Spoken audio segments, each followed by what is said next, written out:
Okay, welcome to the first hearing of Portfolio Committee number 4, Regional New South Wales, for the additional round of the inquiry into budget estimates 2024-2025. I acknowledge the Gadigal people of the Eora Nation, the traditional custodians of the lands on which we are meeting today. I pay my respects to elders past and present and celebrate the diversity of Aboriginal peoples and their ongoing cultures and connections to the lands and waters of New South Wales. I also acknowledge and pay my respects to any Aboriginal and Torres Strait Islander people joining us today. My name is Mark Benazek. I'm Chair of the Committee. I welcome Minister Moriarty and accompanying officials to this hearing. Today, the Committee will examine the proposed expenditure for the portfolios of Agriculture, Regional New South Wales and Western New South Wales. I ask everyone in the room to please turn their mobile phones to silent. Parliamentary privilege applies to witnesses in relation to the evidence they give today. However, it does not apply to what witnesses say outside of the hearing. And I urge witnesses to be careful about making comments to the media or to others after completing their evidence. In addition, the Legislative Council has adopted rules to provide procedural fairness for inquiry participants, and I encourage committee members and witnesses to be mindful of these procedures. We now welcome and thank you for making the time to give evidence. Minister, I remind you that you do not need to be sworn, as you've already sworn an oath to your office as a Member of Parliament. So I'd like to remind all other witnesses that you don't need to be sworn as well. You've already sworn before this committee during this inquiry. So that saves us some time. Excellent. Today's hearing will be conducted from 9:15am to 5:30pm, and we are joined by the Minister for this morning session from 9:15 to 1pm with a 15-minute break at 11, and in the afternoon we'll hear from the additional departmental witnesses from 2 to 5:30pm with a 15-minute break at 3:30. And during these sessions, there'll be questions from the opposition and crossbench members only, with 15 minutes allocated for government questions at 10:45, 12:45 and 5:15. And this time around, we will begin with questions from the crossbench. I'll throw to Ms Hurst to lead off. Thank you. Good morning, Minister. Morning. I wanted to just start by talking about shark nets. I know obviously that would come as no surprise that we're going to be talking about shark nets today. Over the past few months, you've conducted consultation with coastal councils about the ongoing use of shark nets in the communities. Can you just run me through what the next steps will be from you and your office around Labor's election commitment on the nets and removing the nets? Sure. Yes, good morning, everybody. Nice to be back here for supplementary budget estimates. And I acknowledge there's a lot of interest in shark nets on our beaches in New South Wales. So we've been doing quite a bit of consultation and further study on how the new technology that we've been using over the last couple of years is working. So I've talked a lot about the fact that the new technology seems to be a good thing to be using to monitor for sharks and to provide protection for swimmers, which is the priority. We're trialling a whole range of that again over this summer period. That includes the drones and the smart drum lines, which have been trialled for a couple of years, as people would be aware. We have made the decision to take the nets out a month early this year. So they used to be in until the end of April. They'll now come out at the end of March, which is the first time that's ever happened. And that was based on advice about turtles and when turtles are coming in. We've also begun the first trial, I think in Australia, of lights that we've put onto nets to act as a deterrent for turtles and for other marine life to stop them from coming close to the nets. I'll be looking forward to getting information about how those things work and the broader technology that we're using over the course of the summer. As I've indicated a lot about this, the new tech is very expensive. So we've got to make sure that it's working, it's doing the job that we need it to do. So we'll continue that trial until the end of this season, and the government will then consider the evidence that comes from that as we did last year, and I'm happy to keep the public in the loop about those considerations. In relation to consultation, we did say that we would consult with local councils over the course of this summer. We've done that. Got feedback from councils across the state and as expected, there's mixed views, just like there is in the community. There is feedback that people don't want the nets on their beaches. However, the feedback isn't a full stop there. What a lot of councils have told us is they want more of the tech. So in order for us to make proper decisions about what to do going forward, I'll have to make some assessments at the end of the summer period. And again, happy to be transparent about all of that. The priority is keeping people safe, but and making sure that the things that we're trialling and using are working. Great. So the next steps after that consultation is really to see where that research is up to on the new tech and how that's been working before any decisions made. That's partially it. We got feedback from councils to get an idea of what local communities wanted in their beaches, but of course it's not automatically. We want to, ideally we're going to get to local decision making, but it's not completely up to local councils because they're not part of the program. They're not paying for the program. So the government wanted to get feedback, which we've done, that will absolutely be considered, but along with all of the other things that we're doing and the new things that we're trying this year and budget considerations. So just on what you said there about the fact that it's not entirely, a council decision, in regards to the future of nets, will it be a state decision in regards to the next season, or will you be looking at allowing councils to make their own decision, or will it be sort of a combination of both? We'll have to give some consideration to that. The government hasn't made a decision about next season, so we'll work through that. We wanted to get we wanted to do the consultation post local government elections to get feedback. We've done that. It will absolutely be part of the consideration. It won't be the only consideration, and we'll make a decision at the end of this summer period when we've got more information. And so what's the timeline around that decision? Are we going to see some sort of steps forward from your department soon? Well, you have seen steps forward. We're bringing the nets out a month early, which is a really significant thing to do. It's the first time they've come out a month early in decades. So I mean sort of further steps forward, like will we be seeing some further decisions, more decisions soon at the end of this netting season? Well, I'll need to assess the information based on what we've been trying this summer. I know there's a lot of interest in this, so it's not about... I certainly appreciate the question, and I know there's a lot of interest from and mixed views. People really want the nets, people don't want the nets, but I'm going to look at the results of how the new tech is working, how the lights are working, all of these things, and the government will make further decisions as we go. So I'll keep people in the loop, but I can't give you a hard and fast date for it. Thank you. In regards to some of that research and those pieces looking into the effectiveness, particularly of the nets, I note that the New South Wales Fisheries Scientific Committee and the Threatened Species Scientific Committee have expressed their concerns that shark nets are being used despite evidence that they're ineffective. And that there's obviously more success with the deployment of modern alternatives. So the Fisheries Scientific Committee said on the 26th of September 2024 that they're disappointed that a decision was made to continue with the net program for the previous season, despite substantial evidence and growing support from multiple councils, NGOs and the community for their removal.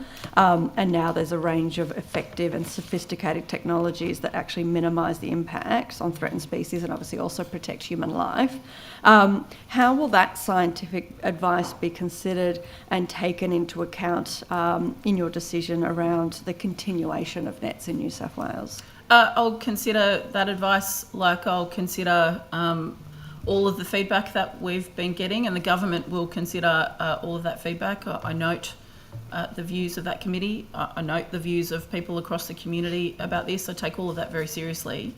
But when we're making decisions about keeping people safe, what technology works before we properly invest in it, the trial this year of doing more to protect marine life at the same time as protecting swimmers, I'll factor all of that in when we're considering what to do going forward. And another piece of evidence, and just sort of picking up on what you said as well around making sure that we're focusing on human safety as well, and I understand that you're saying that's your priority, but a study that was released in November last year, and there was quite a few authors, I believe, on that paper from your department, which is great, showed that since 2000 there's no difference in the risk of a shark interaction occurring at a beach with a shark net versus one without. and there were even several years where the risk of shark interaction was higher where a shark net was used. Again, given that you're talking about human safety as the priority, is this the type of evidence that you'll be taking into account in your decision as well? That, you know, we've got this mounting evidence that actually the alternatives are, and I understand that they're expensive, but they are protecting human life.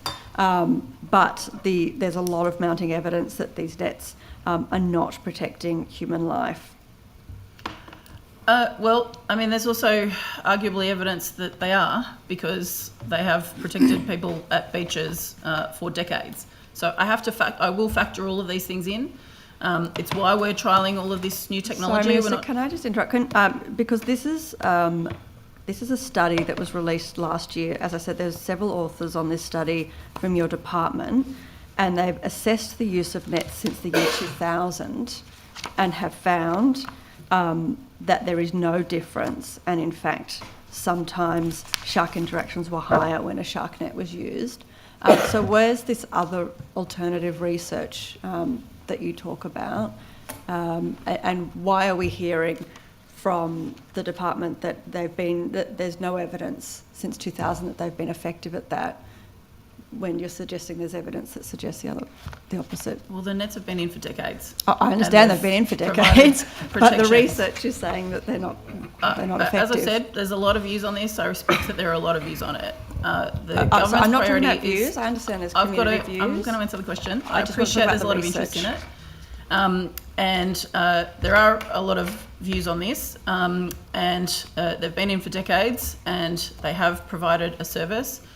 We are trialling a whole range of new things to hopefully be able to move to into the future. But I'm not going to make a decision on a whim about something that's been in place for decades. We are properly looking at it and doing some new things this summer, and I want to see how that works, and the government will then make some further decision about it. Thank you. Minister, can I just go to the Dubbo Sports Hub? Obviously, it's been a interesting or point of interest in parliamentary sittings over the last couple of weeks. My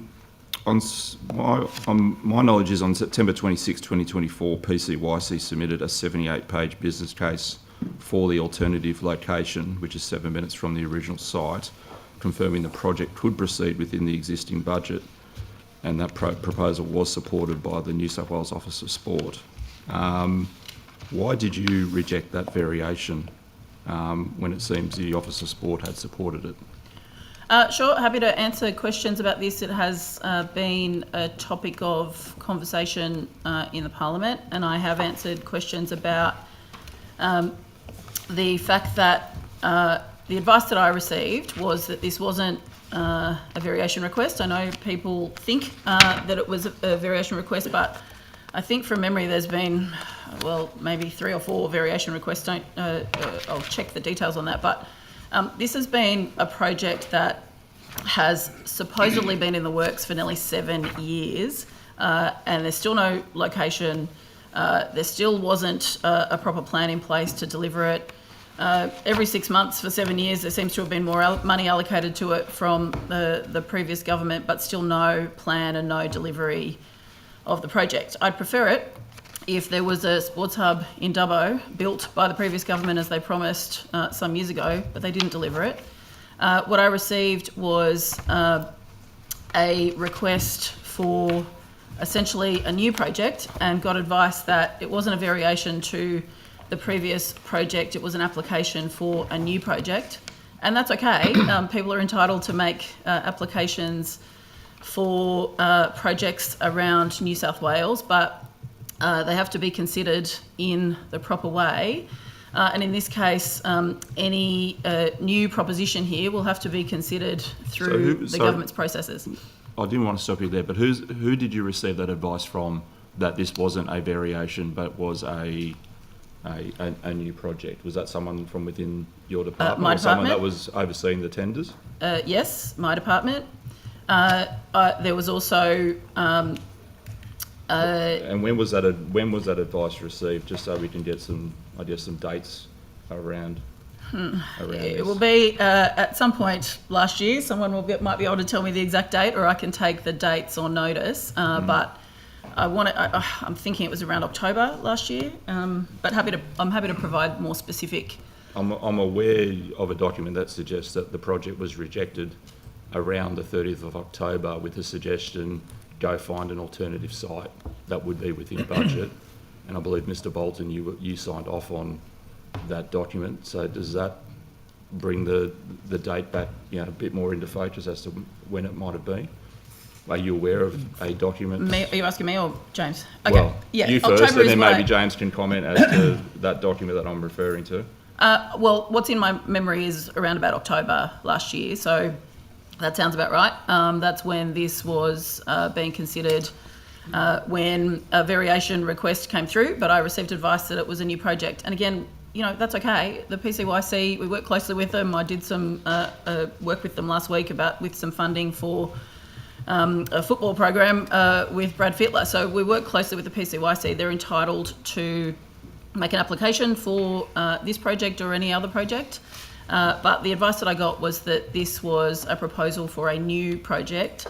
I mean, I'm happy to talk people through the timeline for the past almost 7 years about the previous government's failure to deliver this project. I would have preferred that it was built. I would have preferred that people are playing basketball in it right now, but the previous government misled the community, didn't have a place to put this thing. And now there is, or in late last year, there was a proposal for a new project. People will have to, if they want to make an application for a new project, it'll be considered as a new project. That's proper process. I'm not going to lie to the community. The community of Dubbo are right to be disappointed that this project wasn't delivered after they were promised by the previous government for 2 terms, in fact. So, Mr. Bolton, just so we can get, I guess, the latter end of the timeline right, you signed off on a recommendation that the project not proceed as planned on the 30th of October. It was already signed by 4 other people on the 22nd of October, and the recommendation was that no tender be accepted for the contract for Dubbo Indoor Multi-Sport Facility PCYC. Insufficient funds are available for the project to proceed in its current form. The client should review their operational requirements for a viable facility, revisit the project scope and consider all available options, including alternative sites, to progress that project.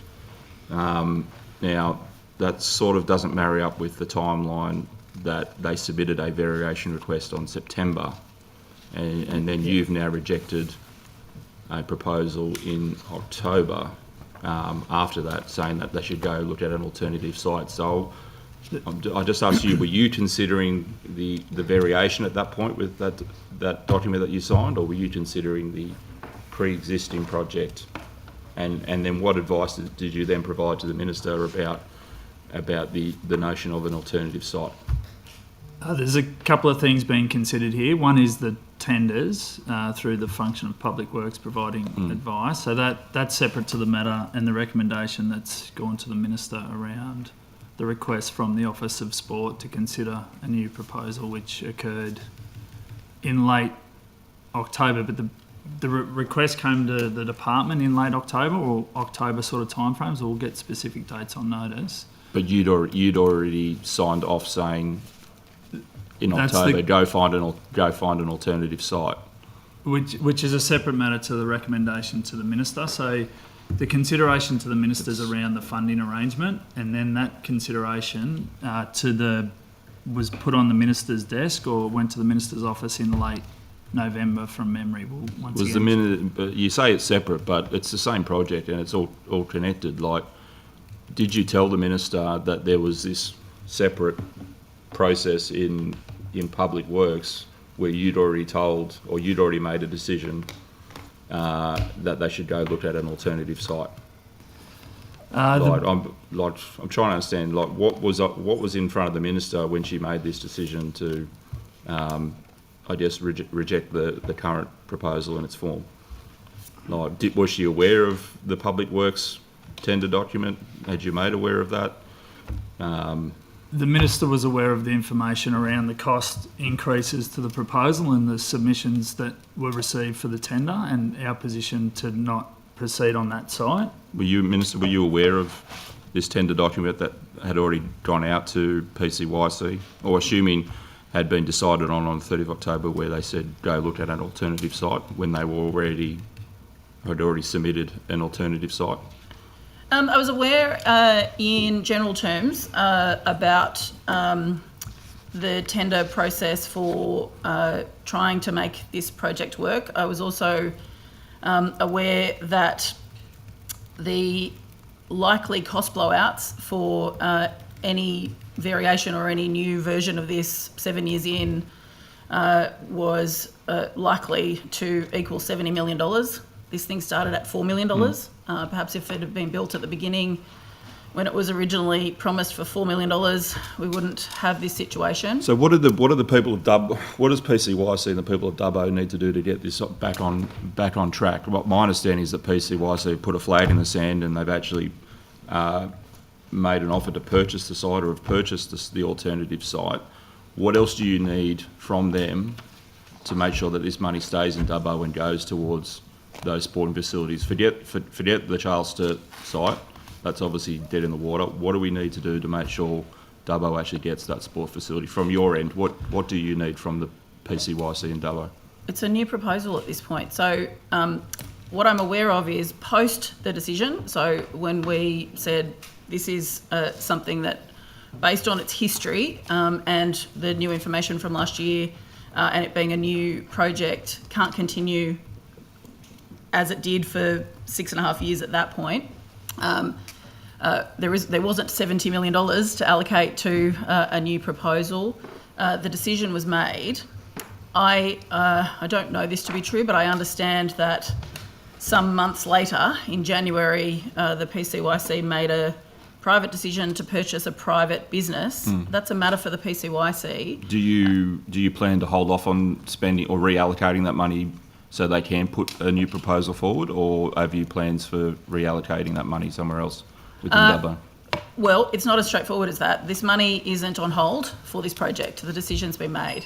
But the PCYC, like any other organisation in New South Wales, are entitled to apply or work with the government on a new concept because they haven't purchased a new building. Well, it's actually an old building, Sports World in Dubbo, as I understand it. Again, I don't know that to be true, but that's what I'm told. If there is a request from the PCYC to do anything with that building, we'll have to consider it like we would any other proposal that is before government. We've made a really big point of having proper processes in place, particularly in my area of responsibility, because the previous government didn't. And money was wasted and money was misspent, and I've got proper processes in place. It was a key election commitment for us to have better processes in place for how these kinds of decisions are made. Proposals like this new proposal, are able to be considered, but I can't give a guarantee. All right, thanks, Minister. I'll pass on to opposition. Wes looks like he's taking the call. Thank you, Chair. Thank you. Minister, welcome Morning. to Supplementary Estimates. Minister, the first thing I want to touch on is I was in Kempsey on Sunday to hear from approximately 700 locals. It was on the issue of regional crime. Neither you or any of your ministerial colleagues were there. Why didn't you attend so that you could hear from locals directly? Well, I have been to Kempsey. I was asked about this last week in the Parliament, and I indicated that I have been to Kempsey as the Minister for Regional New South Wales. I didn't attend this particular event over the weekend, but I've seen reports about it. Regional crime is something that the government is taking very seriously across the board, just as people would expect. The government has taken a number of steps to tighten conditions, particularly in relation to bail and other issues, to try to address it. But we know this is a long-term issue that needs proper consideration and well-considered plans to support communities. I'm going to touch on some of those issues a little bit later, but my colleague Nicole Overall invited you to spend a night in Kempsey. Are you planning on spending a night in Kempsey anytime soon? I might. I spend many nights in regional New South Wales. In fact, I live in regional New South Wales. And I travel a lot, as is well established in this place. I'm very happy to work with the community of Kempsey, just as I am all regional communities. So I'll take that as a commitment that you will spend a night in Kempsey in the next, say, month? No, Mr. Fang, you don't control my movements. No, I don't. I'll give But I think the consideration. people of Kempsey would like to hear from you. But anyway, I'll hear the point of order. I just think that it's not really, don't waste time, Sue. point of order. I think that it is not the business of the committee, and I think that it's not really bringing the committee into the repute that it should to be discussing where the minister actually spends her nights sleeping. Indeed. It's beyond the realm of the inquiry. Look, there are... And the minister can sleep where she thank you, chooses. thank you, Ms Higginson. I rule. We have wide latitude to ask questions in this place. You know, it can be around travel, it can be around ministerial diaries. Perhaps it probably shouldn't be phrased in the sense of where is the minister staying at night. You know, we are still entitled to some level of privacy, but in terms of the ministerial's movements, that is within the scope of this estimate. Thank you, Chair. Okay, well, I'll move on. Minister, you said that in one of your first answers, you said that you'd spent some time in Kempsey. When was that? When was the last time you were actually in Kempsey? I'll have to check my diary. I believe I was there last year. I met with the Land Council, so I'm sure it'll be in my diary disclosures, but I'm happy to check the specific time and come back. On that, Minister, I'd like to table your diary disclosures, and can I please table those? Yep. Have you got a copy for the minister? There's 10 copies there. So, Minister, I'll ask you, can you highlight in your diary disclosures where you were last in Kempsey? I'll have to check the details of the date. Like I said, I'll take it on notice about the specific time that I was there. Do you agree that that's a copy of your diary disclosures from the website? I'm sure it is, and I've said I'll take the date on notice, Mr. Fang. I'd also like to table this, if I could, please.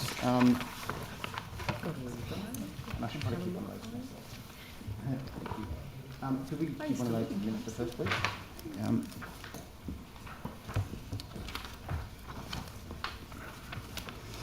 Minister, this is off your Facebook page. Could you indicate to me what if it is off your Facebook page and what it is? I was visiting the building, so I'll check the details of the paperwork. The building had been refurbished. Yes. And so I was there.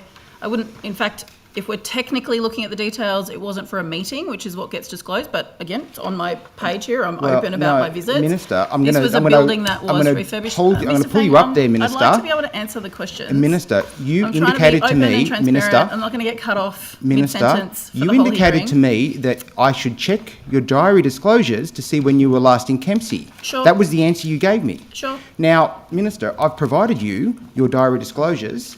I've now provided you a copy of your Facebook post. Can you please indicate to me on your diary disclosures that you now have in front of you where this meeting was disclosed? Sure. As I was saying before you interrupted me, Mr. Fang, I was there to look at the building that had been refurbished.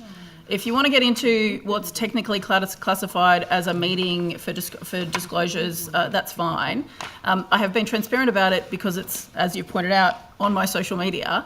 I was there to see the work that had been done on the building through government funds and to inspect. It was a lovely piece of work. The building looks amazing. That's the truth of it. Minister, thank you for that answer. However, that doesn't provide me any clarity as to why, in your diary disclosures, this meeting is not listed. It literally does. I was there to inspect the building. Why wasn't it listed in your diary disclosures?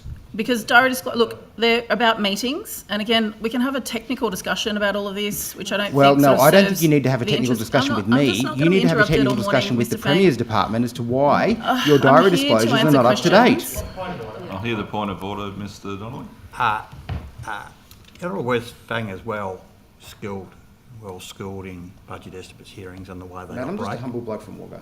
Questions followed by answers to enable the minister to answer, to cut in and to effectively stop the Minister is unparliamentary, and I'd ask you to... call it And to contrary, if I can, further to the point of order to the procedural fairness resolution of the House. Yes. Minister should be allowed to answer her question, subject to the direction of the Chair. Yes. Well, Can we just... Chair, to that point of order, I was going to rule and let you move on, but okay. well, no, I just want to make the point because I think it's going to be important as we move forward. Budget estimates are supposed to be robust, and ultimately, well, Mr. Higginson needs to be quiet because it's not helping her cause, and it's only going to occur during her questioning. But I don't get it. we're supposed to be robust in this questioning. I'm not being aggressive. I'm not being anything other than talking over trying the to Minister. elucidate an answer from the Minister as to why she hasn't. Would you like me to rule so you can get on with your questions? Thank you. I just want to make sure that we can have robust discussions. Look, without points of I order being fully taken support every time. order. I fully support robust questioning of ministers and other witnesses, but for the sake of Hansard, we do need to allow a bit of breath on both sides between answer question, just so Hansard can actually just delineate between who's saying what, and it doesn't descend into complete chaos. So if we could allow a few seconds between each other's backwards and forwards, that would be great. Mr. Fang, you have the call. Minister, are you confident that this is the only meeting that wasn't disclosed in your diary disclosures? Well, as I've provided the answer to this hearing, I was there to inspect works that have been completed on the building. I think it was through flooding damage, and it was refurbished so that it was a more usable building. Minister, that's not an for answer to the community. question that I asked. I'm confident that I am you, providing you with the answer. No, I asked you about any other meetings. Are you confident that you haven't not disclosed any other meetings in your diary disclosures? Mr. Fang, I've answered the question. I was there to look at a building. Which wasn't disclosed I was there in to your look diary at a building. disclosures? Oh, it's on Facebook. Just moving back to the Dubbo Sports Hub issue, Minister, is it right that the entirety of the $48.6 million that was allocated to the project was allocated under the coalition government? You didn't build it. Why didn't you build it? Minister, that's not an answer to the question that I asked. It is an answer to the question, actually. No, Minister, was the $48.6 million allocated under the coalition government? In 2018, let me talk you through it, Mr. Fang, because it's No, important. I've heard the timeline. I heard it when you provided the answer. previous government allocated $4 million Minister, I heard the to answer when you move the provided it to the PCYC. chair. In I'm asking 2018, you, you made it $9 million. was the... Order. In 2019, it was announced as a $44 million That's project, not but an there was answer. no funds Order. to make it $44 million. No, look, I'm not going to have excessive points of order either when I suspect that it's going to be the same thing. So I'll remind both people, the Honourable Wes Fang and the Minister, of my previous ruling to allow some time between question answer. Okay. Yes. Thank you, Chair. Minister, Well, can I answer the question? No. I'm trying to answer the question. No. All I Fang. asked you was, did the money come from the coalition? The answer is yes. That's all you need to say. No, I'll now, decide what I say. Excuse me. Sorry. Has I'm any going of to the answer fund? question. Has any additional funding Order. been Point of allocated? order. Look, Point of order. you asked the minister's free to answer the question how she see fits. You are entitled to redirect or reword the question, ask multiple times. That's fine, but you cannot direct the minister to answer a question in a particular way. It is actually, the member cannot redirect under the provisions. That is correct. They cannot redirect. They can ask the question in a different way. Well, Chair, it's they can also- go on to it. They can go on to another topic if they so wish, but you can't direct a minister or another witness to answer a question Well, in I've a said that, Chair. particular way. It is clear that the Minister is seeking to provide lengthy answers to eat up the time, and the Minister has already provided that answer to you in your answer question.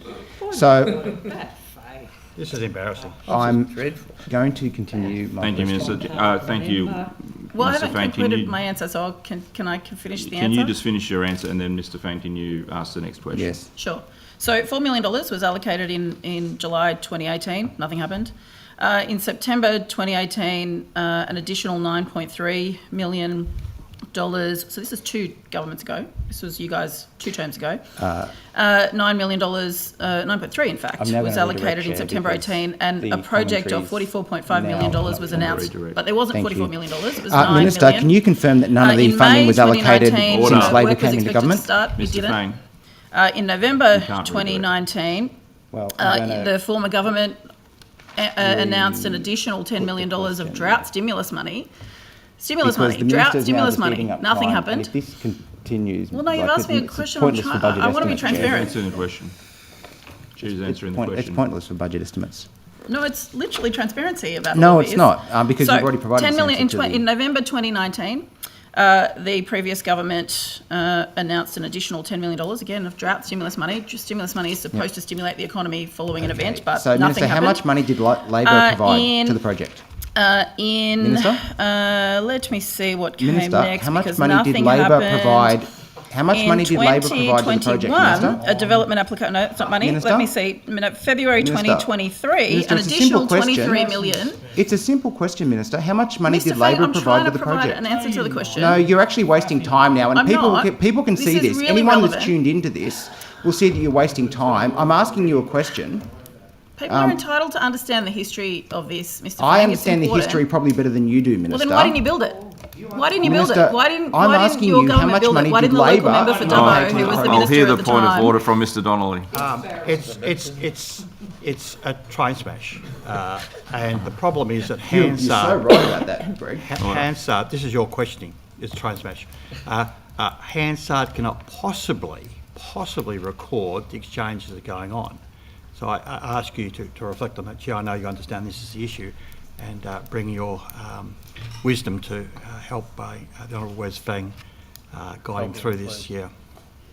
To the Obviously Chair, different. I Yes. think it would be very unjust to point all the blame of this train wreck that Mr. Dolany just referred to on Mr. Fang, when the Minister is clearly just wasting time reading out statements he has in front of him. Answering the question. Look, as I've ruled previously, the Minister can answer a question as she see fits. It may be frustrating to the Honourable Wes Fang and the opposition that she's not answering it or getting to the point as quickly as they would like, but unfortunately she does have that ability to answer in that way. But once again, I refer everyone back to my ruling that let's try and keep it civil in terms of question, answer. It is a train wreck. And it's a train wreck for the people of Dubbo that are trying to listen and understand what has gone on if we descend into chaos and something that's not really constructive. So I guess for the sake of the people of Dubbo who want the answers, can we try and keep this civil? Minister, have you finished with your history of the project? Oh no, Mr. Chair. I- There is quite a saga attached to this project, which actually is really important for the people of Dubbo to understand. They're right to be asking questions about the This is history of this. embarrassing for the It is Minister, Chair. incredibly important how that are you people allowing do. this to continue? As I said, she's allowed to answer as she sees fit. I This would is just literally advise the embarrassing. Minister if she could be as brief as she possibly can so the Honourable Member can get to other questions on this topic. Mr. Chair, what I can say is, in answer to the question, yes, money was allocated from the previous government for a project that they never delivered. 2018, almost 7 years ago, plenty of media opportunities pretending to dig holes in the ground for sod turns for locations that didn't exist. This is a significant problem. The previous government have a lot to answer for in terms of the failure here. Year after year, sometimes 6 months at a time, they just threw more money at it, but had no location, Minister, didn't deliver the project. And I Minister, think people in Dubbo You're now deserve wasting to time. understand that. This is Okay. Did Labor provide any funding to this project? Mr. Fang, your government promised this from 2018. No. You didn't Minister, deliver it. Minister, did Labor provide any funding to this project? You didn't deliver the project. Did Labor provide any funding to this project? It's a very simple question, Minister. You didn't deliver the project. Minister, did That's a Labor very simple provide answer, any Mr. funding Fang. to this project? The people of Dubbo deserve to know. They do. You said the people of Dubbo deserve to know. They do. How much money did Labor commit to this project? Mr. Fang, money Minister, has been committed to you, this you project. gave wrong answers before. I'm trying to answer the question. How This is- much money did Labor commit to this It's quite project? silly, Chair. It's really silly. How I'm much? trying to answer the question. How much? Answer it. Well, answer it. There you go. The floor's yours. As I've outlined the history here, since 2018, No, money has been allocated to You've this answered project. the history bit. There's no project. You've answered the history bit, Minister. How much money has Labor put on the table for this project? I want to work with the community going forward. Minister, is the amount of money that Labor has put on the project zero? No, I've outlined the history here. Well, There how was much money? allocated So to the you project. said no. How much money has Labor put on the table for this project? There was money allocated to the project. You failed to deliver the project. under the coalition government. How much money has Labor put How into many this times project? do we need to do this? Well, here, just like you're free to answer the question how you see fit, the Honourable Wes Fain is. I'm going to keep allowed asking the ask question. same I'm going to keep over and over asking and the over. question until I get an answer. You said the people of Dubbo deserve an answer, Minister. They do. So how much has Labor committed to this project since they came to government? Well, what we've worked through over the last 2 years Not what you is- worked through, Minister. How much? Dollars. Give me a dollar figure. To be fair to the Minister, you did cut her off within about 3 seconds. Because she's not providing a dollar figure. Well, as I've previously ruled, she's allowed to answer in the way she sees fit. She may come to a dollar figure in a minute. You should allow her some time to give Okay. some, prelude comments or introductory comments. Minister. The history for this and how money was allocated is relevant. The money that was allocated to this project has been in this government's budget. Has been. And it was allocated under the coalition government. How much additional money did Labor put into this project, Minister, since you came to government? Mr. Chair, I've answered the question. No, The you money haven't. allocated to this project has been You haven't. allocated in the Can't budget. you just, Minister, the people of Dubbo are watching this, can't you just admit that Labor has put no money into this project? You've cancelled the project, but you've put no money in. I'll hear Yeah, the build point the of. project. I'll hear the point of order. So the minister has clearly indicated that in the Labor government's budget, this money was allocated. Don't. So I don't know how the question You can run the fence, continue mate. to be You- asked. Order. I don't know how it can continue to be asked when it's been answered about 12 times, including very clearly and directly that it remained in the budget. Tedious repetition, Wes. Tedious repetition. Look, the Minister only did just indicate that it was in the budget. I admit that there was probably about 15 times before that where Wes put the question where she didn't indicate that. But unless No, I'm happy to Mr. move on, Fain Chair. wants to move on, you want to move on? I'm happy Excellent. to move on. Minister, can you confirm that the New South Wales government will not cancel or ban hardwood forestry timber industry in New South Wales? Well, we are working on plans for what the forestry industry should look like into the future. It's incredibly unfair to everybody involved that there's so much uncertainty, so many debates about significant industry in New South Wales. I regularly engage with the workforce and businesses in the sector who want certainty, about what things should look like going forward. We are putting plans together as a government for that. We're committed to a sustainable industry into the future, but work is underway for what that looks like going forward. Minister, I asked you very simply just to confirm that you wouldn't ban the native hardwood industry in New South Wales. You didn't do that. Can we draw from that answer that there is a consideration of banning native hardwood forestry? Hardwood native forestry exists as an industry. I've just talked about the industry. I've talked about the fact that You know there's a concern that Labor is in going to public, ban it. that the government Just as is they did in working Victoria. on plans for what it should look like Why as an won't industry you refuse? into the future. Why won't you? I'm not going to like, preempt any Are you saying decisions it's or possible? discussions that are... Are you Mr. saying Fang, that Cabinet... I'm trying to answer questions and you're just constantly peppering me. I don't think is that assists Cabinet actually considering the a public ban who are on watching this, trying to native listen to the forestry, Minister? answers. Is that what's happening here? I'll wait for you to finish. He's finished. I will now pass back to the crossbench. Ms Hurst. Thank you. Minister, I just want to continue talking about shark nets.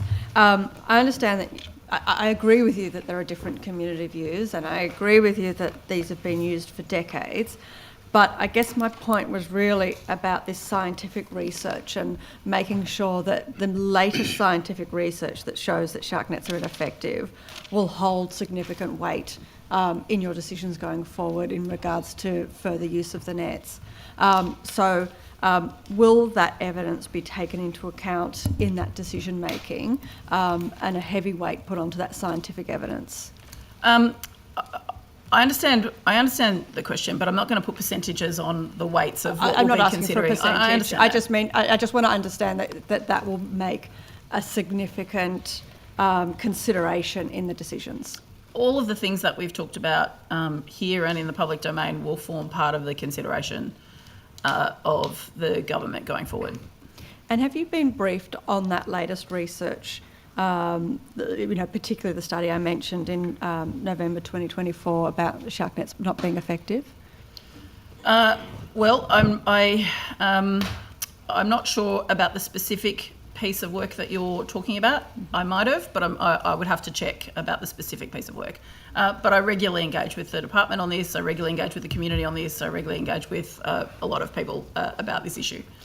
Minister, how much has been allocated for the shark management program for 25-26 and the next 3 financial years? Has that been decided? It has not. So this is, of course, a supplementary budget estimates hearing for the last budget. The next budget will be handed down at some point. Someone will remind me of the date. I can't remember the exact date. But at some point over the next couple of months, and consideration for what the budget will be part of that process. And are you committed to maintaining funding for the existing baseline for the alternatives, such as drones and listening stations moving forward? Is that something you're going to continue to invest in? Well, I will make my budget bids like every other minister, and that'll be a decision for government and for the Treasurer. So we'll work through the budget processes like every other thing that I need to manage. Okay, so you're not sure at this point whether you'll be maintaining the funding for the effective alternatives? Well, we'll have to work through the budget process. I can't preempt the budget process, the next budget process. Minister, I just have a couple of quick questions about the blue gropers. There was a 12-month trial ban on the fishing of blue gropers, which is due to expire next week on the 28th of February. I'm sure you know that there are thousands of community members who are eager to hear that the protection of blue gropers will be made permanent. Are you able to give us an update on that decision or when the announcement will be made on the decision? So I know there's a lot of interest in this particular fish, which is the state's fish, and I'm certainly aware of the interest from a range of perspectives. The decision on that is pending, so I won't be making any announcements about it today, but it is right to say that we had the ban in place for this 12-month period because of some incidents that happened just over a year ago. I'll be considering and have been considering a range of things in relation to this, but as people would have seen last week, it's not just necessarily a decision about one particular fish. We're doing research on a whole range of things in relation to how to manage the marine estate. There was a report released a week or so ago, no, a bit longer than that, but it was reported on a week or so ago in terms of work that we're doing on the climate, effects of the climate on our oceans, and that there may be some impact on this particular species of fish as part of that. I'm looking at a range of things. You're right to say that the trial or this ban ends is due to end at the end of this month, and I'll have more to say before then. Okay, so sometime before the 28th, you'll make an announcement. Yeah, people are entitled to know the response. And there was a recent research paper that came from your department showing that blue gropers numbers declined by 50%. In Sydney since 2008. Is that a relevant factor that you'll include in that decision? Look, for the specifics, I might ask Sean to talk to the very specifics of it. I think what you're referring to is the report last week where it's thought by the scientists that the warming water in some parts of the state may be causing this species of fish to move. They prefer cold water, to move from warm water to cold water. But the specifics about that, I'll hand to Sean. I probably don't need sort of specifics. My question was more about whether that will be a relevant factor that you will consider in regards to the decision about whether or not that ban is permanent or not, or will continue for a longer period of time. Look, there's a range of things that we consider. Stock assessments are part of that. That's often how decisions are made about how many types of fish people can catch of a species. So there's interest certainly from the rec fishing space on that. But as I've outlined, the consideration we give is broader than just one particular issue. And there is a lot of interest across the community about this particular fish. There was a lot of interest about this particular fish before we put this in place. So it's broad. All of those things have been considered, will continue to be considered, but it's not one thing. Yeah, no, I understand it won't be just one thing. I was just making sure that the fact that the number of blue gropers is declining quite significantly in the Sydney area will be one of the considerations. I wouldn't put it in those. I'll just. I would need Sean to talk to the facts on how you. And put I might come back to Sean all this of these afternoon. things, a whole range of issues will be considered as part of it, if that helps. But the number of blue gropers will most likely be one of those decisions. Well, this one's due. So parts. Yeah. Ms. Hurst, would you like me to make I might come back to you this afternoon, but thank you. Minister, I just want to ask you about the escar poisons, and I'm sure you're familiar with the growing concerns surrounding second-generation anticoagulant rodenticides, known as escars. So these poisons are obviously extremely harmful to rodents, but there's also a lot of secondary poisoning, and also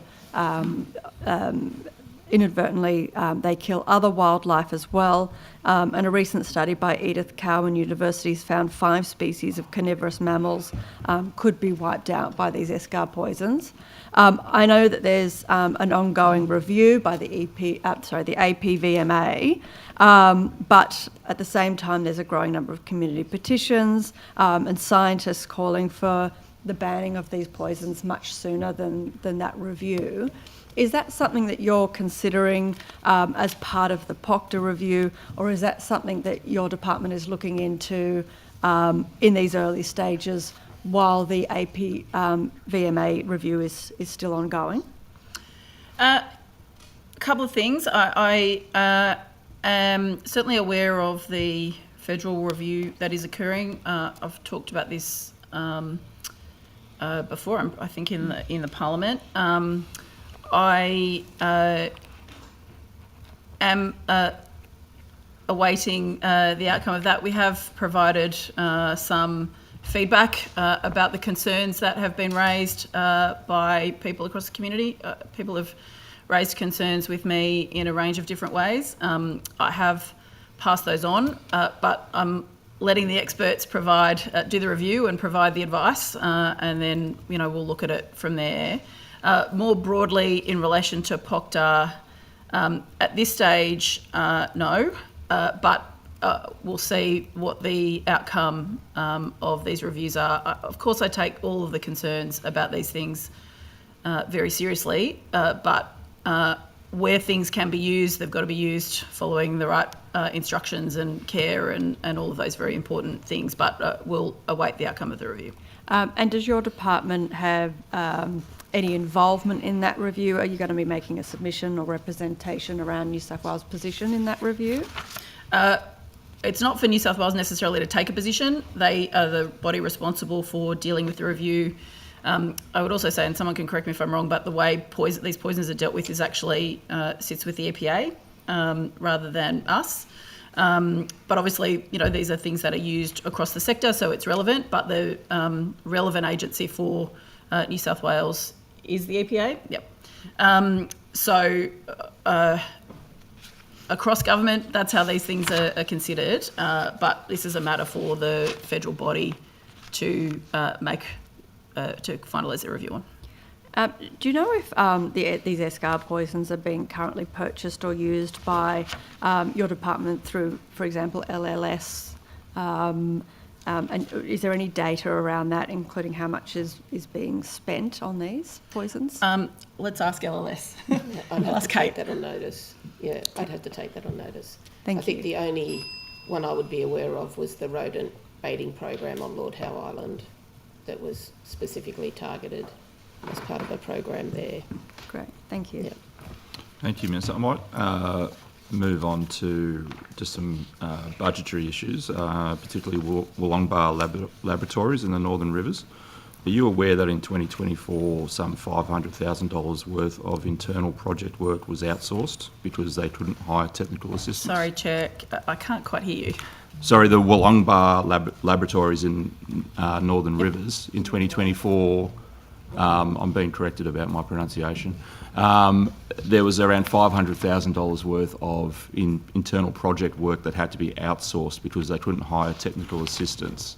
Are they still having those issues in hiring those technical assistants? And if so, what is being done about, When everybody's ready. I'm happy to- ignore the children in the corner. Let's just say Indeed. it.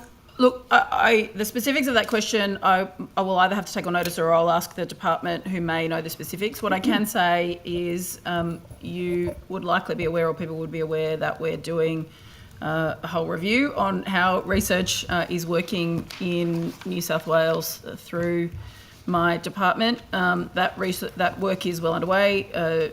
We've got the former chief scientist, Mary Kane, doing this work, which she's doing a terrific job at, with a panel to assess how things are working and what needs to be adjusted for the future. We also allocated $60 million for the refurbishment of a number of research stations mid last year, and work is underway to upgrade some of the research stations, but this specific question, I'm not sure. I'll check if the department have an answer. I can just provide a comment. I think what you're referring to, Mr. Banasiak, is the tension between what's provided in the private sector versus what we provide as a department. Yeah, if it's okay, we can come back to that. Yeah, we can maybe, if you've got some further details in the afternoon, you can come back on that. I'm just looking for how much project work has been lost from that research facility because they haven't been able to actually hire the technical research assistants that they need to actually complete the work, and it has to be outsourced. Can I just add to some other staffing issues, Minister? I note that there's been 4 additional senior executive roles in Fisheries and Forestry Division, but we are seeing higher levels of vacancy at the Fisheries Officer compliance level. Are you aware of what the vacancy rate is for fishery compliance officers at the moment? Well, in relation to the first part of your question, you would recall that we restructured and set up a new department last year. So in terms of the executive role changes that have been made for how we've split the department, that would form part of that structural change that we made, which I believe is going to serve the people of New South Wales, and particularly the people of regional New South Wales and the ag and fishing sector in a much better way. Specifically about fisheries officers' vacancies, I will ask Sean. Thanks, Minister.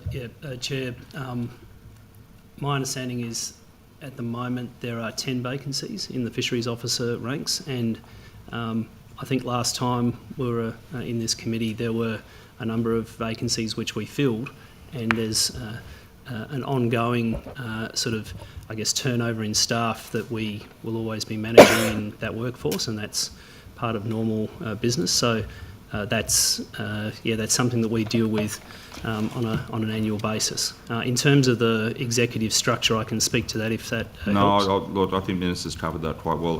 Minister, have you given any direction or instructions around not hiring any additional fisheries officers in New South Wales? No. So, Mr. Sloan, can you explain why I'm hearing that fisheries officers have been told that there'll be no recruitment because of budgetary cuts? So those 10 vacancies won't be filled because of budgetary cuts. One of those positions is actually in your office where you reside in Port Stephens, I've been told. So why are fisheries compliance officers on the ground being told that there's a freeze on recruitment because of budgetary cuts? I certainly haven't given any direction of that nature, Chair, and as I mentioned, there's always actually vacancies in this part of the business as there are in other parts of the business, but it's true that we do have budget constraints. We're operating in a budget-constrained environment, so we do need to factor those things in. And would you think though, when you're working with a finite environment, finite amount of money, prioritising the good work that compliance officers do would be a priority, and filling those vacancies would be a priority. Some of these vacancies have been vacant for over 12 months. Why are we having trouble recruiting people to these roles? Chair, some of the vacancies are in hard-to-fill locations, and particularly in the western part of the state where we have staff leave those offices. We do tend to have difficulty filling those roles. But the way we generally handle vacancies in this part of our business is we do recruitment drives, and we bring in numbers of staff that fill vacancies, and then we move forward rather than doing sort of ad hoc backfills of those vacancies. We tend to do it in blocks, and that's been the way that we do it, Chair. And can I just say that the fisheries compliance work is an integral part of the fisheries management process, and we have the science that informs our management. We have our management rules, and then we have compliance to engage with our community and to enforce the rules and to educate the public, and it's an integral part of the business. So that's the way I view fisheries compliance, and certainly see fisheries compliance officers as an integral part of the fisheries management process. Does it concern, well, firstly to the Minister and maybe to you, Mr. Sloan, does it concern you that you're having such high turnover rate of fisheries compliance officers where they're burning out within 4 or 5 years and you're having to replace them? Is that a concern as to either the stresses that the job provides or the working environment that they are in, that they're burning out within 4 or 5 years and you're having to replace them? Does that concern you? Chair, actually the turnover rate is pretty standard in my observation. So, but I do acknowledge the fact that the work is challenging at times, and at the sort of coalface and with a number of different challenges that fisheries officers have to contend with on a daily basis. They're challenging roles, and we obviously put all of the supports around our officers, including very comprehensive training, to make sure that they're given every opportunity to be successful in their roles. But the turnover is actually, in my observation, pretty standard.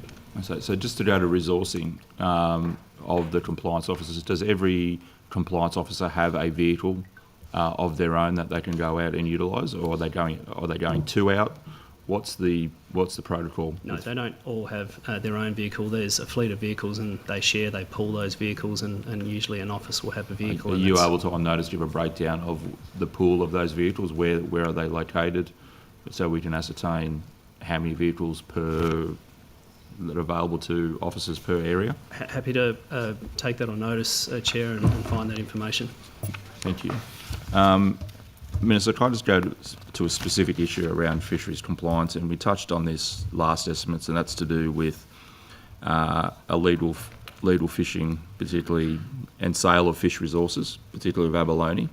Do you acknowledge that this is a significant problem in this space in terms of fisheries compliance, officers' ability to get a hold of this issue and control this issue? It's a really complex situation, Chair, and I know that you're aware of that. Fisheries, we have the responsibility for managing the resource. There are people who hold licences, commercial licences for abalone and run businesses off the back of that. There are also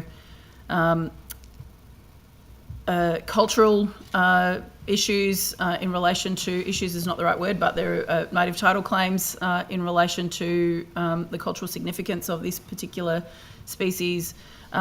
It's a really complex situation.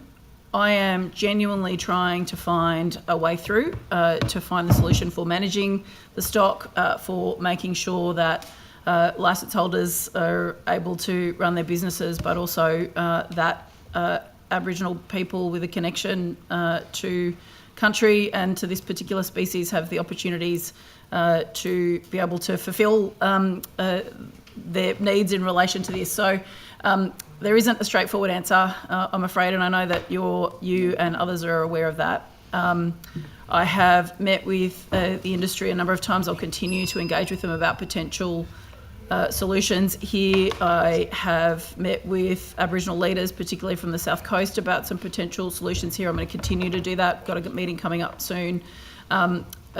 We've got the responsibility for compliance, which is, I know what your question is, but it's not as straightforward as that. might pick that once we come back. Mr. Barrett, you Yes, please. second call. Thank you, Chair. Thank you, Minister. This is my first time of this, so I Welcome. presume you'll be kind to me, and as will these bulldogs across the aisle here. But, Oh, don't give them that. Minister, as part of your responsibility, does it sit with you to set the direction for the department? To set the direction for the department, I'm not quite sure what you mean by that, but I'm happy to answer the question. My job as the minister is to outline what the government's priorities are, what the government has told the community it's going to do, and the department then gets on with doing the day-to-day work. So that would be the And policy development and all of those things that government departments do. I don't direct the day-to-day machinery of the department. But the overall direction of the department based on government policies Sure. falls on you. Minister, are you happy with the results of the PMS, the Public Matters Survey, and what that says about your leadership of the department? Well, I don't think it refers to the ministers or the government's leadership. I think these are internal surveys about staff. That's a matter for the Secretary of the Department, so I'm happy to hand over to him I'm asking to answer questions specifically about it. your views on them. So you're suggesting a poor result in that PMS reflects on these people sitting next to you? No, that's not what I said, but it's not. These surveys occur in departments on a regular basis, and they provide feedback for the internal workings of the department. It's not a matter for me, it's a matter for the Secretary. I actually haven't seen the recent version of it, but I'm aware of some of the feedback. There's a lot of change going on in this department. I outlined earlier that we've created a new department. There's been some significant restructuring going on. I would imagine there are views about that, but the internal workings of the department are a matter for the Secretary. So you haven't seen the results of the People Matter Survey? I haven't gone through it, no. Really? I would have thought that was...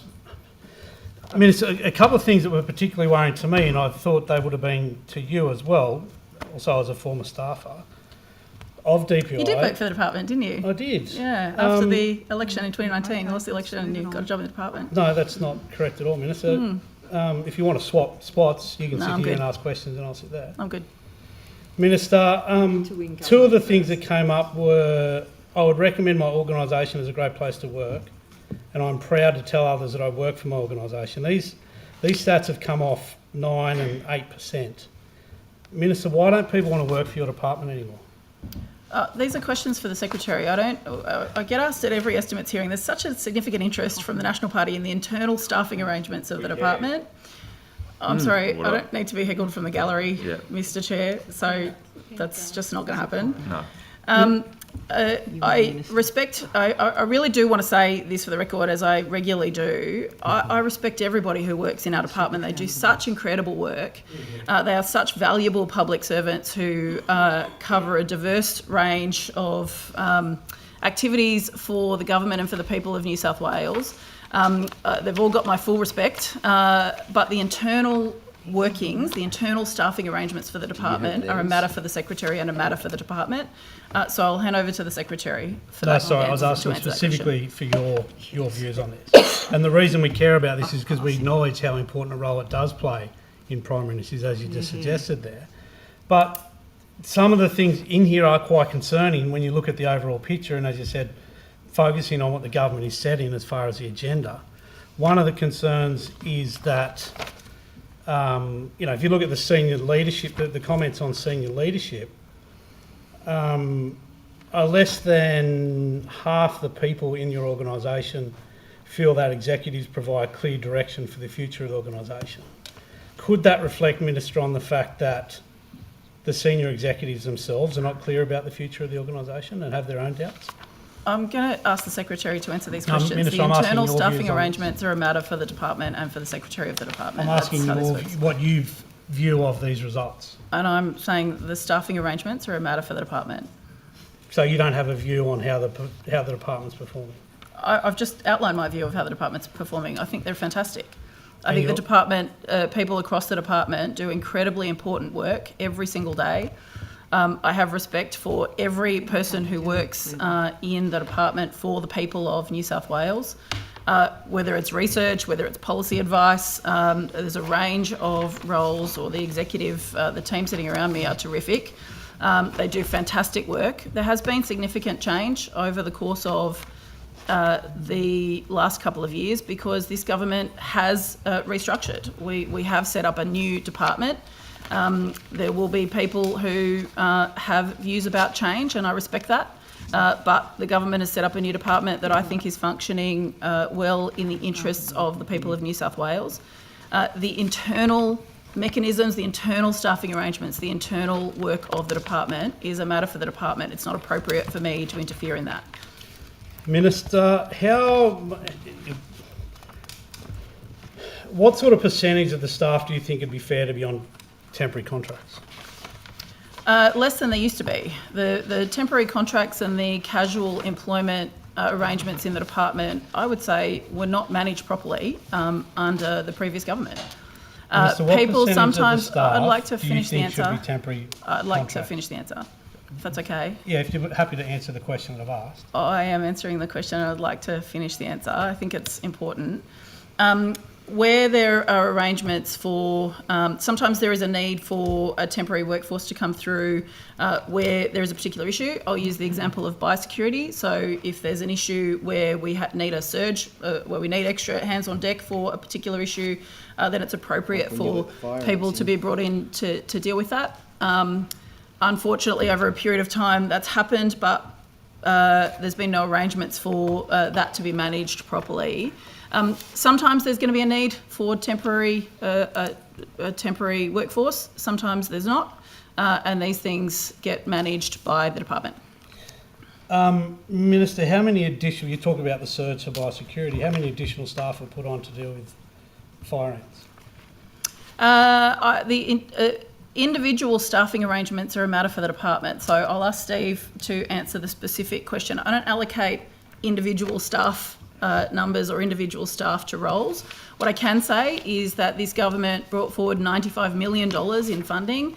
The previous government, your government, had $15 million on the table to deal with. I want to finish the answer to the question. Is it about staff? Is it about staffing? I need to be able to answer the questions. Minister, is your answer about staffing? I'm trying to be transparent and answer the question, so I'd like to be able to finish. So I think that's pretty reasonable. We brought forward $95 million in funding to deal with the National Eradication Program. She's talking over that the individual resourcing, the level of how many staff and where the staff are placed is a matter for the department. Okay, to be fair, Minister, I think you had finished your answer and you were going to pass to Mr. Orr to give us the figures on staffing directed towards fire ants or biosecurity in general. If that's okay, I'll come back to Mr. Orr on that later on. Okay. Back to the staff survey. One area that the Chair actually touched on earlier that is particularly bad as far as their results is the fisheries and forestries area. We see across, they're at least 5% down on the broader unit on every marker. And they're the only unit to be down that far on anything. Minister, do you think this would reflect on things such as, you know, the cloud your government's put over the forestry industry, and I think you'll take this as a badge of honour, but your close alignment and reliance on the Greens, and the other issues that the Chair touched on before around fisheries compliance? Are those policy settings negatively affecting the staff in that sector? Look, the policy settings that the government are undertaking, I've outlined some of it today. We're working through plans for the forestry industry going forward. The team in the department who do work on that are fantastic. If there are views internally, it's a matter for the department, so it's a matter for the secretary. In the fisheries team, fantastic group of people who do great work on policy and compliance. Support them. I think they're fantastic. If there are particular views internally in relation to feelings about the employment relationship, it's a matter for the department and it's a matter for the secretary. All across the board, the majority of results on the People Matter survey has declined over the past 2 years. Do you think this reflects on you as the leader of that organisation? I'm the minister, I'm not the leader of the organisation. The department provides work as public servants for the people of New South Wales under the leadership of the secretary, and I'm fulfilling my role as a minister in the government. Again, I can't stress it enough. I think the people who work in the department at every level, at every post are fantastic. I celebrate the work that they do at every possible opportunity, and I'll do it again today. If people are watching, thank you. for the contributions that you are making to New South Wales. And I hope that continues. But the internal employment arrangements are a matter for the Secretary and for the department. So do you think then that decline in results reflects more on yourself as the Minister or the Secretary that you appointed as the head of that organisation? I don't think either of those things. There's been a lot of change occur over the last couple of years, which will be positive, is having a positive impact on how this new department provides services to the people of New South Wales, and I look forward to everyone in the department continuing to provide services to the people of New South Wales. Minister, according to the last annual report, there's 275 left staff in June 24 as there was in June 23. Do you think the department is now better equipped to meet the producers' needs and those needs of people living in regional communities as a result of these cuts? Well, as I've outlined, and I will continue to outline as many times as I can as part of this session, I think the department's doing terrific work. I thank everybody in the department for the really great work that they're doing. I celebrate the important work that they do. There are fluctuations in staffing numbers in every organisation. There are fluctuations in staffing numbers in this department. I gave an example in an earlier answer in relation to temporary and contingent workforce, which is sometimes brought in on an needs basis. That will be part of that. There's not a fixed number for how many people the department employs or doesn't employ. The department is carrying out the functions that it is required to carry out. And again, I thank the team at every level for the incredible work that they're doing. Minister, if we can shorten the answers up and cut back some of the unnecessary verbiage, I'll try and resist the urge to Well, no, cut I'm off sorry, as well. Chair. I don't appreciate that. I'm going to answer the questions. I'm being asked discuss. questions and I'm answering the questions. I'll hear the point of order, but I do warn you, I was having a brief discussion with the Secretary on the issue. Gratuitous insult rather than a question, so that should be withdrawn and not engaged in again. Well, Chair, so that's a And it gratuitous was point of also- order. To the point of order, it was also about telling the Minister how to answer the question, and we just can't do that. It's not within our powers. Backhand. I'll move on, Chair. I can't wait for Thank you you. to try and ask Can I questions. just move in on, this, Chair? Yeah, I would just say, can we keep any gratuitous insults, which I didn't hear, Was there to some kind of threat? No, I'm just... to zero, Can I move on? zero. Yes, Mr. Barrett, can I suggest you just move? Point of order. Questions in this. I am so sick of being threatened. It's a joke. Disrupt the proceedings in the future when it's Higgins' turn to ask questions. Like, it's a joke. Look how much It's time occurred we're about wasting 4 now, times. I've overheard it, haven't previously intervened, but he really should be put back in his place because Can't to do that. threaten openly to disrupt these proceedings is just Disorderly. unparliamentary. And another disorder. member, specifically. And it's just true to It's form. specific It's to just true me. to form. Can I just say that if anyone chooses to deliberately disrupt anyone else's question time, not only Mr. Fang, but any others, whether it's through underhanded comments, muttering under their breath, they will be put on a call. That is my first and final warning on that. I'll hand back to Mr. Barrett to continue his questions. Thank you, Chair. Minister, are you aware of any further job cuts coming in the department? And I guess, preempting your answer, if there were, say, 50 or 100 jobs that have been directed to be taken out of the department, would you be informed of that? Would you expect to be informed of that? Well, first of all, as I'll refer to my previous answer, which is there isn't a fixed number of people who work in any organisation, including this department. There are movements in staffing numbers based on need, based on budget, based on the work that is occurring in different sections of the department. That's appropriate. Whether there needs to be movements into the future, I'm sure there will be. Based on the needs of providing services to the people of New South Wales, and again, budget considerations. This is not an unusual proposition.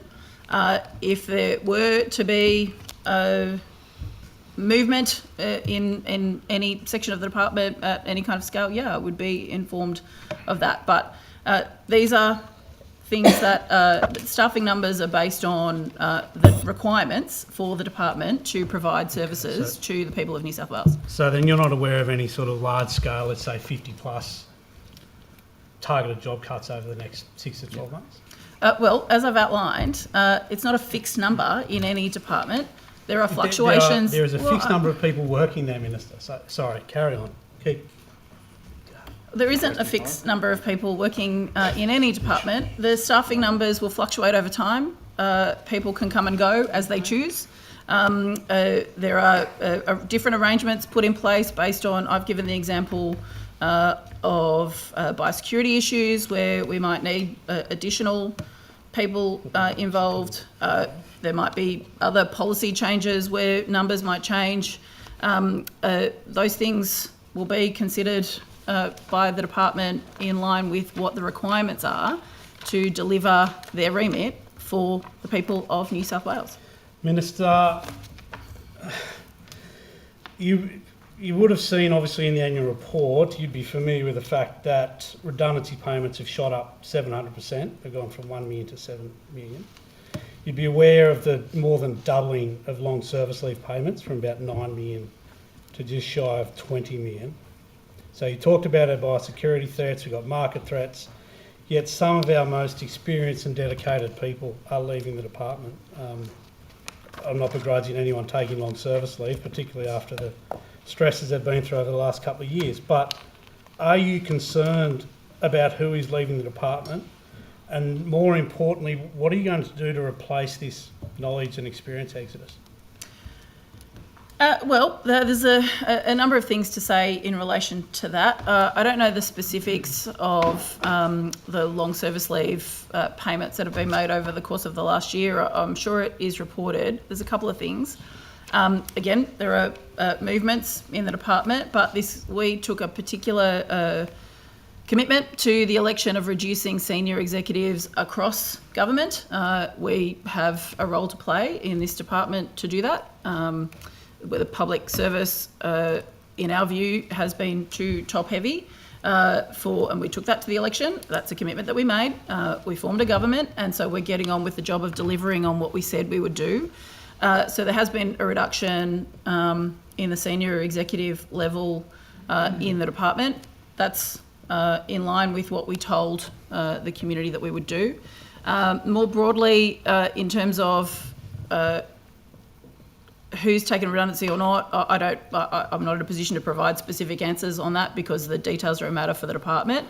But as I've said, there are, of course, fluctuations in staff numbers. There have been changes made based on the role that the department plays in providing services to the people of New South Wales and the staff that need to be allocated to do that.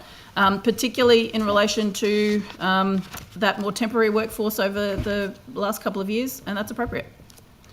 Minister, across the department, you've got people looking for new jobs. So about 40% of people have said they're currently looking for new jobs.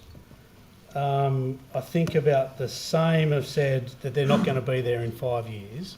So that's 1 in 5. So that's probably statistically one person at the table there and a couple of you got sitting upstairs. They're not going to be there in the next couple of years.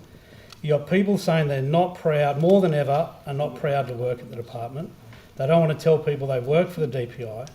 All the results across the People Matter surveys are trending down. Why is this not a major concern for you? It's a matter for the Secretary. The internal working employment relationships are a matter for the department and they're a matter for the Secretary. I'm happy to have your questions answered. I've tried to provide the right mechanism for that. Mr. Orr, why is this not a concern for the Minister, these stats? Why is the Minister not concerned about these? Well, that's a matter for the Minister, Mr. Barrett. The Minister hasn't even read them. Yeah, but hang on. Can I just answer your question? You can answer that question. Because you asked me a question. Why is the Minister not concerned about these? The Minister can speak for herself, but that's in terms of the issue, so your points in terms of staff leaving the department, like our turnover rate at the moment is the lowest it's ever been, so it's 6%. So you view that and the view which you're putting forward that people are leaving the department, 6%.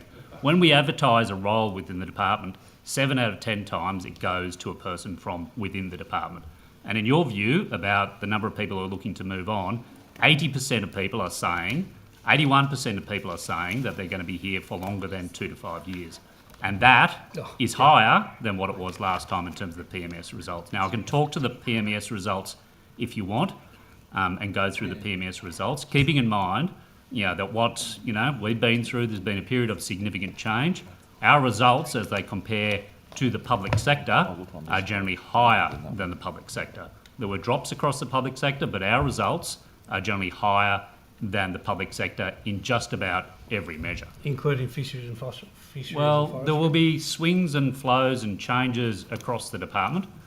You expect that, and Mr. Sloan is well aware of some of the challenges within his portfolio, and each one of the people sitting at this table has a plan in terms of how they're going to deal with their PMS results. That's the commitment which we have to the staff within the organisation. We had a very high turnout in terms of people filling in the form, 84%, which was the highest ever, which was fantastic to get all that feedback. And our commitment now is to deal with the results and the feedback which we receive from the staff. Thank you. Okay, just for everyone playing at home, we'll have 5 minutes from crossbench, and then after our morning tea break, we'll have 5 minutes of opposition before we revert back to normal timeframes, just so we are all even Steven on time. So, Ms Hurst. Thank you. Quickly, Minister, in last year's budget you announced a spend of $21 million on animal welfare, and I understand 12.5 of that funding was allocated to the two charitable enforcement agencies. Can you advise what the remaining 8.5 million has been spent on or allocated towards? Well, we've done a number of things over the course of this last year in relation to our commitments for improving animal welfare in New South Wales. One of the big things that we are doing, and the first year that it has occurred, is a proper process and framework. We're developing a proper framework for how funding is provided to the charitable organisations that do the work in enforcement in animal welfare. This is the first time we've had like a proper process for how money is allocated. Part of that 8.5 million has gone into that proper process? Well, I'm talking... I just want a breakdown of where the other 8.5 million for the and I'm not, 21 I'm not going to be able to into. provide the specifics, but I am providing an answer in terms of the work that we are doing this year. I'm that not is so the much- budget that is allocated for the work that we are doing this year in relation to animal welfare. Yeah, the other 8.5. Yeah, not the 12.5. Well, as I've said, I'm not going to give a breakdown of how that is allocated. We're still in the middle of this financial year and work is still continuing, but I'm talking about the work that we are doing in relation to animal welfare. I understand exactly where you're coming from, but I'm talking broadly in terms of the work I'm that just we're wanting doing. to get a bit of an understanding around what projects that other 8.5 will go towards. I know that obviously there's the independent office is one of the Labor's election commitments. So what other areas will that 8.5 million be going towards? I'm sure you've got, I understand you might be still working out the exact figures, but you would, I'm assuming, have some idea around what that 8.5 million will be going towards. Well, that is what I'm trying to answer. So again, I appreciate the question. I'm answering in terms of the broad remit of work that we're doing this year in relation to animal welfare. One of the big pieces has been a better framework for how money is allocated to the charitable organisations that do the animal welfare enforcement work. And it's really important that we get that framework right. It's been too ad hoc in the past. That's taken a significant amount of work for the department to do. We passed the bill to ban puppy farming in New South Wales, and there are consequences for that in terms of expanding the register and other work that comes off the back of that has money allocated to its development. You are right to point out another piece of work that we are working on now. It's got live consideration from me and from the department, which is the setting up of the independent office. There will be budgetary considerations for that. So we're just past halfway through the financial year. We've got a whole piece of work that we're doing in relation to animal welfare. That's the budget that we've been allocated for this year, and as part of the next year's budget, we'll continue to work through that. All right, thank you, Minister. Just look, accepting the complexities of the state abalone issue, do you accept that the abalone fishery will be the first of high-value species to fall as a result of compliance officers not being able to get a hold of this issue? I don't accept that the premise that it's going to fall. I think that there are challenges. The industry have come to you, I know, and said, buy us out, we're done. that's a pretty strong signal that the state abalone fishery is going to fall. And I know they've come to you asking that because they can't keep going the way they're going in terms of the illegal take in their view. So,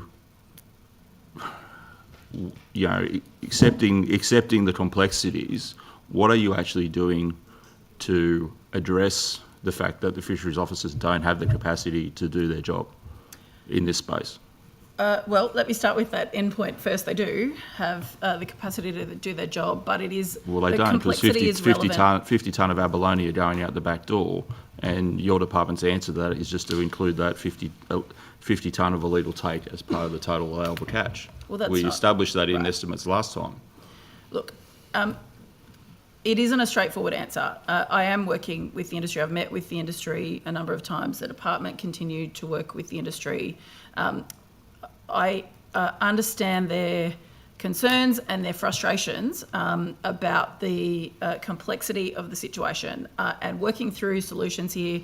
Nothing's off the table. Is one of the solutions shifting the focus of compliance to point of sale, like we have done with other high value fisheries like lobster? Yes. So you target them at the point of sale, which is clearly where the issue lies, is people taking advantage of the idea of cultural fishing and then going on to sell it in our restaurants around Sydney and wherever else. Yes. Is that something that you are actively considering? Yes, it is. It's absolutely actively being considered. We do need to deal with this at the point of sale and people who are purchasing this particular species illegally and shouldn't be doing that and shouldn't be selling it. And we will be enhancing our activities at that end of the spectrum. But it isn't a straightforward. I wish it was. Nothing's off the table. I want to work with everybody involved about finding a long-term solution for how we can manage this particular issue.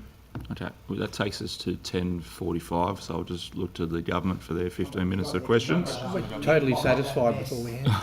Yeah, Alright, that and means- outstanding answers from the Minister and the staff. Oh, thank you. We will then break for morning tea. We'll come back at 11:15, which will be starting with 5 minutes from the government, and then we'll resume normal. The opposition. Opposition, sorry. Freudian slip. And then we'll resume normal times in terms Can't of wait. schedule.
Okay, welcome back from that brief interlude. We'll now just have 5 minutes from the opposition and then we'll go back to normal time. I think it's Miss Overall.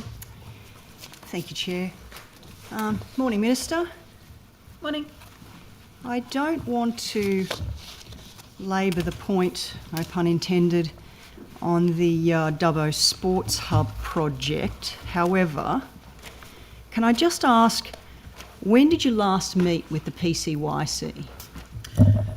Well, I was with the CEO of the PCYC last Monday, where we made an announcement about a project that we're working with them on with the NRL and Brad Fittler at one of the PCYCs in East Sydney. The eastern suburbs, Maryborough, somewhere. Yeah. And was the topic of the Dubbo Sports Hub raised at that time? I had a long conversation with Ben at that, the CEO of the PCYC at that event, but I don't think it came up, no. So has it ever been discussed with you that the PCYC believes that the newly proposed site, which has been purchased by PCYC, is suitable for the sports hub? Well, I've met with the PCYC about the project a number of times last year, I believe. So when was the last time, excuse me, Minister, when was the last time that you did that specifically about the project? I'm not sure. I'd have to check. Mm-hmm. I've discussed it with them. But I mean, I would refer to my previous answers. People are entitled to be disappointed about the whole farce and the history of this. It should be built. That's not really relevant to the question that was asked. That's okay. Allow the Minister to continue. You allowing the Minister to continue, Ms. Overall? Yep. Yep. People are entitled to be disappointed about the whole history of this. I wish, as do the people of Dubbo, that this was built in 2018, 2 governments ago when the previous government committed to build it. It's had a whole range of different thought processes since then. As I outlined this morning, and I don't know this to be true, but I understand that the PCYC may have privately purchased a privately owned building at some point this year, So that's never been discussed with you in an official sense? That they had purchased a building? No, I understand that is the truth, but I haven't got confirmation that they've purchased it, but I'm not going to pretend I haven't heard that they were going to purchase it or that they were interested. I think I've read an article about it. That's a matter for the PCYC. If they want, as a private entity, if they want to purchase a building, which my understanding is it's a building called Sports World in Dubbo, so it is a place where people can play sport now. So suitable for such a site as the Dubbo Sports Precinct, suitable in... Sorry, I'm just having a bit of trouble hearing you. Suitable in the opinion of the PCYC that this site would be, that they've purchased, that would be suitable for this project to proceed? Well, it is, as I understand it, a sports facility or a place that contains sports facilities where people can play sport. As I understand it, the PCYC have or are in the process or intend to purchase a privately owned building where people can play sport for people to play sport, and they're entitled to do that.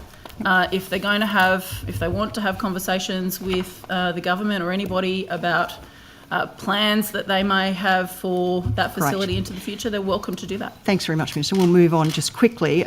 You said that people are entitled to be disappointed. So speaking of that, the Mayor of Dubbo, who was the Labor candidate at the last election, has been extremely critical of your decision. In fact, he said she is clearly the anti-minister for Western New South Wales because she seemingly doesn't care about the people who live in our community and the wider region. How do you respond to that?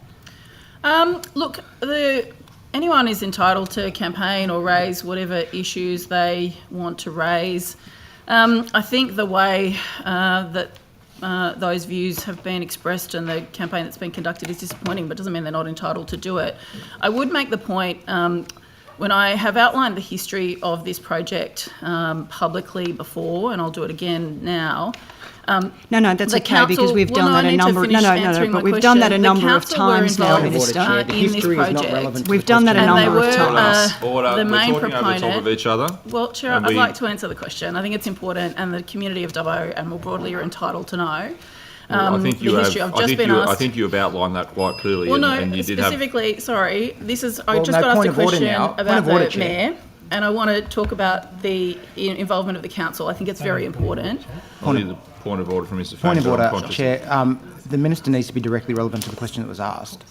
That answer wasn't at all directly relevant to the question that Ms. Overall asked the minister. So the minister can go off on a tangent when it's a Dixer, but when the member asks his question, the minister needs to be directly relevant. She was not being directly relevant at that point.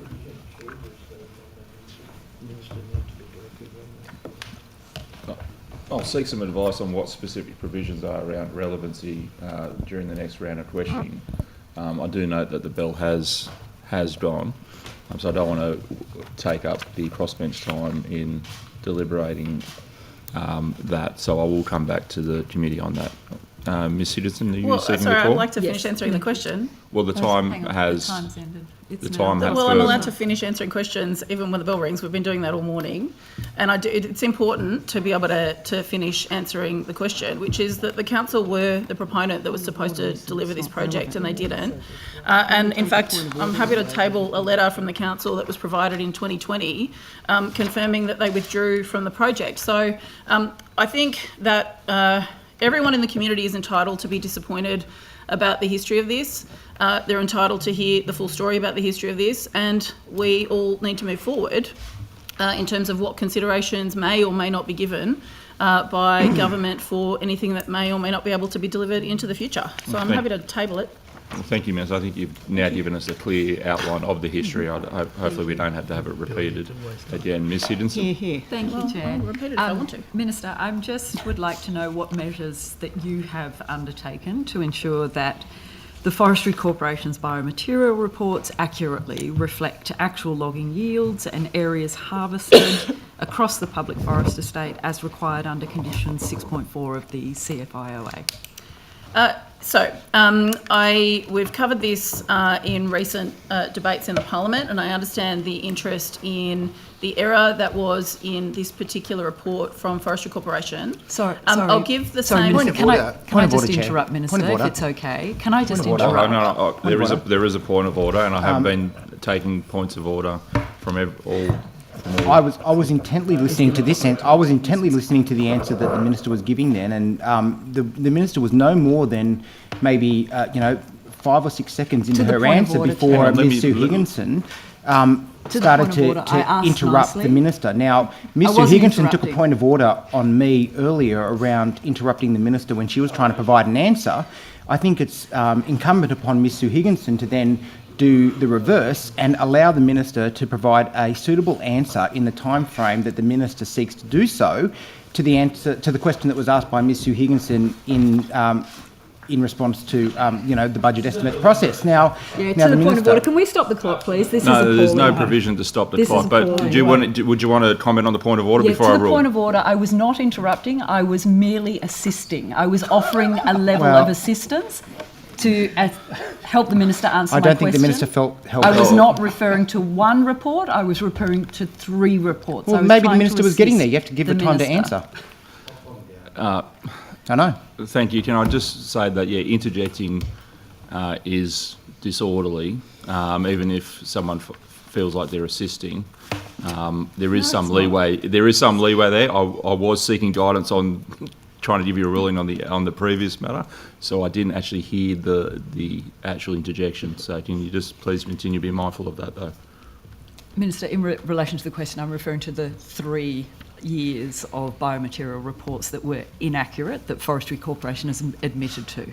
As I understand it, there were errors in those reports, and what I was going to say, which I'll say now, is whilst I'm the Minister for Forestry as the policy area, Forestry Corporation is a corporation. It's a state-owned corporation with its own responsibilities, its own board, its own shareholder ministers. So I will ask Anshul to provide some further information to your question. If it's okay, Minister, I'll talk with Anshul after the break. But This is in relation specifically to the forest estate, so logging yields and areas harvested.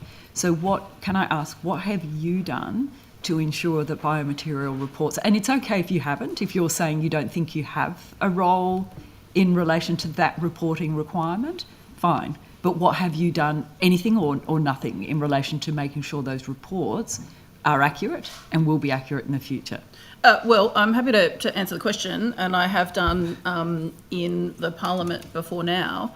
The reports need to be accurate, and Forestry Corp are required to provide proper reports. When the issue in relation to this report or these figures was brought to light, I spoke to the CEO and said the exact same thing that I'm saying now, which is they're required to make sure that they're getting this information right, and they need to have processes in place to make sure that they're getting it right. And what guarantees have you been given in relation to getting it right? Well, they're required to get their work right, and it's a matter for the corporation that they have the processes and mechanisms in place. Do you have an understanding of what went wrong? Have you got some clarity about what actually went wrong? The advice that I've received. The Minister again. I'm not sure who I'm supposed to be talking to now. You're talking directly through. Okay. Through me. Great. There's just a lot of chatter happening here, but the advice that I've received is that there was human error in relation to this. I've outlined that advice has been provided. Unfortunately, that happens. I'm not suggesting that it's an excuse. The reports need to be accurate, but that's the advice that I've been provided, and I accept that. In terms of human error, are you saying that human error, you understand what actually happened? So for 3 years, and actually going back further now, it looks like this has been happening since 2019. How do you think that human error just kept on happening for all those years? And are you certain that the human error won't happen again? Well, I understand the question, but these are questions for the corporation, for the CEO of the corporation. So you're not sure? Point of order. Are you not sure? Point of order. Are you not sure Higgins yet what again happened? just interrupted the Minister. She's maybe 3 or 4 words in. I'm happy to provide the answers here. I just don't understand why Ms. Higginson. Look, I'm noting Miss Fairman's got the time, but yes, I do note that was getting close to interjection. Thank you. Good morning, Minister. Where is the New South Wales Mainland Marine Park Network Management Plan? Well, it has been. I'll just wait for everybody to be ready. Well, I've got 4.5 minutes that's actually a matter for all the chair. morning I'm with happy to answer the questions. So it's Please frustrating continue. from our point of view, Ignore the murmur in the background. Please continue. Sure. The plan's completed, and it will be released. We're scheduled to do the review, as you would be aware, and I'm sure you'll ask about that too. The plans will be released as part of that. So in a letter from you to me dated the 17th of December last year, it does state that the government's recently released that plan. So what's the hold-up? Was it released in December and then quickly unreleased, or what was the deal with that? No, it's completed. I don't think that there's a... I'll check whether there is a hold-up, but as I understand it, the plan was to release it when we... deal with the review, but I'm happy to check that for you. So in terms of that timeline, when is that again? The review? It's due now.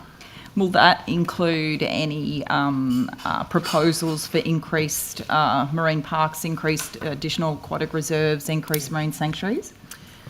Look, at this stage, the government doesn't have any plans for new marine parks, and we have indicated that, but this is a review that is scheduled to be done, and we'll be doing it properly.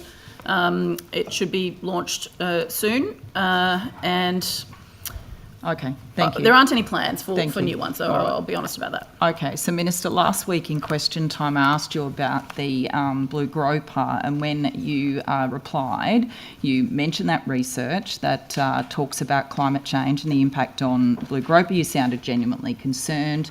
Do you know whether climate change is going to impact marine life other than the blue groper? I believe it will, and we've certainly got some work happening in relation to researching the impacts of climate change and the fact that our water is getting warmer. When we do the review of the marine park, the department's already been doing some work on what the priority threats are to the estate, and that includes things like climate change. It includes things like water quality and stormwater drainage. Thank you, Minister. I've So got 2 yes, minutes. it is something I take very seriously. So the next question in relation to that, so the CSIRO has done regional projections for Eastern Australia, which suggests that in terms of marine heat waves, you're aware of what that is, by 2030, marine heat wave conditions are likely to extend for more than 300 days a year. By 2040, permanent marine heat wave conditions. Why wouldn't the government be looking at increased aquatic reserves and marine sanctuaries because of that type of prediction?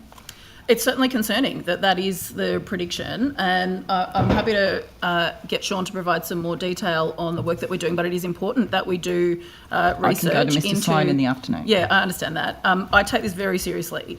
We know that climate change is having an impact on our oceans, our marine estate.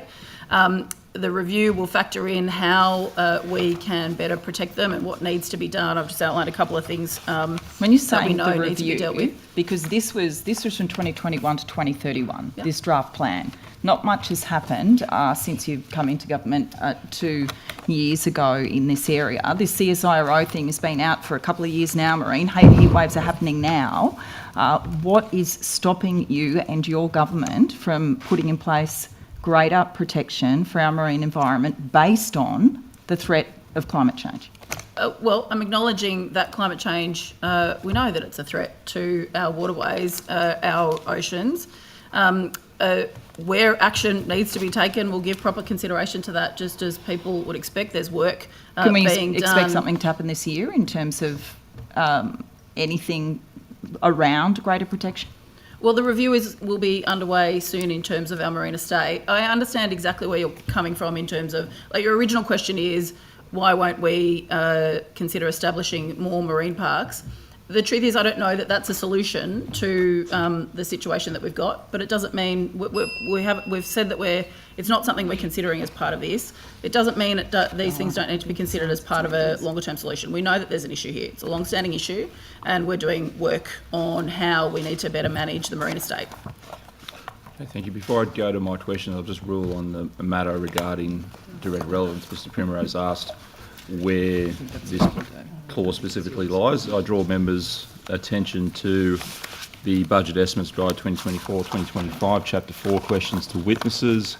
4.2, questions must be relevant to the matter that has been referred to a committee for inquiry report. And then if you go down to 4.4, in addition, an answer must be directly relevant to a question. And then that refers us also back to Standing Order 229, in brackets 2, regarding evidence. So answers must be directly relevant to the question put. Directly. Thank you. Directly. Plain answers.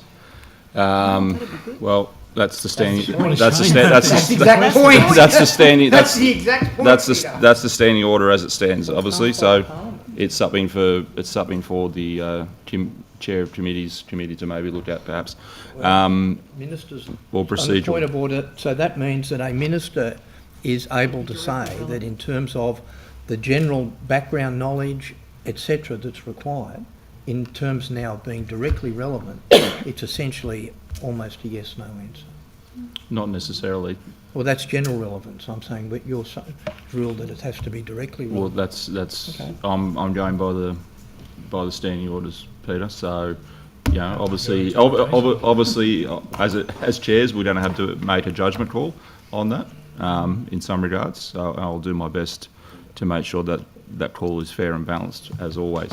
Thank you, Chair. Minister, can I just go back to the issue of compliance officers? You would hopefully be aware of what your counterparts in Victoria are proposing in closing down 5 compliance stations and reducing it to 3 stations, and reducing 27 compliance roles down to 9, and then rebadging their fisheries compliance officers to fisheries engagement officers.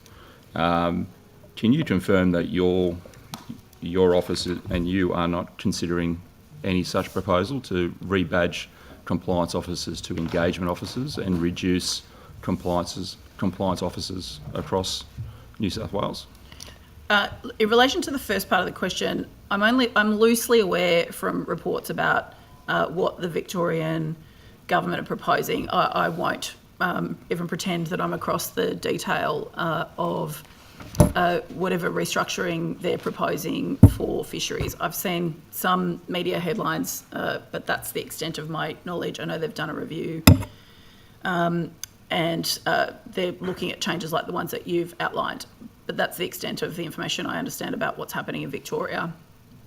What I can say about New South Wales is we are currently doing a review of fisheries officers and the role that they're playing. We're working with the PSA and others on that. I'm happy to get Sean to provide some more detail on where that's up to, if that would be helpful. Happy to provide some information. I might take that offer up in the afternoon, if that's fine, Minister. I might just move on to vessel monitoring systems, or VMS, as it's referred. My understanding is your department received $1.86 million, which was far more than any other Australian jurisdiction, to look at this issue.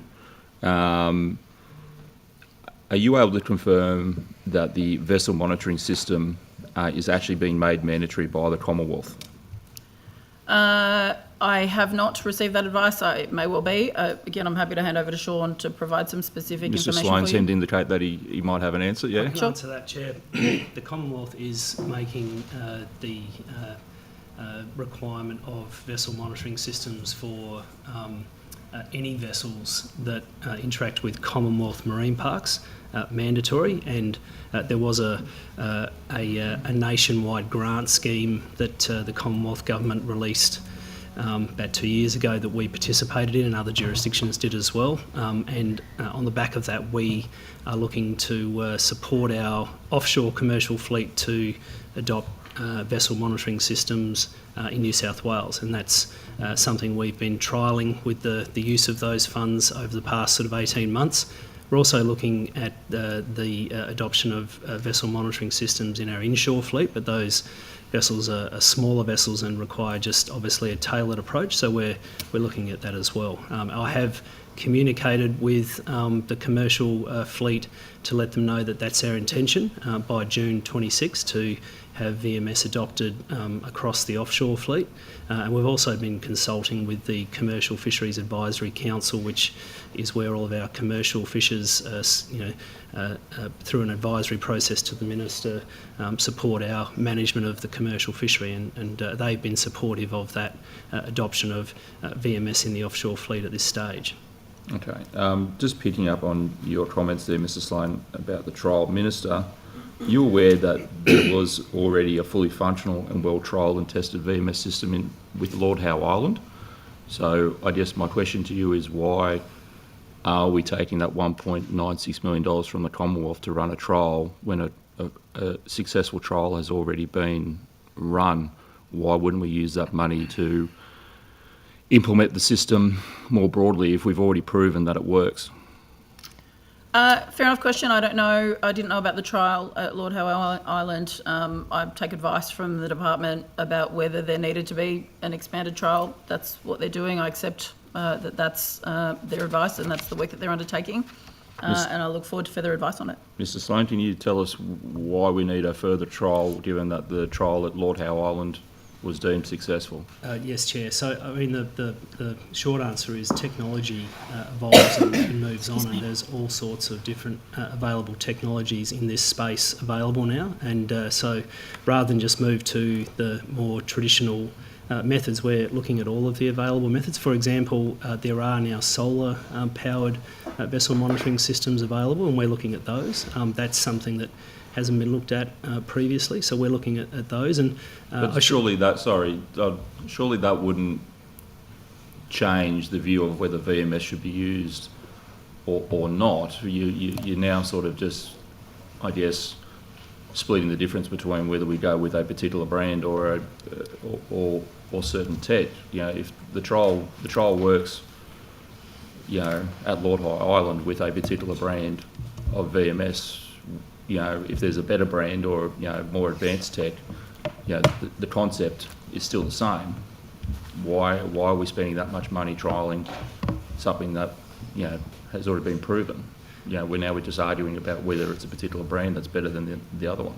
Well, no, that's not what we're doing, Chair. The technology is constantly evolving, and you know, the technology for vessel monitoring provides a whole range of benefits in fisheries. First of all, it helps us know exactly where the vessels are at any given time, and that assists us with the effectiveness of our compliance programs and deployment of compliance resources. But it also helps us with collecting data from commercial fishers via the technology link that vessel monitoring unit provides. So it assists us with stock assessment and real-time data collection and real-time assessment. So we're looking at all of those things as other jurisdictions have done as well, so that when we implement vessel monitoring, we can do it in an integrated way that allows us to do scientific assessment work as well as the important compliance work. And so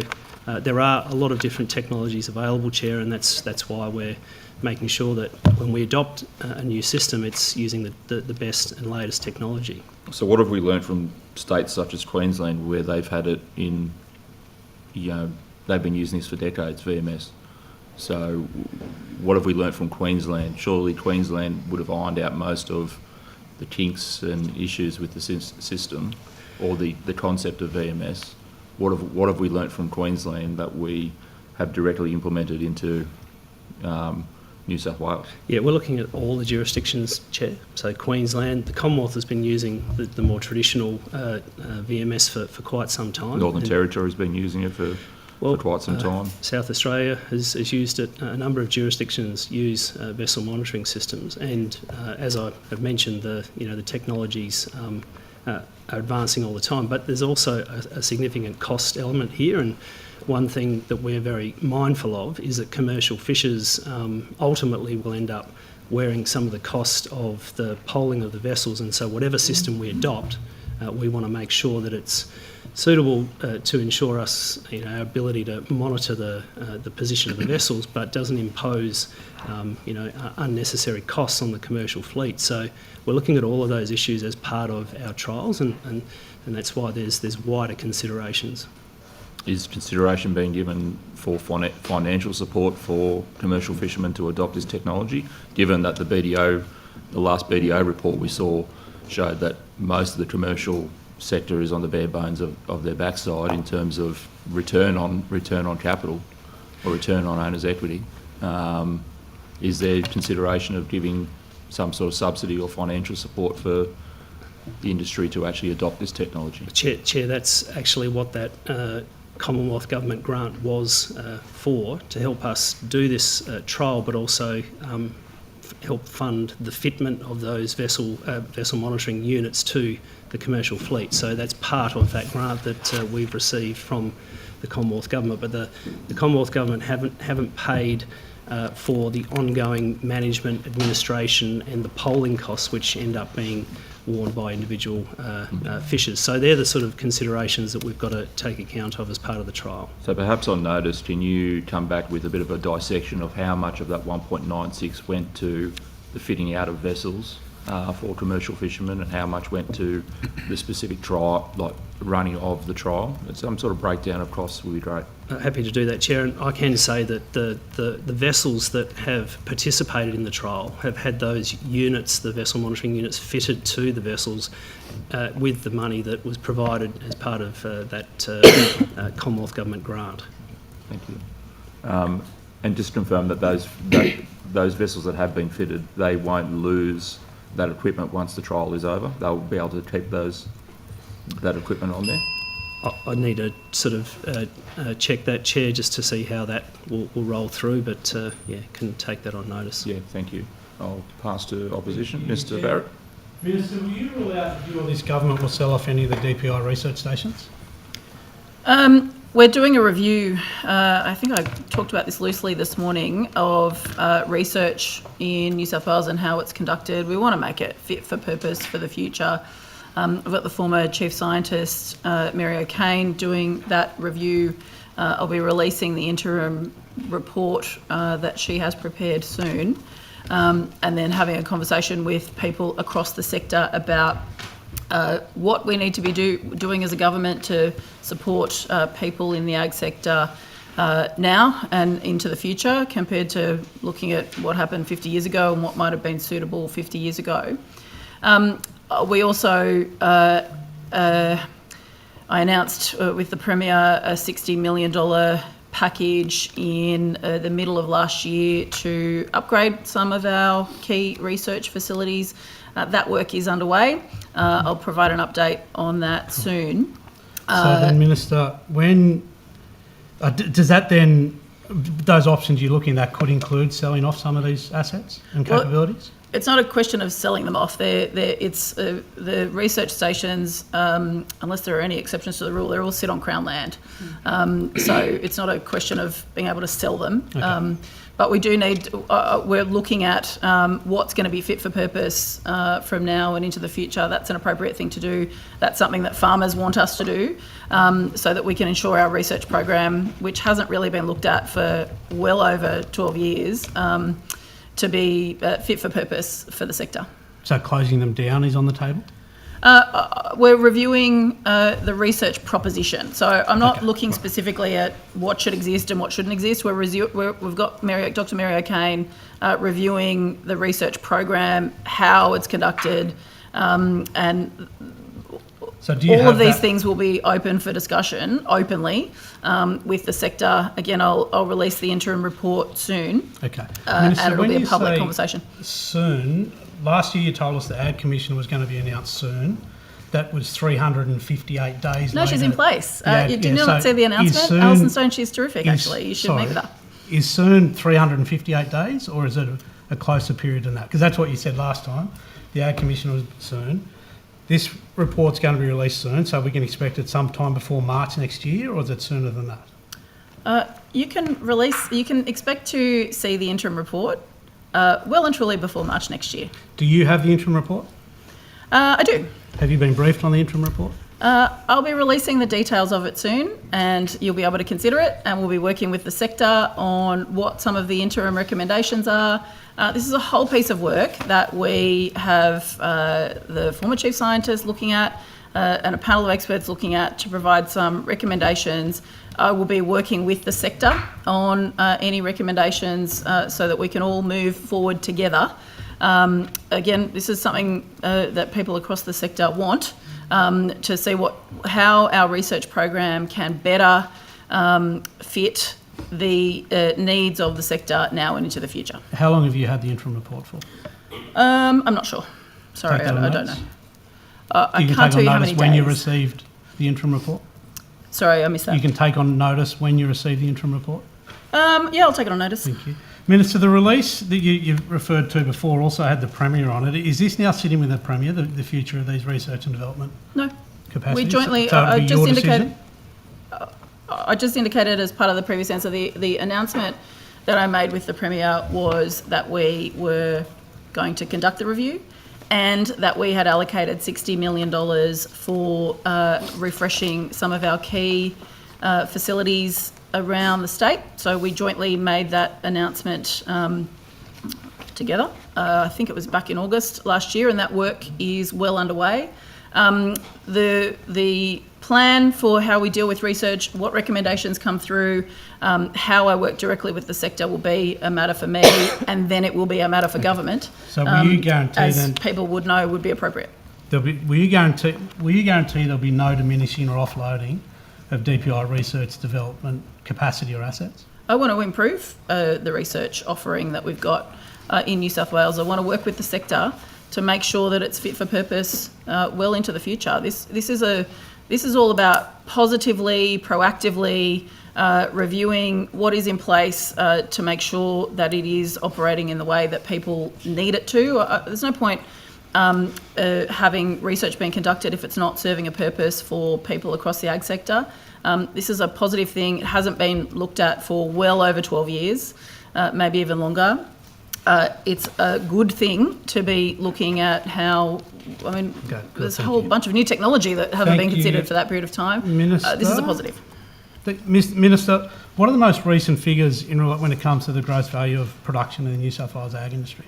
The industry is worth $20 billion to the economy, which is really fantastic. It's an incredibly important sector for the New South Wales economy, but also broadly for our community. We grow the best food and fibre and produce in the world right here in New South Wales. I celebrate the ag sector. We want to enhance it into the future, and that it is worth that much to our economy means it's even more significant. Thank you. Are you concerned how much that's come off in the last couple of years? There are fluctuations in this sector, as people would appreciate, based on all kinds of things. It's still one of the highest figures that has been achieved in the history of the sector in the state. That's a wonderful thing. Obviously, the prices and market conditions vary from time to time. Weather conditions have impacts on certain products. It's not a fixed number, but it has been a couple of really great seasons for many, and that has been a boost for the New South Wales economy. Minister, are you concerned that this decline is putting at risk the industry aspirations to reach $30 billion by 2030? We support the industry's aspirations to grow to that extent, and a lot of the things that I'm talking about as part of these answers are about that. So working with the sector for how we can improve, modernise, maybe in some cases expand part of our research offering isn't something that we're just dealing with in isolation. It's about working with the sector to give them every opportunity and to provide whatever support government can provide to help them to reach the targets that they've set. I'd love for the sector to keep growing year on year. It obviously depends on a whole bunch of circumstances, and we'll support them every way we can, but it matters for the economy. Minister, can you tell me who the chair is of the Cattle Tick Ministerial Advisory Committee? I can't, but I'm happy for someone. Rachel might be able to provide that information. Sorry, I don't need that from Rachel. Thank you. From Ms Connell, sorry. Minister, when did the Cattle Tick Ministerial Advisory Committee last report to you? I would have to take that on notice. Would they have replied to you twice this year? Twice last year? I'd have to take that on notice. Happy to come back to you with the details, but I'd have to take it on notice. Are you aware that part of the Cattle Tick Management Program sees that Cattle Tick Ministerial Advisory Committee reports to you on their twice yearly meetings? I will accept if that's what you're suggesting to me. I don't know when it last has. I'll take it on notice. Minister, would you like to see, or are you expecting any changes to the Cattle Tick Management Program in New South Wales? It's a really important program. We've got to manage this threat to the industry, particularly around our northern borders of the state. There's a number of things in place for monitoring, services in place through the department for resources on the ground for supporting producers in the north of the state to monitor for this issue and to manage and mitigate this issue. There are no plans to change that. It's something that the department's working with the sector on. So there'll be no changes to this program in, say, I'll give you the next 12 months? There's no plans to make changes to it. Minister, can you tell me where things are up to in regard to the review of the tick management program in New South Wales? I can't, but perhaps someone from the department might be able to give you some up-to-date information. Whether you could tell me where it was up to was my question. Well, I'm trying to provide the information to you and to the committee, so the department's right here. I'm happy for Rachel to provide the information. Ms Connell, can the Minister tell me where things are up to in regards to the tick management review in New South Wales? I mean, that's a ridiculous question. Minister, part of what I'm trying to establish here is your understanding of what you just described as a very important issue. Yeah. Minister, can you tell me how far south cattle tick were detected? Well, can we finish with the... You've asked a question. My question I want to is just provide some information. Minister, my question... Sorry. We need to be able to answer the questions. This yes, is not... my question, Minister... There's a question asked. We'd like to provide information. I think there's people tuning in who might be interested. That's why we're here. My question was clearly directed to the Minister about her knowledge on this, and she's continuing to deflect that question. Well, the Minister is entitled to pass the answer on to one of her advisors. or staff, Okay, sorry. well, I'll put that and same- then, but you are also entitled to, like previous members have, to say you'll take that up with the appropriate staff in the afternoon or a later date. Which That I'd be is quite happy your to. choice, but you didn't state that. The minister's got her note now. So my question is, Minister, can you tell me how far south cattle tick were detected over this summer? I'm happy to take the details of that on notice. Okay, right. Thank you, Minister. Minister, how is the special purpose, can you tell me please how the special purpose rate, pet management rate is raised? No, so I'm happy for the department to provide you with some information if you'd like to get some information about that. It's a ratepayer collected, it's collected from And I'm those happy for ratepayers? information to be provided to you. Do you know how many ratepayers would contribute into that fund? I can get you that information. I wouldn't know the figures of how many ratepayers off the top of my head, but I'm happy to get that information for you, or alternatively the department can provide the information today. We're happy to be as helpful as we can.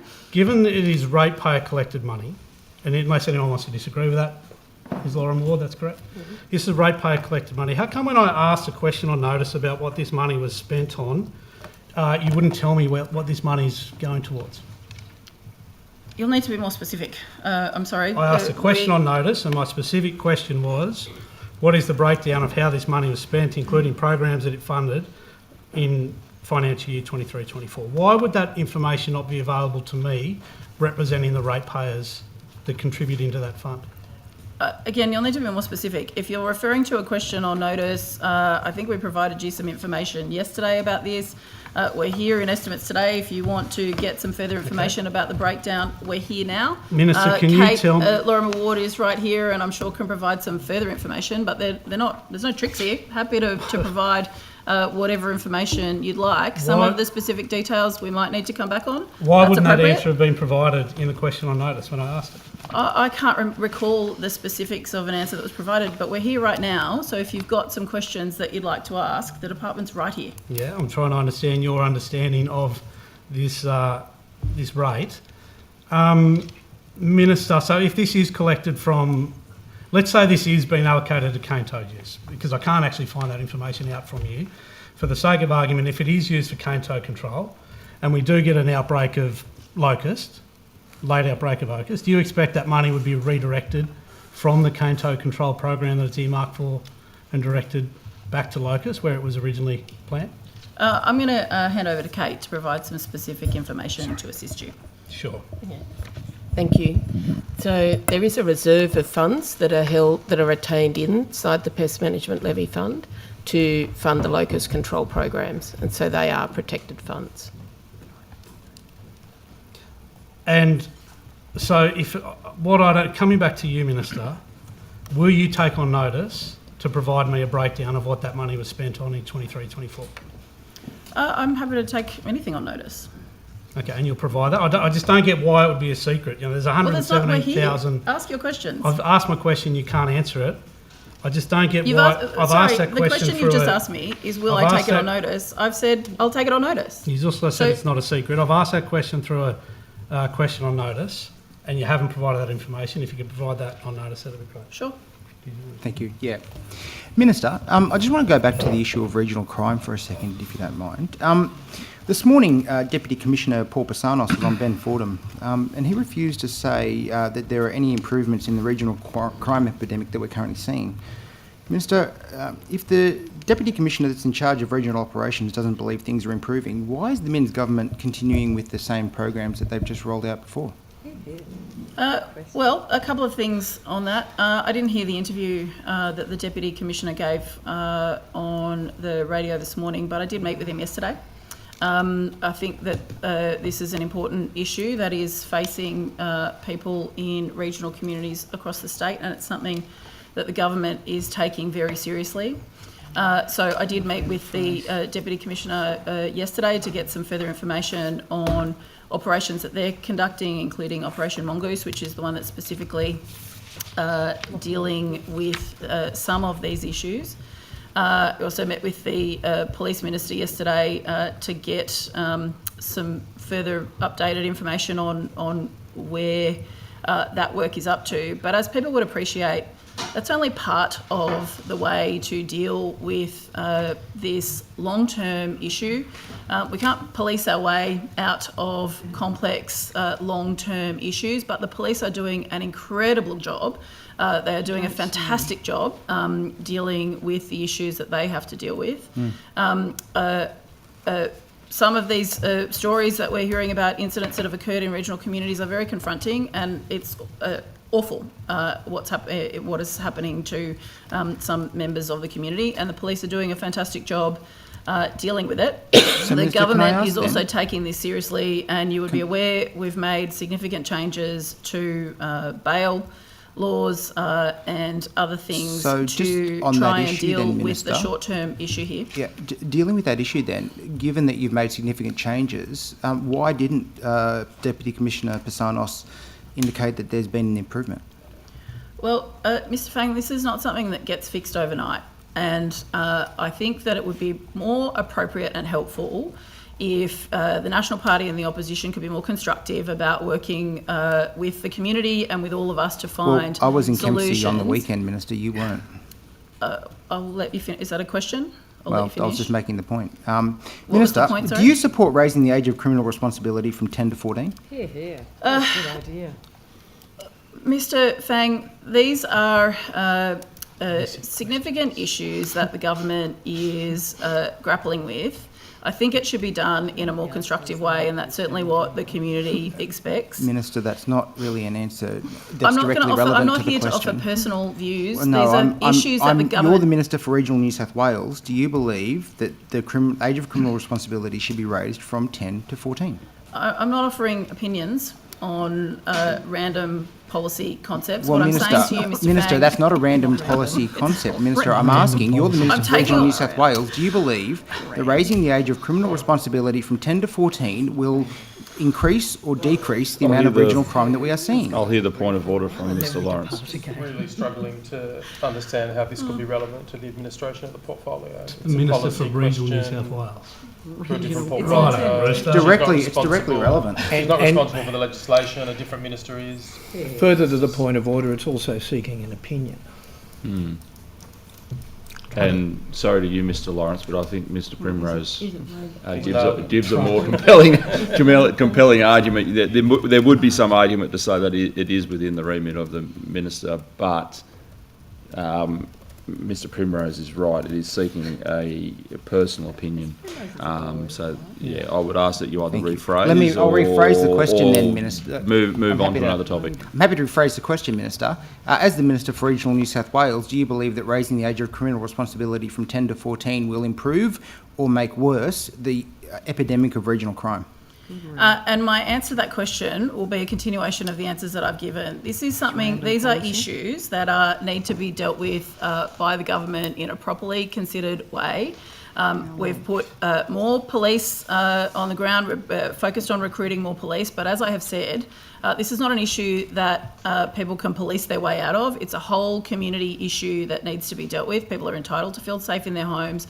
As the Minister for Regional New South Wales, it's not within my remit to deal with the specific work of police, the specific work of the Attorney General. The government is dealing with these issues in a broad way and taking them very seriously. So, Minister, given that you've refused to rule it out, does that mean the government is considering raising the age of criminal responsibility from 10 to 14?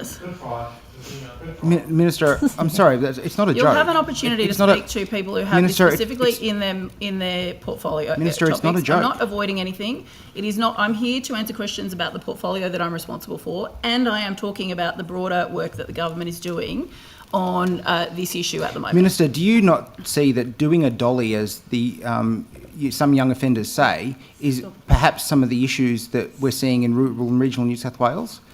Do you accept that those issues are directly responsible for the recidivism and issues that we're seeing in rural and regional New South Wales with the crime epidemic? As the Minister for Agriculture and Regional New South Wales, with a focus on regional development, I don't have advice on what Are you saying you don't have what is being argued or not argued in individual circumstances, in individual cases. I don't have that information. Minister, you're the Minister sorry, for Mr Fang, that your time has elapsed. You'll have to pick this up at the next round. Ms Hurst? Thank you. Minister, I wanted to ask you about Coffs Coast Wildlife Sanctuary holding after-hours events where they serve alcohol while guests interact with the dolphins and the seals. And I know you've sent me a letter in response to this, and I thank you for that letter, in which you advised me that that the facility was inspected on the 20th of December and some corrective actions were taken. First of all, when you say corrective actions were taken, do you mean that a formal corrective action request, like a CAR, was issued under the Exhibited Animals Act? So I am aware of the issue, and I know that we've corresponded about your concerns about functions occurring and alcohol being consumed around these animals. People have had a look at it. What I think it'll be helpful to get the department to give you some specific information in relation to your question, because I do understand that this is something that you're quite concerned with. That would be Rachel. I might just get a very brief rundown and then we can talk further in the afternoon if that's okay.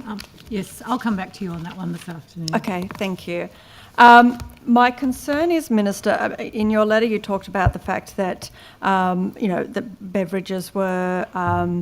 that the rules around the beverages were being changed, new policies on glass near exhibits, banning of beverages, which I assume meant alcoholic beverages, and limiting some of the photo opportunities. Since your letter on the 20th of December, I've been sent further images, which I'll get the Secretariat to pass up to you. Thank you. Which suggests that some of these new policies are not being followed. This was an event on Valentine's Day, so it was the 14th of February, so sometime after your letter came to me. I understand, obviously, this is probably the first time you've seen these images. Can I just leave those with you to pass on to the department and ensure that there's further investigation into this and whether the new policies are being adhered to? Yeah, so thank you.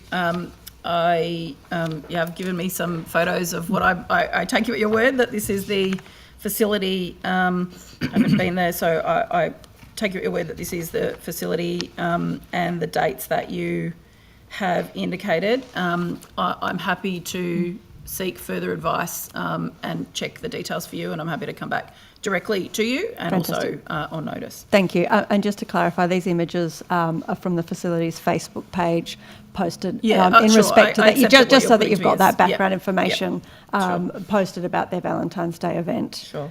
Thank you. I want to jump now back to the independent office.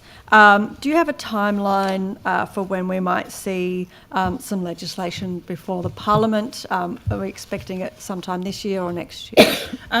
Well, work is very much underway in terms of our proposal to establish this office. I intend to have that work completed this year, and not in a position to provide the full details today, but I'm happy to give you some indication about what the some of the thinking is about what this office will do, if that assists. So one of the key functions that we're looking for it to have is oversight of, there's just not been, you're well aware of this, but for everyone else who's paying attention to this, there just has not been proper oversight of how animal welfare enforcement and other work is occurring in New South Wales.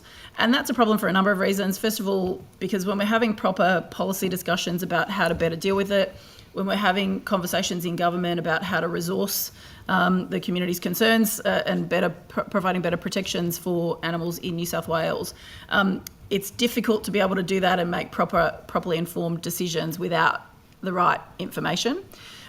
So you would be aware we've changed the law to require the the charitable organisations that we've got doing the work now to report more transparently, including so that people can see the types of issues that we're dealing with, what resources need to be put in place in order to better deal with these issues. Even what animals are the ones that are needing assistance.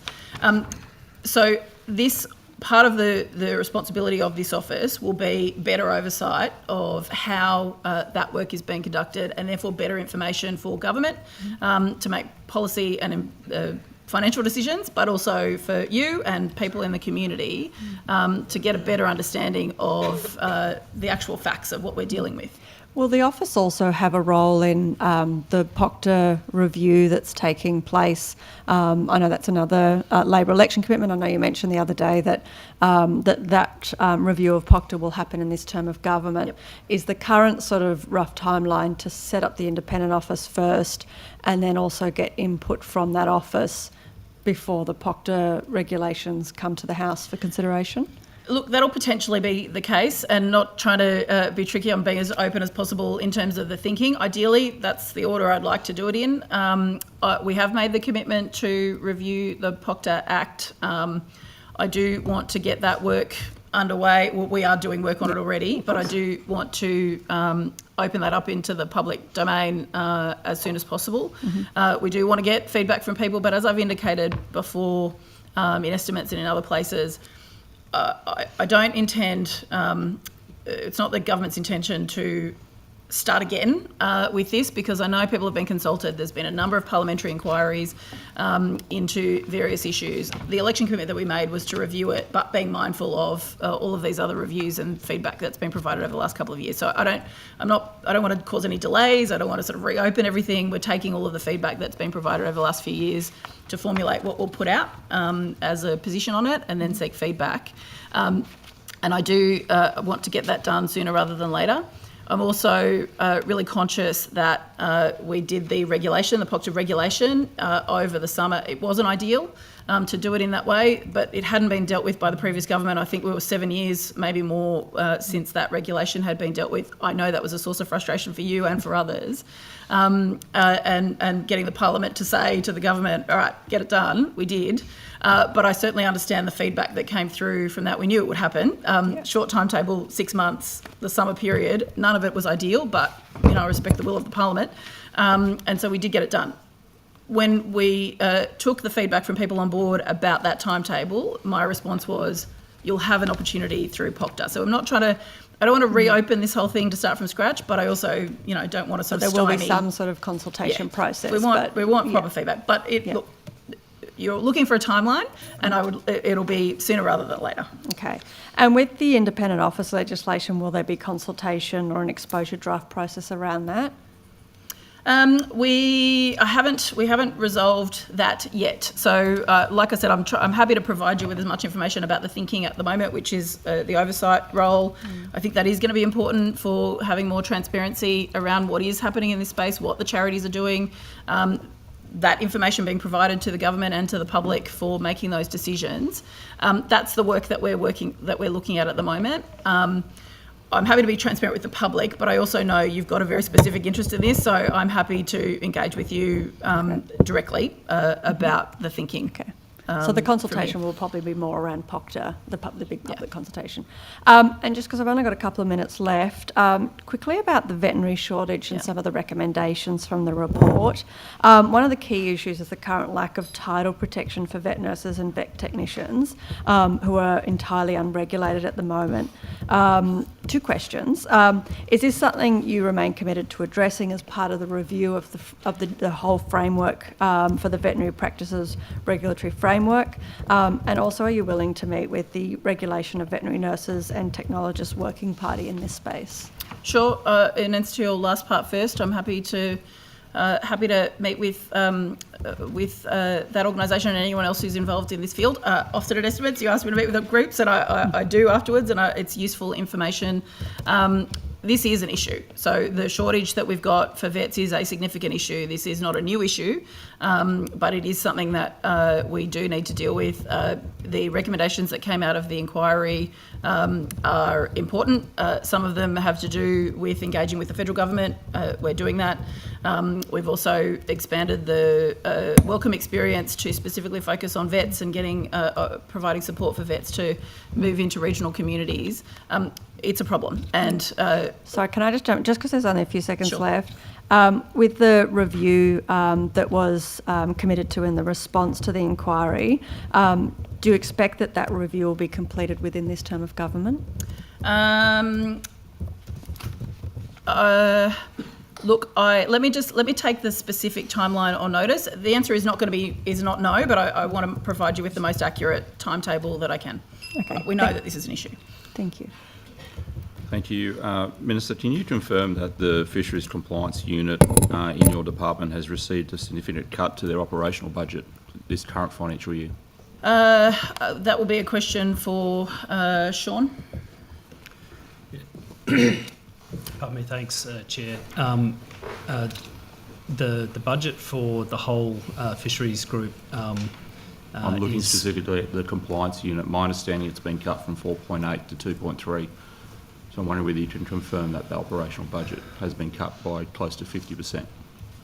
No, those figures don't sound right to me, Chair. I'll need to check that and come back to you with, the accurate figures, but those figures don't sound right to me.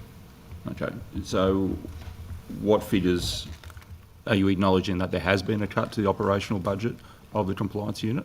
The operating budget across the whole fisheries group has been reduced this year, and all groups are now actively working to fit within their budgets. And it's not just fisheries compliance, but I don't have the exact figures at my fingertips, Chair, but I'm happy to take that on notice. Yeah, if you could take that on notice, and we can maybe pick up in more detail when we come back after lunch. What specific cost-saving measures have you asked the compliance unit to implement to meet those cuts? I haven't given any specific directions, Chair. Each of the directors that are responsible for their part of the business are essentially responsible for managing their budgets, and that's a responsibility that each part of the business has. The director of the compliance unit, what directions has he given regarding cost savings in this area? Has he asked them to cut back on sending out infringement letters due to postage? Has he said we got to hold back on replacing uniforms? Has he said no more overtime? Has he said we need to limit our patrols to two patrols a week? Like, has there been discussions about Revenue New South Wales about the fees that they charge to process infringement notices? Like, what measures has he taken or she taken to meet those budget cuts? All of the things that you've mentioned, none of those are strategies that I've heard, Chair. So, are you able to take on notice and come back with a list or a description of how the Fisheries Compliance Unit is meeting its requirements to fit within the budget cuts? Happy to take that on notice, Chair. Mr Banazic, if I could just make the comment that, per se, in terms of budget cuts, there haven't necessarily been budget cuts. So, in fact, additional money's been provided to Sean's area, so an additional $5 million was provided to his area. So, I think it's probably better to characterise it as people fitting within their allocated budget, as opposed to there's been budget cuts. Okay, but if what's been reported to me is accurate, that their operational budget in 2023 or 2022-2023 was 4.8, and they're now saying you have to fit within a budget of 2.3. Now we can debate whether those figures are 100% accurate. Then their budget has been reduced. So yes, they have to fit within the new budget, but effectively their budget has been reduced. Yeah, as Mr Sloan said, sorry Mr Banazic, we can come back and explore this afternoon. That would be great. Minister, my understanding is that the department has a large offshore patrol boat called OPV Solitary Ranger, and that this vessel is now over 3 years old. Are you able to confirm if this vessel has a standalone and sufficient operating budget to actually do its work? I will hand over to Sean for that. I don't know about the specific boat. Thanks, Minister. Thanks, Chair. The Solitary Rangers, I guess, the pride of the fleet for our fisheries unit, and it costs us about $10,000 a day to put her to sea, and obviously we use the solitary ranger in a whole range of things that goes beyond fisheries compliance. We use her to do some research activities as well as doing work for other agencies. So, do you charge those other agencies for the use of that vessel? We do, and that those sort of arrangements ebb and flow each year. And Parks Australia, there's a whole range of organisations, maritime and others, that we partner with, sort of from time to time and year on year. But the way that we fund the activity of that vessel is year on year changes depending on who we're partnering with. Okay. And perhaps on notice, can you tell us how many days this ranger has been out in the last 12 months? So we get a gauge of what it's costing the department to run over a 12-month period. Happy to take that on notice, Chair. That would be great, thank you. And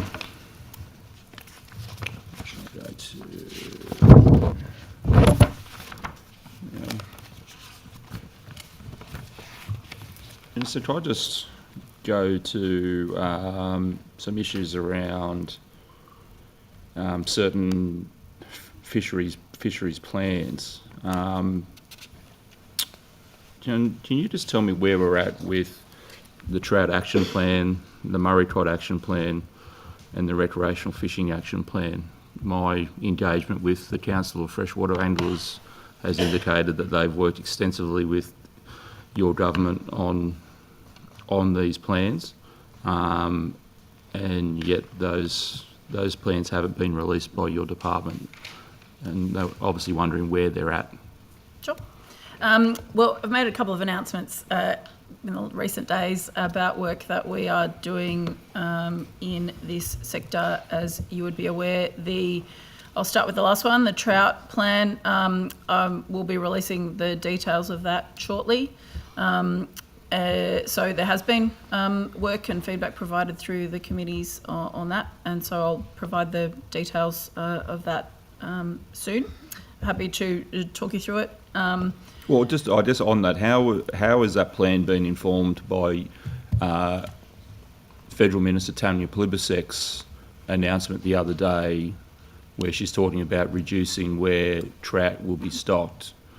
How is that going to inform your plans for this species, given that it is a very popular sports fish, and a large number of recreational fishing fee receipt holders fish for this fish? Yep. And they also directly contribute to the costs of stocking this fish. So if we see a decline in their ability to catch it, we're going to see a decline potentially in the fishing fee receipt as well. And we could potentially go into this spiral of decline in terms of investment in restocking of this species. Well, our plan is ready to be released. I know a lot of work's been put into it and feedback received through the committees that you have referred to. I'll be releasing the details of it shortly. You're right, it is a really popular species for restocking. Our restocking program will continue. We'll obviously work in with plans that the federal government might have. I haven't had any direct communication with the federal government on it, but we committed, it was an election commitment in fact, to have this plan in place, and I'll release the details of it shortly. But it's I won't be revisiting it, if that answers your question. Yeah, were you aware of Ms. Plibersek's comments? I haven't seen it, no. You haven't seen it, okay. Okay.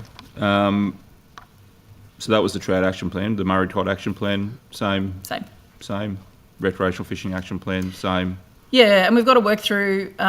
So the two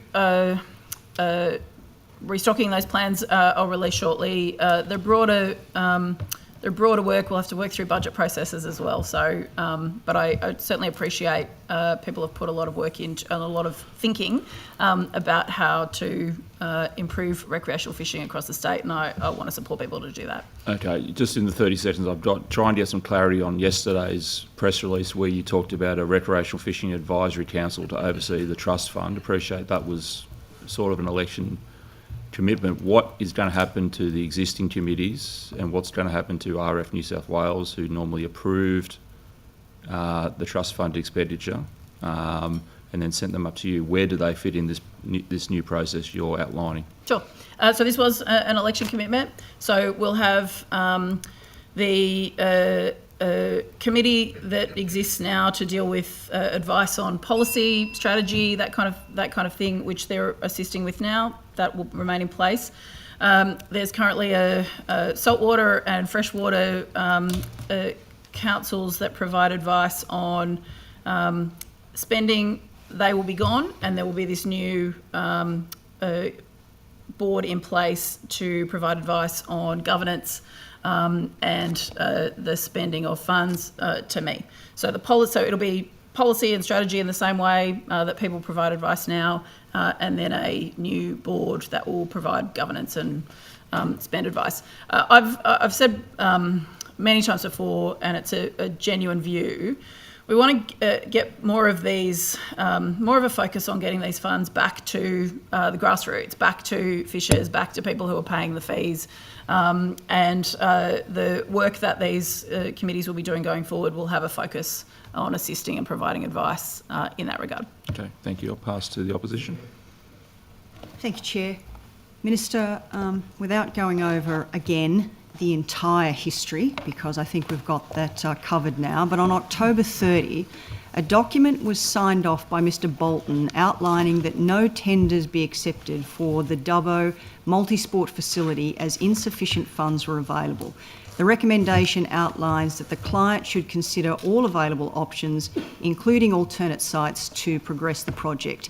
Given PCYC put forward an alternate site where the project could be done within scope and within budget, why did you not allow this to happen? Well, I'm happy to again report to the committee and to the community of Dubbo the reasons for the decision. Mr Bolton's here to answer any specific questions you've got about those documents, but the proposition that I had at the end of the day was about a new proposal. So people are welcome to make this new proposal, and they're welcome to engage with the government about this new proposal. There's, that I've given plenty of answers on today. The information that I had separately to that was that this new proposal was in the ballpark of $70 million. Those funds are just not available. But the proposition here was a new proposal compared to a variation for however many times before that this project was not delivered by the previous government. The new proposal with, as I've indicated before, I don't have confirmation that the PCYC have purchased a building, but if that's something that they're looking to do, if that's something they want to talk to government about, they're welcome to engage. Minister, the advice said a new site should be considered, so why did you not do that? Because this is the advice that I considered was a new proposal compared to yet another variation. So I've talked about the history of this for nearly 7 years, where the local member and other former ministers did media opportunities, standing with shovels, digging, pretending to dig dirt in the ground for locations that were not allocated to this proposal. There have been various proponents over the almost 7 years that this project has been discussed. I outlined that the council were around from the beginning. They withdrew in 2020. Chair, I think At we're now some recovering point, old the local university was part of the consideration for a location. Point of order. I I'm not wish sure that this is these relevant now things to the had been question that was resolved asked. before now. Sorry, there's a lot of chatter. I'm not sure what I'm supposed to be doing here. I've got a lot of I'm trying to see whether Mr Fanning does want to take a point of order. I've taken a point of order. I think that the What is the minister's point now of order? straying from direct relevance, and I'd ask that Ms Overall be allowed to move on. Further to the point of order, the minister's clearly being directly relevant, as you directed earlier. Yes, and look, and to, I guess, assure Mr Primrose in terms of how this will be treated, it will be treated the same way as how the President treats questions of relevance, whether direct or general, in the chamber. And the Minister is being directly relevant to the question or part thereof. So unless Ms Overall wants to press further. I haven't finished. Sorry, I was interrupted by the point of order.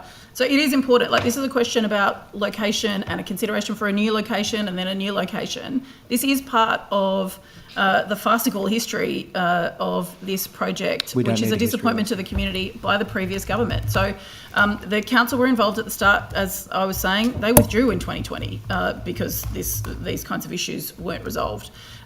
The university was involved at some point, and various locations again, were I draw your considered as part of attention that. to the more I mean, I'm direct answering aspects of the this. No, you're question not. about You're going location. over the timeline So yet again and again and again. There was a discussion about So- location because in Order, October can we there not- wasn't a location. That's very disappointing for the people of Dubbo. Okay, now that we've all taken a breath, Ms Overall, would you like to ask a follow-up question? I'll ask you one more thing, Minister, that I'll ask you to answer directly and keep it directly relevant. It's a fairly easy question. A yes or no will suffice. Will you commit to supporting that community, that's the Dubbo community, in seeing this important project brought to fruition by doing in all your power to back it? I'm disappointed that the previous government... That's not what I asked, Minister. I asked, will you commit to supporting that community in backing the project? National Party member about how I should answer the question. I'm going to answer Well, no, the you're question. not answer the question. Order. We've had this argument before. You cannot direct a witness to answer it in a particular way, as frustrating as it may be. Directly relevant, Chair. It has to be directly relevant, and I think we should at least give the witness, whoever they are, whether it's the minister or a public servant, at least 30 seconds before we interject. 30 seconds, we're timing. This project should have been built when it was first committed to in 2018 for $4 million. And it is a significant disappointment to the community, I'm sure. They're entitled to be disappointed that this project that was promised and promised and promised, Minister. where people pretended to do media stunts, digging holes in the ground where there was no location, No, Minister, they're yet no disappointed in project. you. Every year there was a new allocation of money, but no location for this project to be delivered. People are entitled to be disappointed about Now that. there's no money in the I budget have at all. indicated that the proposal is now a new proposal, and people are entitled across the community, including in Dubbo, including the PCYC, Where's the money, Minister? to engage with the government about any proposal that they think Where's is the of mi- interest to their And we community. hope that you'll back that community. And Chair, we'll follow if I proper can, process, before we run out of time, if I can move because that is on. one of the things that we were elected to do. Lovely. Other questions to put to you, Minister. Regional Media Fund Round 1, what was the total funding? I'll have to, this was a couple of years ago now, so I'll have to take the specific number or notice unless somebody has it to hand. Have it in a second. We'll find the figure for you. It was $3 million. Thank you. Across all of regional New South Wales. So are you aware of how many regional media organisations received grants for Round 1? Round 1 again is some time ago, so I'm happy to take the specifics on notice. We announced it, it's all in the public domain. I'm happy to provide the list of recipients. 47, Minister. Thank you. So we're already up to Regional Media Fund Round 2. Correct. And that should be more front of mind for you, as it was only the 18th of December 2024. So that election commitment for $3 million of government advertising to be spent in regional newspapers, is that $3 million in addition to the Regional Media Fund Round 2?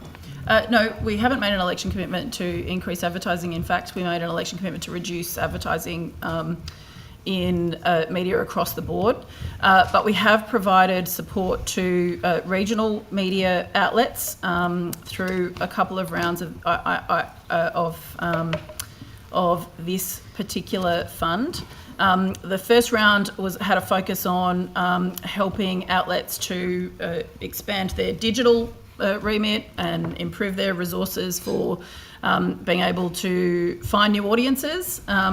The feedback that we received was that for the second round was that people wanted some more direct support, because we're certainly very conscious of the fact that a lot of regional newspapers are struggling and having a tough time continuing as business entities for a range of reasons. So we heard that feedback for round 2 and have provided some direct support. So is there any additional funding to the original $3 million?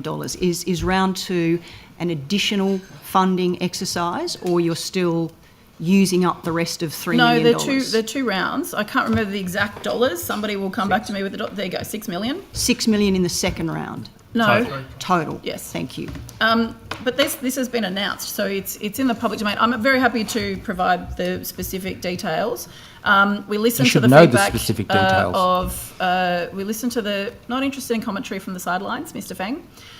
We released this information, took the feedback on board. Again, the first round was to modernise and digitalise. The second round was more direct support because they're doing it tough. And we'll continue to engage with the sector. Very aware they're doing it tough. So of the original $3 million, Minister, was all of that allocated to those 47 grant recipients? Sorry, I'll let you finish. I have think finished. they're from That's the memory. question. I'll have to take the specifics on later because this was quite some time ago. But I understand the question. From memory, I think there might have been a little left over, which was put into the second round. But somebody might check that for me, and I'll confirm that on notice for you.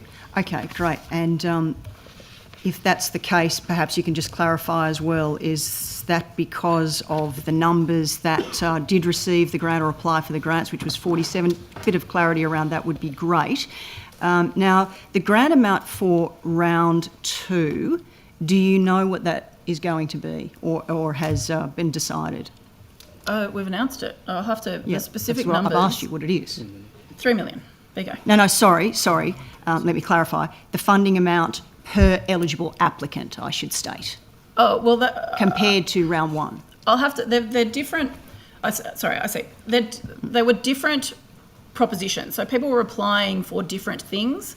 And respectfully to all of the applicants, just because you apply doesn't mean it's automatically granted. So they will have been through a process to work out whether it was in line with the guidelines, the grant guidelines for this particular project, and whether it was something that could be delivered. But for the specific details of it, as per your specific question, I'm happy to provide further information. Okay, so the funding amount is going to be approximately $29,000 $29,000 per eligible applicant. And so, Minister, that's been reduced from round 1. They were different propositions, so it's not the same. The two rounds were not the same offering. Are you aware of how much it's been reduced by? But it's not a question of reduction. They were a different offering. Are you aware of what it's been reduced by? No, I'm happy to approximately provide 40%. All of the, but again, and I hear what you're saying, Minister. I'm happy to provide the I hear what you're details of saying both that rounds they're on different notice, propositions, and and you're lots of quite recipients on right. notice. And round 2 is to improve long-term sustainability, encourage innovation in business, creation of employment pathways, and diversification across all operational areas. Now that's all terrific, but that's a huge ask for $29,000. Wouldn't you agree? Well, it's better than nothing, and I don't think you guys made much of a contribution. Well, have you actually had the opportunity to meet with Country Press New South Wales? Yes. And what have your discussions been in relation to government support around all of that? Has their advice informed round 2? Yes, I think I've indicated that as part of the answer. So the first round was a focus on more of a sort of a digital aspect, I guess. I don't know if that's sort of correctly. I'll provide the details on notice. The second round was more practical support for their business operations because they gave us feedback that that's what they preferred. We listened to stakeholders as a government. We made an election commitment to provide this support in line with feedback that we had received from the sector. We engaged with them as the government about what they needed. We set up a process for people to apply. I acknowledge, and I have acknowledged in this answer, that regional media outlets are doing it tough. It's a changing environment in terms of how people get news. I suspect Sydney-based newspapers are in the same boat, and people are getting news from all different types of channels.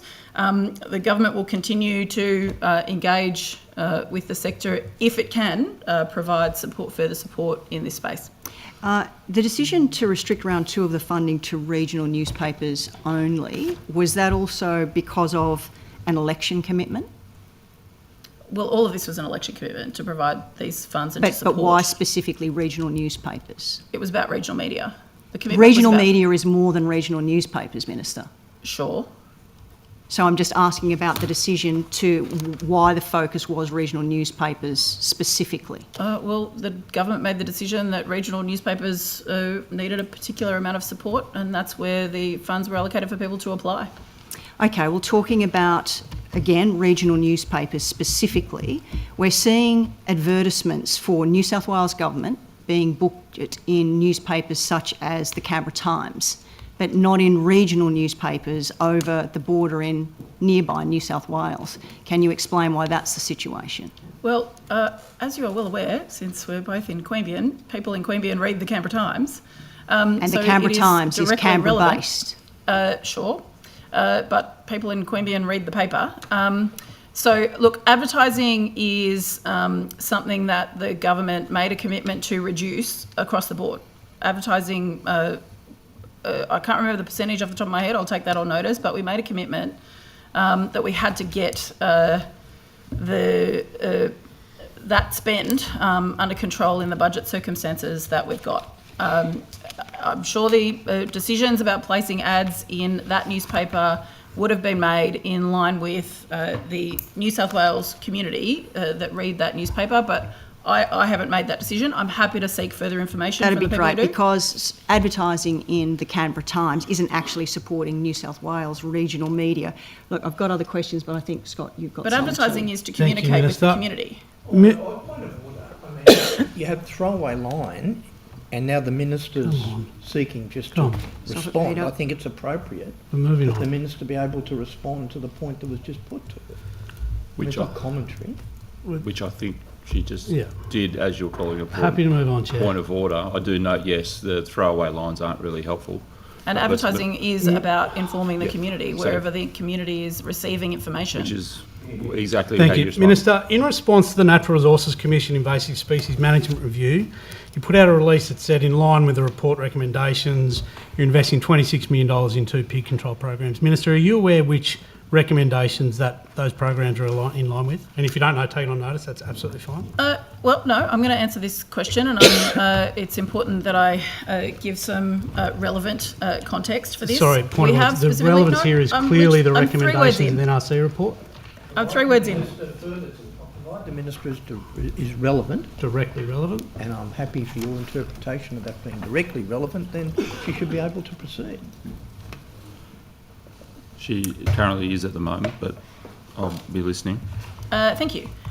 So we have allocated that amount of money to the feral pest program with a particular focus on pigs, because pigs have been a particular issue over the last couple of years. It's been quite a successful program. The NRC report, which the government asked the Natural Resources Commission to do, is really a really important piece of work to give the government advice on how to better deal with our overarching strategy for dealing with pests and weeds. So what the advice is looking at is, so we are continuing to deal with these problems as they occur, pigs being a relevant problem at the moment. But the advice from the NRC, which we've asked them to provide, is how we can broaden the support that we're providing to landholders, farmers, others, for how these issues can be dealt with in a more holistic way across government, to share resources between departments, rather than having to go through the process of fighting for money for each individual issue as it occurs. So it's a very important piece of work. Minister, Look, you've asked me about the NRC report, and I'm literally answering the question. We asked the NRC to provide this report, and we'll be taking their interim advice on board as we work through these plans for better resourcing across the board, how we deal with supporting people to manage pests and weeds. Thank you, Minister. That's why we've got the Biosecurity Commissioner in place. Yes, we'll have... It's nothing to do with the question. It's Thank you, literally Minister. the question. Looking at your disclosures, you had 3 meetings in the first 5 weeks of the most reporting period. Is that a busy period for you? 3 meetings in 5 weeks? I don't... you'll have to be more specific. What period are you talking about? The first reporting period of the first 5 weeks of the last reporting period. On top of that, while you're considering that, In that 3-month period, you met with just 2 councils and one JO. There's more than 90 councils in regional New South Wales. Is your plan to get through these at that rate, which will take about 8 years to meet all regional councils?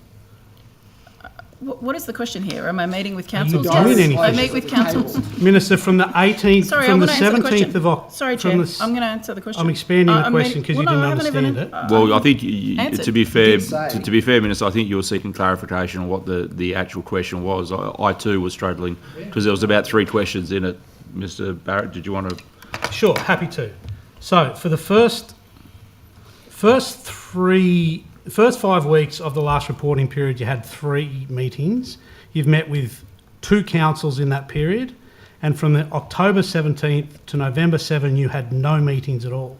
Minister, what do we say to stakeholders that can't get a meeting with you? Are you too busy to meet with stakeholders because of this heavy Well, that's a workload? different question, but I'm happy to answer it. So perhaps you might want to get your question straight, but I'm happy to answer it. I do meet with councils. I don't know what happened during that period. Perhaps Parliament was sitting. I'll have to check the dates. I'm not sure. I am very busy because there is a lot going on in this portfolio, and I've announced I've covered a whole range of really fantastic initiatives that the government is dealing with today. And there's a number of problems that we need to continue to grapple with. And so I meet with stakeholders all the time. I have met with a number of councils. Sometimes I will address. 2 of them. Sorry, I'm answering the question. 3 months. Sorry, you got to let me answer the question. You haven't Sometimes answered the I meet question in with 3 hours. councils. Why would we I'm sorry, expect I you don't to need answer commentary from the sidelines. I'm trying to answer the question. I'm done. You've asked the question, I'm answering the question. Let That's the how this bell works. So sometimes I meet with councils as a group. So they have joint organisations. You've just referred to one. I think I did the Central West group in Parliament when they visited late last year. Sometimes I meet with them in groups. Sometimes when I've been doing some consultation on, for example, the Regional Development Trust. We've had a whole group of stakeholders together in one room so we can cover a topic with a range of councils at one time. I try to make my time go as far as I possibly can, and if stakeholders want to meet, doors open. All right, well, that has effectively taken us to 12:45. I'm looking at the government for questions. Why would they ask questions? We can't get any answers. Well, you ask them and then try to answer them. Thank you. So Well, there's there's better answers than the minister gives. no questions from the government. Thank you, Minister. We will return back with the remainder of the public servants with some additions at 2 o'clock. Thank you. Thank you. Thank you, Minister.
Okay, welcome back to this afternoon session of Budget Estimates 2024-2025. We now have just witnesses from the department. I do need to swear in Miss Ma, even though you did swear in before, your position title has changed, so we just need to swear you in under that new position.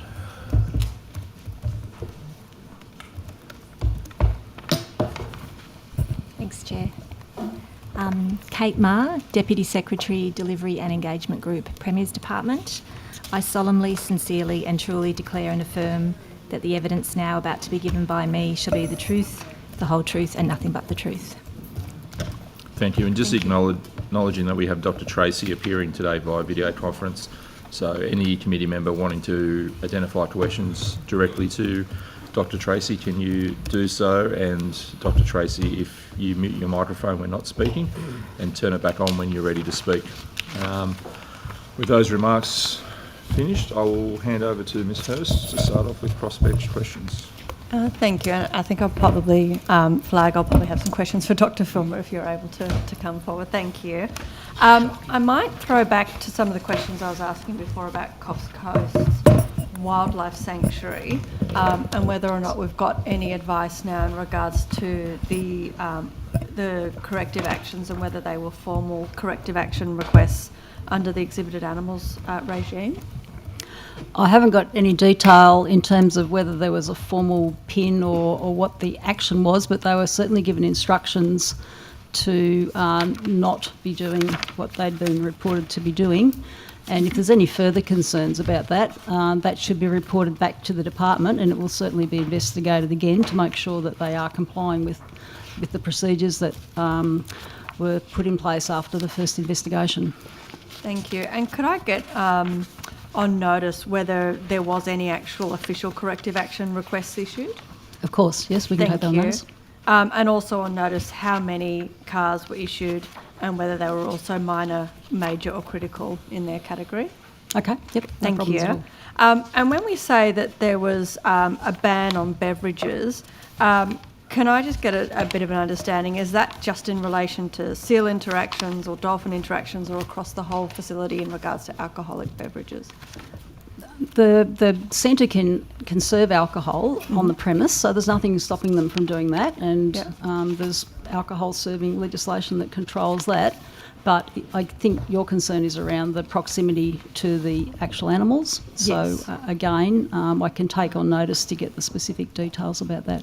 Thank you. Yeah, sorry, I'm referring there to the letter I received from the Minister about ending the serving of beverages, and so I just want to get an understanding of, what was the limitations around that? If they're retaining their licence to actually be able to serve alcoholic beverages, what the limitations are that will be put into place. Yeah, no problems. I think we're best to take that on notice so we can give you an accurate answer. Thank you. I also wanted to ask you about the Animal Welfare Advisory Council. Do you know how many times the Animal Welfare Advisory Council met in 2023? In 2023, there were no meetings of the Animal Welfare Advisory Council. Do you know how many times they met in 2024? Once they met in 2024. Okay. Are you able to explain why that committee has met so infrequently, particularly given the significant number of amendments to POCTA and the Animal Research Act that have passed in the last 12 months? The council's engaged where it needs to be engaged, and there is a meeting coming up with them in March this year. So how does that process work? Is that something that the department asks them to meet and report back, or is it something that they do independently? Under POCTA, Section 34A, AWAC's got the Animal Welfare Advisory Committee, has the responsibility of reviewing and commenting on changes to new prescribed guidelines and codes of practice relating to the welfare of farm and companion animals. So that's their role. There hasn't been a lot of need for that consultation in that time period that you've referred to? In the last 2 years, but we've made quite a significant number of changes both to POCTA and the Animal Research Act in the last 2 years, but they've only had one meeting. I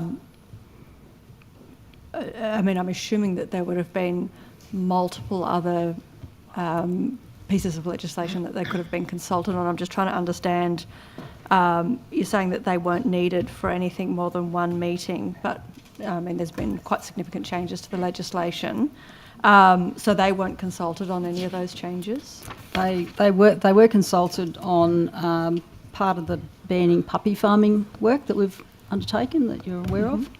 So that was the one meeting that they had? That was in 2024. Yeah, so that was the one meeting that they had in the last 2 years? Yes. Okay, and so all the other work that's been done, they just haven't been consulted on, is that? Well, as I said, their specific function is around codes and prescribed guidelines. How is it determined whether a meeting of AWAC should be called? Who actually makes that decision? That decision would be determined by the department or the minister, I guess, but particularly the department, if the type of work that they're prescribed to undertake is being looked at within the department. And is there an agenda circulated before every meeting? Yes. And how much notice of meetings are members given in order to consider the matters that are being raised at the meeting? I'm not sure whether that's prescribed in the terms of reference, but we would always try and give at least a week or 2 weeks notice for something like that so that any matters could be duly considered. And how is AWAC's advice communicated to the minister? Do they provide the minutes of that meeting to the department to then pass that on to the minister, or how is that information funneled back directly to the minister? That certainly there'd be minutes available if the minister wanted that information, but if there's anything of particular note that came out of those meetings, that would be channelled up through the normal channels to the minister. And so the minister would have to actually seek out the minutes. There's nothing sort of really specifically provided to the minister as a summary form or anything else from an AWAC meeting that occurs?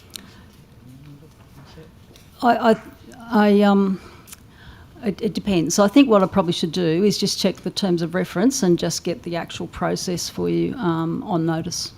Okay. And do you know if the minister's ever directly met with AWAC? Not that I'm aware of, no. What will AWAC's role be as we progress towards major reforms such as the independent office? I understand there's legislation coming up very soon around that, an overhaul of the POCTA Act. Will they be consulted and meet on those pieces of legislation as well? As I said, they do have a specific legislated function, but if you'd like any detail on that, I think I'll again take that on notice just to get that right for you. Okay. And I also wanted to ask about the Research Animal Rehoming Grants program. So the government recently distributed $2.45 million as part of the Research Animal Rehoming Grant program. The grant was originally announced for $2.5 million. I'm just wondering what happened to the other $50,000. Well, that was used to administer the grant. As you would know, the requirement for grants has become a lot more stringent in terms of making sure that everything's done correctly. And so some of that funding was used as part of the administration costs of that grant. Can you explain to me what that administration cost would be? Would that be casual staff or what's involved in that $50,000? How does that sort of break down? That'd be staffing costs in terms of administering the grant. And that's casual staff, or? I might just intervene there. So under the new New South Wales Grants Administration Guidelines, there's a really quite comprehensive process that needs to be undertaken in relation to establishing the grant process, so articulating the rationale for the grant, the process around which applicants are asked to apply for grants. There's a requirement for probity in relation to the way the grant process is undertaken. A panel is generally convened to review the grant applications and assess them against the grant guidelines. So it's quite a robust process. And sorry, is that panel sort of people external? Are they paid casually to come on to this panel? I'm just trying to work out, obviously, some of these processes, it's obviously adds an extra burden on the department, but I'm just wondering where the costs actually come in. Well, in administering that process. So, and we can... But is that casual staff wages to administer that? It would be internal staff. We're also supported in terms of the way we run grants from a central part of Could the I get department. a cost breakdown of that $50,000? Because I'm just struggling to understand if it's run internally, what the cost mechanisms actually were. Well, we can take that on notice, Deputy Chair, but it's essentially goes to the administration of the grant process. I just want to sort of understand what administration actually means and where that money is actually being spent. So if I could get a cost breakdown of that, that would be fantastic. And I also want to ask why Beagle Freedom was, who exclusively works on rehoming animals from research, and they do a significant amount of the rehoming in New South Wales, was overlooked as part of that funding as well. I think we'd probably take that one on notice, given it was dealt with as part of the decision-making framework around that grant process, just so we make sure we're not compromising any elements of the way that particular process was articulated under the new guidelines. Thank you. Thank you. I might just start off by going to the study that's been in the media recently, obviously around the blue groper. Was this study specifically commissioned to assess blue groper stocks for policy decisions, or was it a byproduct of broader research? Thanks, Chair. Following the temporary closure for groper that was put in place last year, we implemented a piece of work to do a stock assessment for blue groper, and as part of that work there was analysis of data on the abundance of groper from the baited remote underwater video survey work that we do, which is across 72 sites in New South Wales, and those those BRUVs, as I would call them, are part of assessing broader fish assemblages on our reefs across New South Wales. So that data was analysed, as well as the reef life surveys, which are timed dive surveys involving citizen scientists, and that's both those data streams involve sort of over 10 years of data. So they were analysed as part of the work that we did on the stock assessment, which also included analysing recreational catch data, as well as the length frequency data in that catch survey that we do every 2 years of recreational fishers. So the publication came out as a result of that work, which was part of the work we did to develop a stock assessment for the blue groper. Right. So the question that's been, I guess, asked of me, or not, to ask you, of course, is the use of pilchards in these underwater baiting programs. Pilchards aren't renowned for being blue groper diet. So why was the use of pilchards used as part of these underwater surveys when it wasn't blue groper diet? What were you hoping to encourage to come in if you weren't using the actual diet of the fish? Firstly, the diet of blue groper is predominantly crustaceans, crabs, sea urchins, etc. And so that's understood. The baited remote underwater video surveys that are done across all those sites that I mentioned right across New South Wales are done to monitor reef fish assemblages, and those surveys of the broader reef fish assemblages are targeted at the whole fish assemblage. What we understand and know from those surveys, which have been done for now well over a decade and have been studied in a number of different ways, is that you will attract both scavenger fish as well as predator fish And species like blue groper, which are very sort of sensitive to sound and also very social and inquisitive fish, will come around those sort of bruv activities simply because there's lots of fish. So they're not targeted at blue groper, but the data is informative of their abundance, which is, the surveys themselves are targeted at the broader reef fish assemblage. Yeah. So the study suggested that the blue groper numbers are actually stable in deeper waters but declining in shallow reefs. Does this perhaps indicate that depth refuges are naturally protecting these species without the need for, I guess, legislative interventions? Well, first thing to say is that the blue groper is a temperate cold water species, so you sort of the further north you head, obviously the population ceases to exist. So around the sort of Tweed, we wouldn't expect to see higher numbers. As you head further south, you would expect numbers to increase.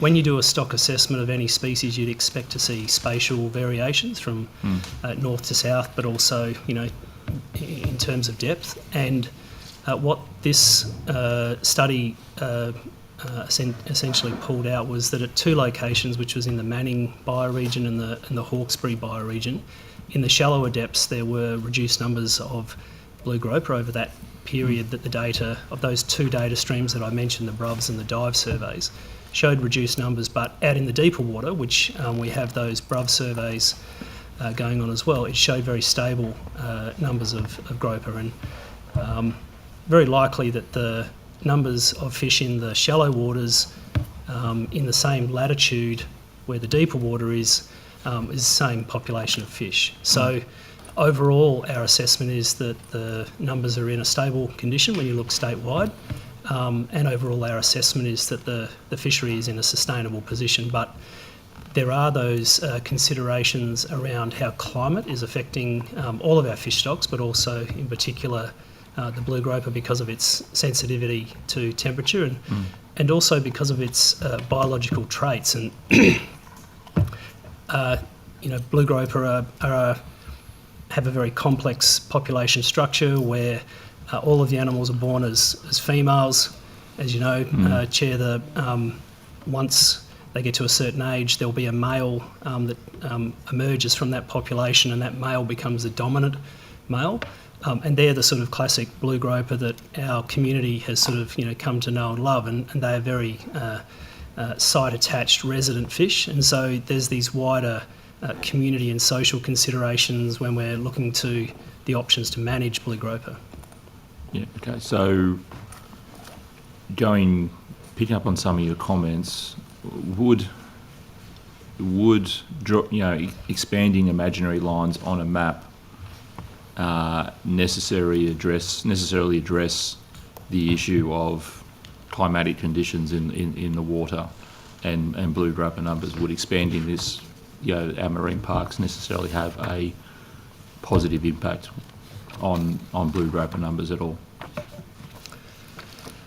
It's difficult to give you a definitive answer to that question, Chair. And of course, I'll just phrase it. Are there more things that need to be considered than just expanding lines on a map when we're looking at this? I think the answer is yes, Chair. And of course, the effects of climate are a serious concern for us right across the board. And as part of our marine estate management strategy, it is one of the key focus areas. So there's a program that involves close to $20 million of investment over the 10-year life of the marine estate management strategy, and obviously, what we're trying to do with that investment in the research is look at the vulnerability of all of our marine ecosystems and the species that rely on them right across the marine estate, and the influence of warming waters is a consideration, and marine heat waves that you've probably heard us talk about previously are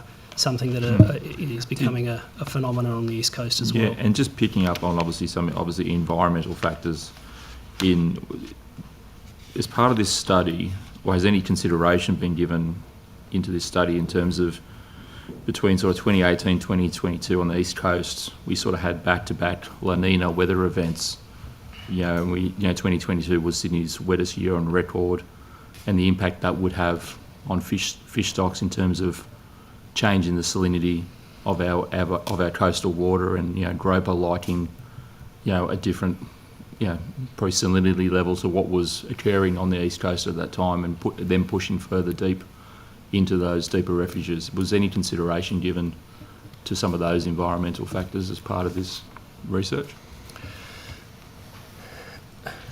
Can't speak specifically to those sort of periods of flood that you mentioned for this study, but what I would say is they undoubtedly have an influence on the distribution of fish. We know, for example, when those two large flood years occurred, that coastal environments were impacted significantly, and the mullet run, for example, that year when those big floods occurred was almost non-existent because those fish respond to those conditions. So there's no question that those events have an impact and have an influence. And with a species like groper, we know that the juveniles tend to stay in the shallower waters, and then they tend to exist in deeper water as they grow older. But they have a very complex life history, as I mentioned, and so they do require that careful management. Yeah, I guess what gets overlooked with fisheries management sometimes by some people is that fish move around and they adapt as conditions change, and you get different runs with different species at different times of the year, and sometimes it's a good year for a run, sometimes it's not, and a lot of that gets lost, I think, in the discussion on fisheries management. I think that might close off what I have so far on groper, and then I'll pass to the opposition. Mr. Orr, I'm just going to revisit a little issue that we might have discussed a little bit this morning. Can you confirm how much money was allocated to the Dubbo Sports Hub? The Dubbo Sports Club, originally. How much was... Well, the Minister indicated that she had an amount in the budget. Can you indicate how much that was? In our department? Yes. 33.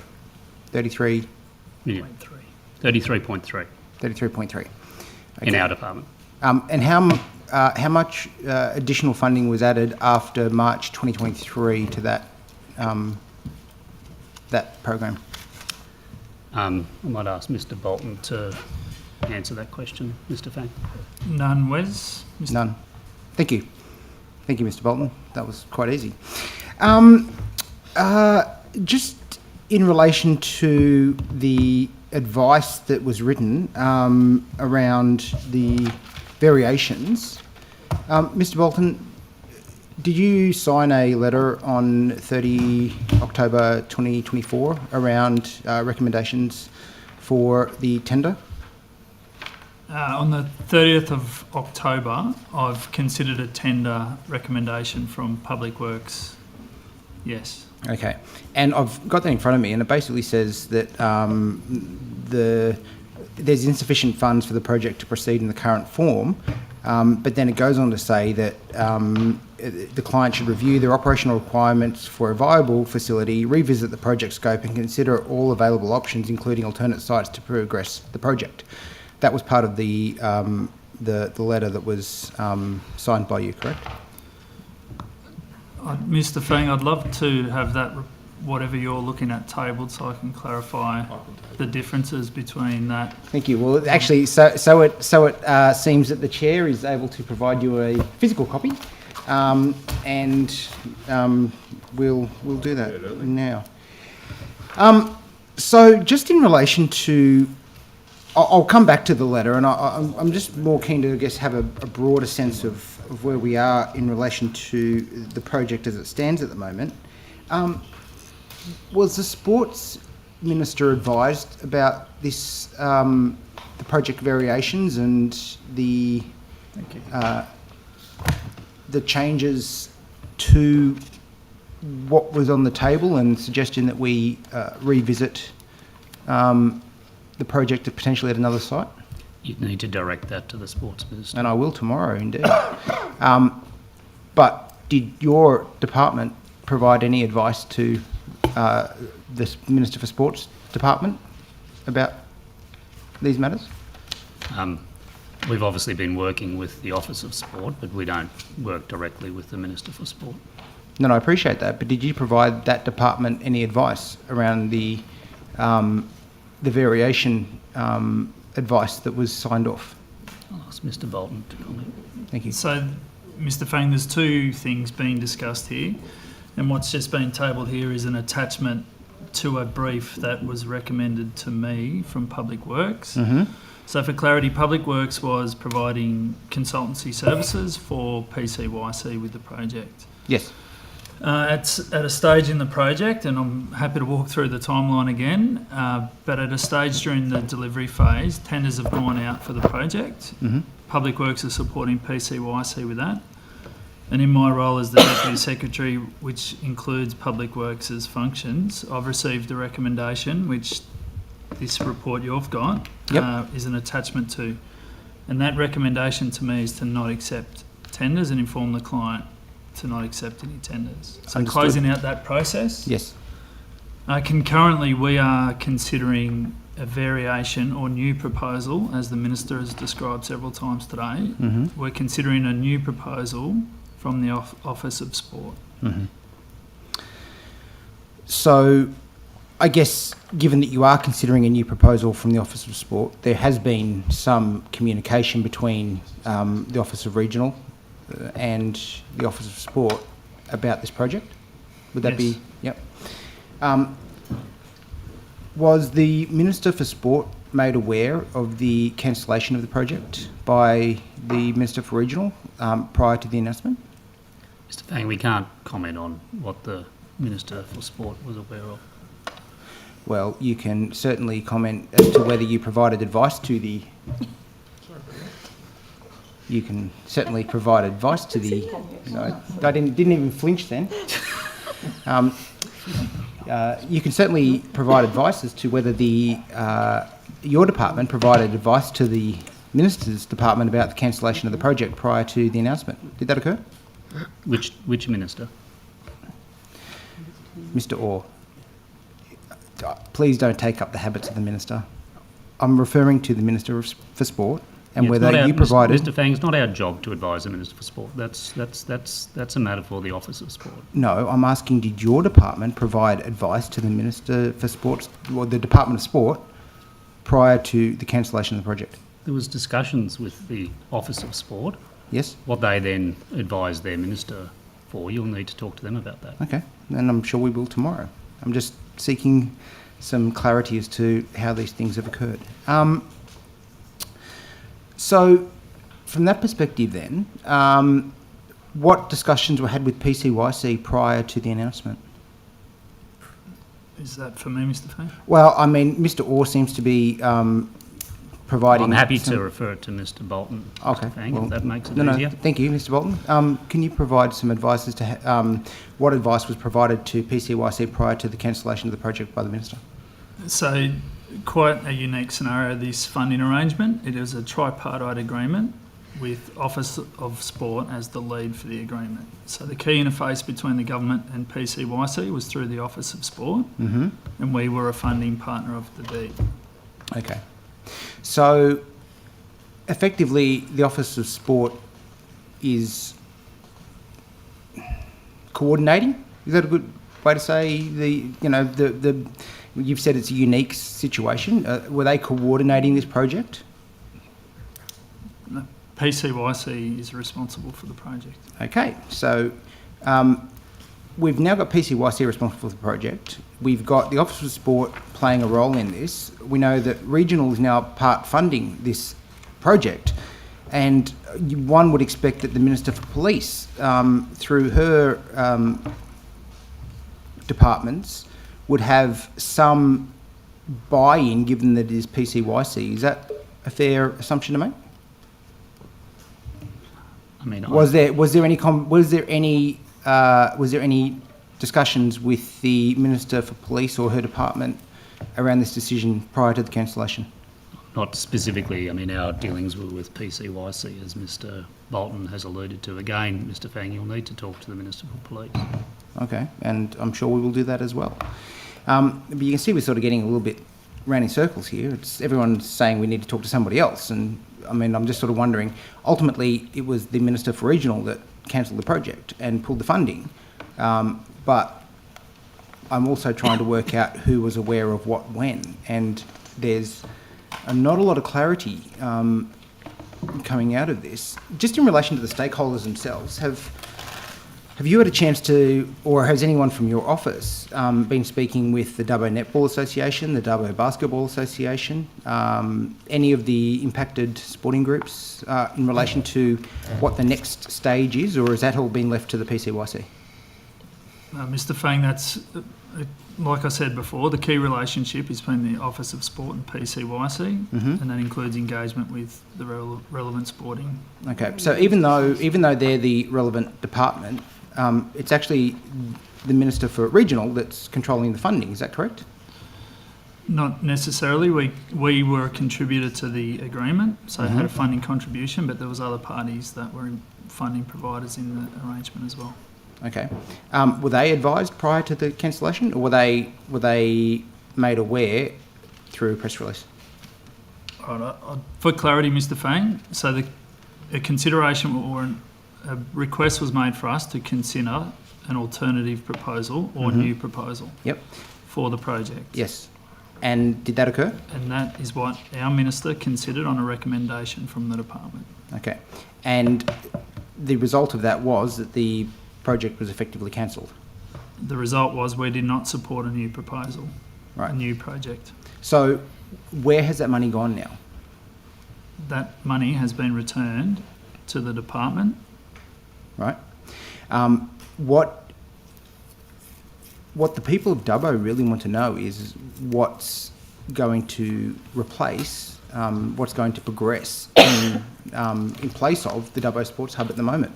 There's $33 million, that's $33.3 million that's sitting back with the department now. The minister's cancelled the project. The people of Dubbo want to know, in fact, the mayor of Dubbo, who was the Labor candidate at the last election, and has said the minister is the least regional minister that I think he's ever seen, has said that he wants that money provided to Dubbo for a sporting facility. How are we moving forward here? The funding, Mr. Fang, in terms of the return money, I mean, that's really a matter for government. Okay. So the minister hasn't provided you any guidance about having that money directed to the Dubbo community for a future sports hub? The money has been returned to the department, Mr. Fang. Okay, so when the mayor said that he was advocating for that money to be provided to the Dubbo community for a sporting facility, the minister hasn't sought to do that. The money's sitting back with the department, is that correct? Which is what you'd expect. Yep, and the minister hasn't asked you to provide any additional funding to the Dubbo community for a sports hub. The minister hasn't asked you to work on a forward plan about supporting a new project. The minister hasn't asked for any preparatory work for a new tender. Well, I guess, Mr. Fang, there's programs and there's funding which is available through particular programs. Yeah, the minister didn't say it this morning, but there's the Regional Development Trust. So I guess the question is, you know, if Dubbo Council or PCYC want to progress, there are funding avenues available to them. So just my last question before I hand over to my colleagues is, given that answer you've just provided, which is that effectively an entity, either it be PCYC or Dubbo Council, would need to progress, I guess, a proposal or make an application or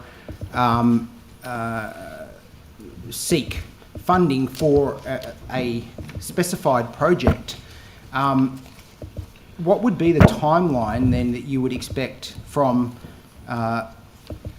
today having that funding flow if there was a project presented by PCYC or Council if Dubbo was to get that money? So putting aside the question of the 33 million, right, that's another matter, and that's a matter ultimately for government to determine where that money is allocated, probably through the forthcoming budget, Mr. Fang. The Regional Development Trust round has just recently closed, and that would have been an avenue for the PCYC to apply for funding. Whether they did that or not, I can't confirm, but that would have been an avenue for them.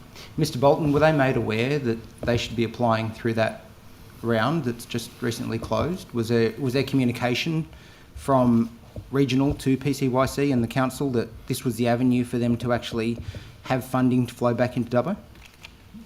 PCYC and the CEO Ben Hobby and I have discussed this and several other sort of programs that exist in government and the avenues for future consideration for government. Okay. Well, I'm not sure we're any clearer to getting answers for the people of Dubbo, but thank you very much for the answers that you've provided. Scott?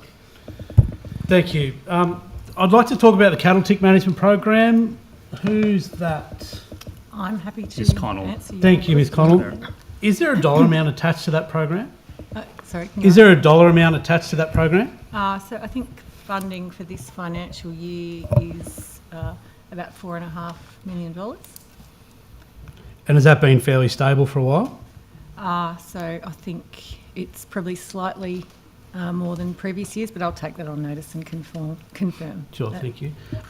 My understanding is that if someone does get tick in their cattle, the treatment is funded 1/3 by them, 2/3 by DPI, is that correct?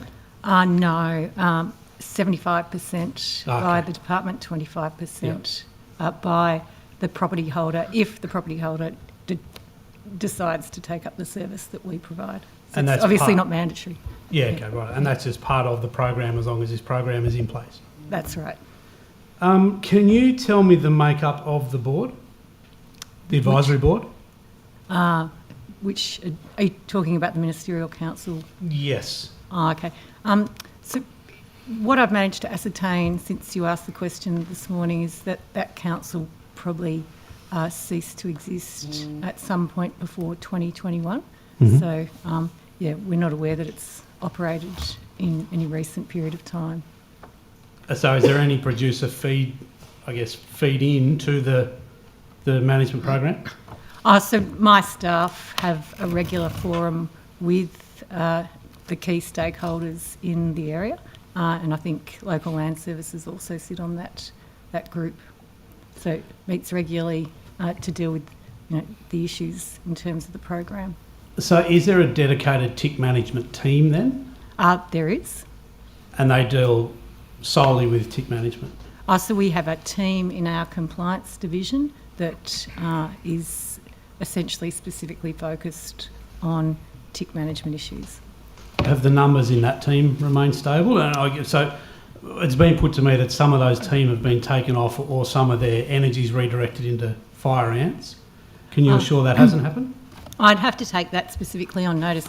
We have had challenges recruiting to that program recently. It's, the kind of work that's required is physical outdoor work with chemicals. So, we have had some challenges, but we've been looking at different options to make sure we can deal with the program as it currently operates, and also a pilot that we've had operating in terms of working with producers to enable them to undertake their own treatment programs. Are you able to provide, on notice, I suspect, a breakdown of that team? How many people? We can take that on notice. How much of that team's work is proactive, going out onto farm, and how much of it is doing inspections at sale yards? We'd probably have to take that one on notice. And, as you'd anticipate, it would vary from season to season. Particular issues there in terms of the way the program's rolled out. They take a risk-based approach. So, it will basically vary from season to season, month to month, depending on what's happening on the ground. Did we have any particularly concerning southern outbreaks over this summer?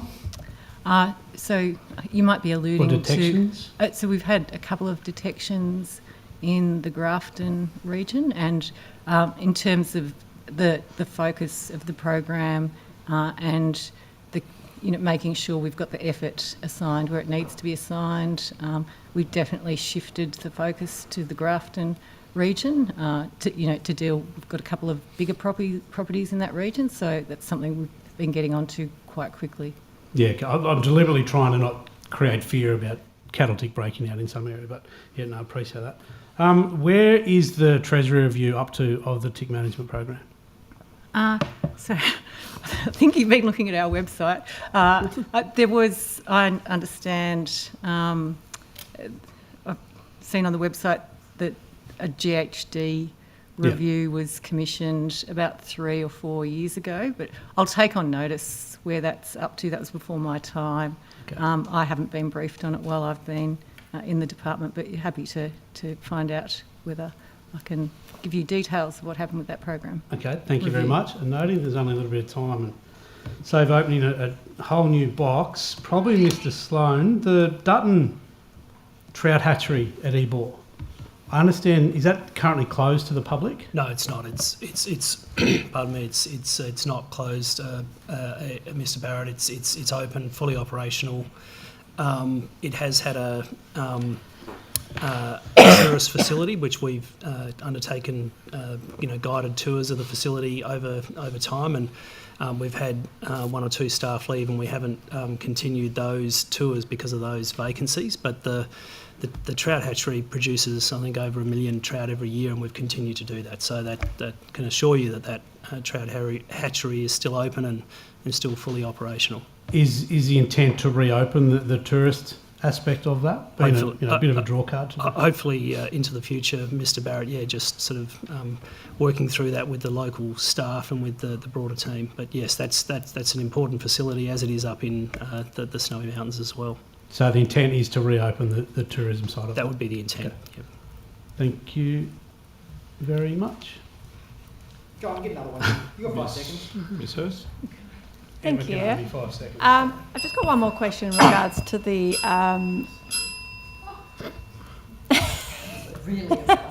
it's dramatic.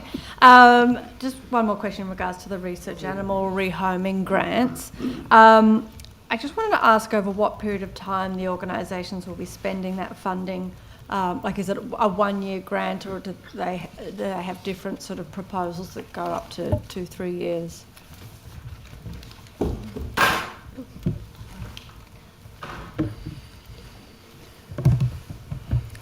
They're over a few years, is the simple answer to that. Do you know sort of roughly what time frames that period will be? Yes, I can probably give you a little bit more detail on that. Thank you.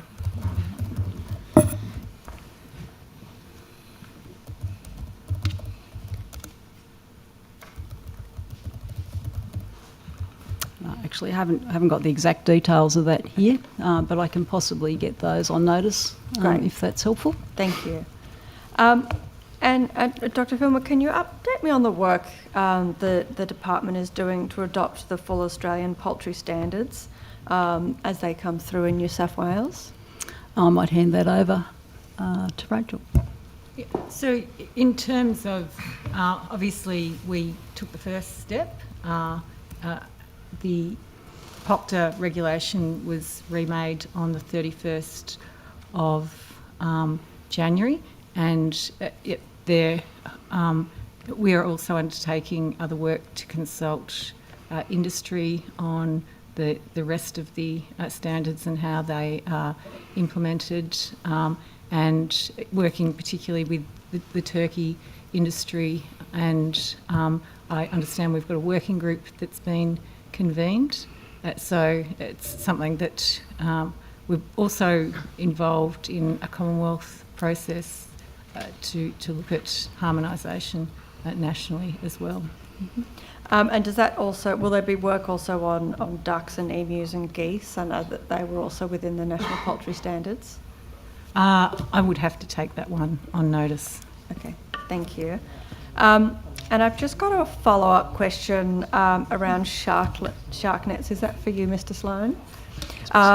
I just want, and you might need to take this one on notice as well, but I just wanted a breakdown of the money spent on each component of the New South Wales Shark Management Program for the last 2 financial years.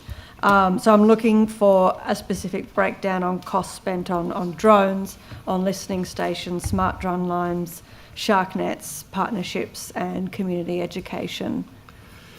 So the total annual budget is $21.4 million. On So smart, was that 23-24 or was that? And into the 24-25. So the smart drumline component of that, which involves over 300 smart drum lines, is $12.5 million. The nets, which are deployed at 51 beaches, is $2.6 million. The drone surveillance, which covers 50 beaches, is $3 million. The 37 tagged shark listening stations is about $400,000. We have $500,000 in a partnership with Surfing New South Wales, and then we run the statewide Shark Smart Community Education Awareness Program, which is $2.3 million. 2.3. And could I get the breakdown for the 22-23 in regards to those as well? Same. Is this, so it's exactly the same previously as well. Okay, Yeah, thank you. and that's the budget for 25-26 as well. Okay, thank you. No, that's really helpful. Thank you so much. And Mr. Orr, I think these questions might be for you, but please refer on if they're not. I just wanted to ask some questions about the native game bird management program. The number of native ducks killed in New South Wales has almost doubled from 2023 to 2024. So according to the latest report, it's gone from 15,000 to around 30,000. Do you know why there's been such a significant increase in the number of native ducks that have been killed? I might refer that to Mr. Sloan.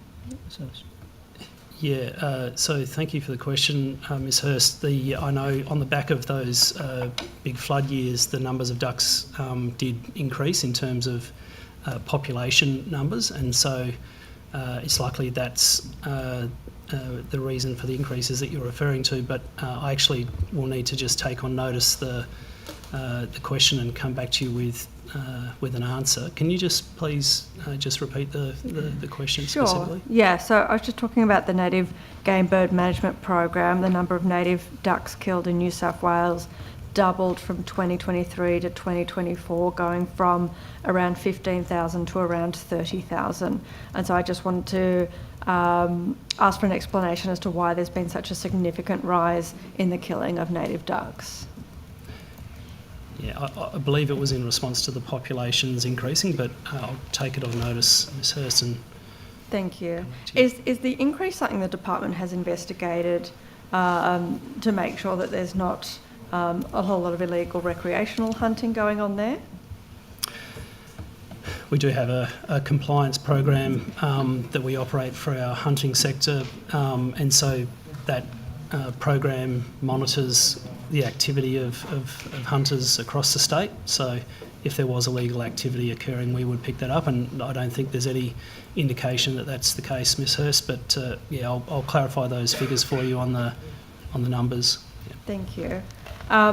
According to the report, along with an increase in killing, there's been a very dramatic decrease in the population of ducks in the Riverina, which I guess, and I guess I understand, you know, you said that the reason for the increase in killing is because you're saying that there may be more ducks, but obviously in the Riverina that's quite a different situation given the population has decreased. So according to the annual waterfowl quota report 2024-2025, the population of 8 duck species fell to 43% of the previous year's population estimates. What's the explanation for this dramatic decrease, and what's the department doing to make sure that any of these native birds are not being killed in large numbers? I'll take that on notice, Ms Hurst, and provide you with the right information. Is it something that that you've briefed the Minister on, particularly around these dramatic reductions in the number of ducks in the Riverina? Not to my knowledge, Ms Hurst, but I'm happy to take that on notice and clarify that. Okay. Just in regards to the general quotas in the report, and I guess this might sort of be something just to clarify with the previous question you took on notice. Most of the native ducks that are listed here, the population seems to have decreased before the number of ducks that were killed increased. So I was just trying to get some clarification. I know you said that the explanation for the increase in killing was because the numbers were increasing, but the figures in the report here suggest the numbers were actually decreasing. So if I could get some clarification around that on notice as well, that would be helpful. Yep, thank you. And I've just got some questions. While I've still got you, Mr. Sloan, I just wanted to ask you about Cestrum nocturnum. And I know we've spoken about this weed previously. In the last estimates, you told me that Cestrum nocturnum is currently being assessed for inclusion in Schedule 3 ban from the sale list under the Biosecurity Act 2015. I was wondering if you could provide an update on that and where we're heading with that. It's probably a question for Ms Connell. Ms. Hurst. Okay, great. Yeah. Yes, and I will take that one on notice and come back to you. Okay, fantastic. And the Minister recently announced $10 million in funding for weed management through the Good Neighbour program. Is it your understanding that any of that will be used to address the Cestrum nocturnum problem that we've got? Probably a question for Ms Lorimer Ward. Yeah, sure. Sorry, Ms. Jumping everywhere. I'll have to take that on notice. I don't have the specific projects in front of me. Okay, thank you. You've got it? That's all right. I think the answer is no. The answer might be no. Okay, thank you. Yeah, it's good, it's good. Look, I've only got 30 seconds, so I'm not going to start asking, but in the next session I'll be bringing Dr. Filmer up again to ask more questions about Coffs Coast. Thank you. Right, thank you. I might stick with you, Mr Sloan. Can you clarify DPI's role in assisting councils with the development of their coastal management plans, particularly those councils that have ICOLs in them? What role does DPI play in assisting councils in developing those plans? Or do they assist at all?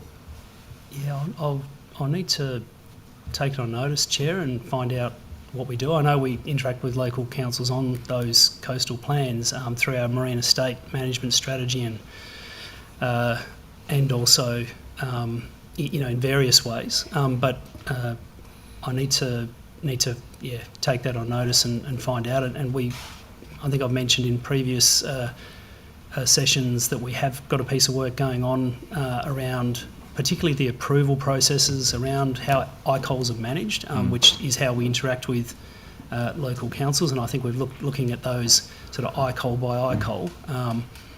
And that piece of work is nearly complete, but not fully complete at this point. So if that's the sort of line of questioning, I'm happy to find out where we're take on those. And obviously I can't ask you how much this audit has cost because you haven't finished it yet. So I'll save that for another estimates. Specifically with Swan Lake, was MEMA's findings around Swan Lake significantly different from Advisey and Proprietary Limited's report? And if so, what were those key differences? Sorry, Chair, which report did you... Advisey and Proprietary Limited. I believe there was a report by them done, and then also MEMA did a report on Swan Lake specifically. I just wanted to know whether there was any significant difference between those two reports and what that might say about one or the other. Yeah, I'm not aware of the specifics, but happy to take that on notice, Chair, and come back with that information. Thank you. While you are taking things on notice, I know you said you were going to come back around the Ranger boat, and just when you are looking at those days that it's been out, are you able to delineate between what it was doing when it was out there? Was it doing, how many days was it out there doing compliance work? How many days was it doing research with another department, etc.? Are you able to break that down for us at all? Yeah, happy to. I've during the break I looked into that, Chair, and I suspect you know the answer to this, but the Solitary Ranger has had engine troubles and has actually been up on the blocks in Coffs Harbour since middle of last year, getting repair work done. So Right. yeah, she hasn't been out on patrol doing any work of late, and that's an issue we're obviously working on. So Yeah, do you have an anticipated date as to when that's going to be fixed and back out on duty? not specifically, but as soon as possible. Okay.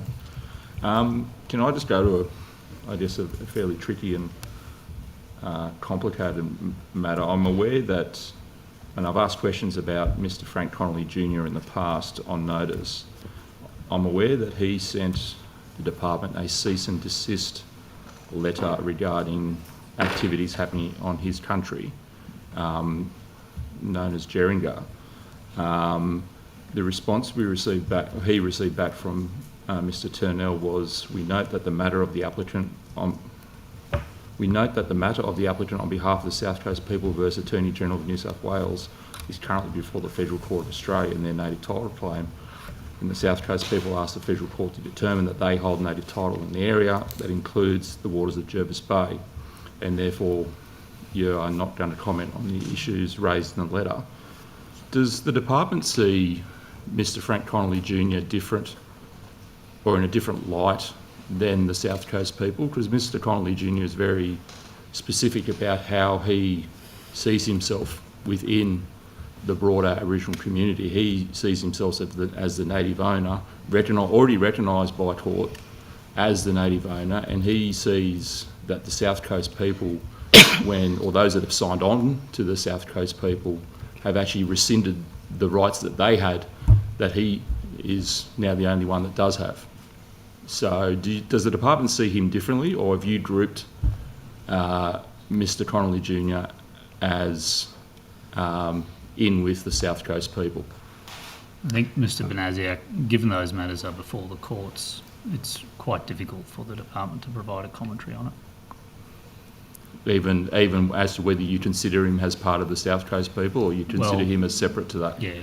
Respectfully, we're not managing that claim process. That's not something which the department is doing. So I don't think we're really in a position to comment on whether he is involved or whether he's not.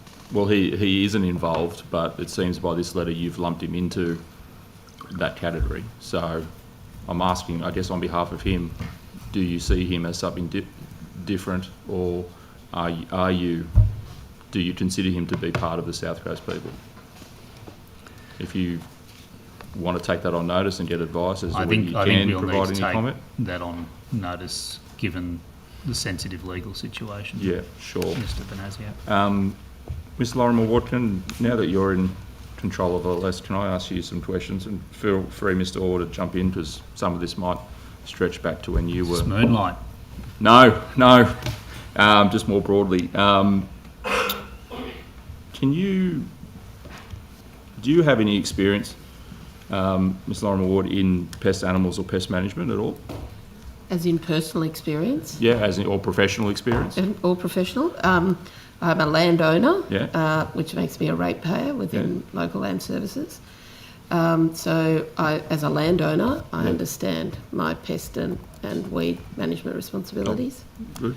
I guess,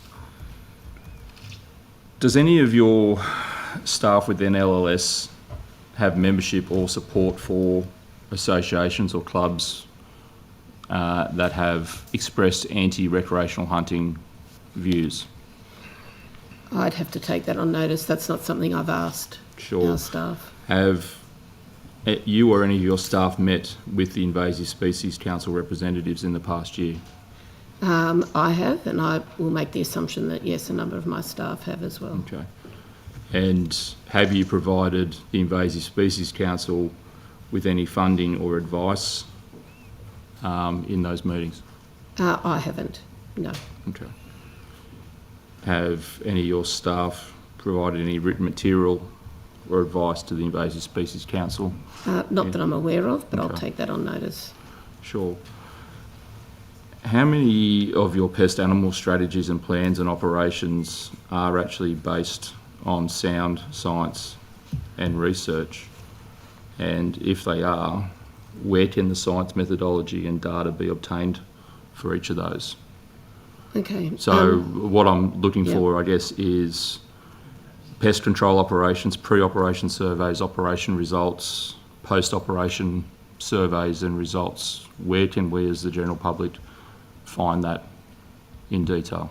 Yeah. I might ask Rob Kelly to come and assist. Sorry, that was the other person I should have acknowledged.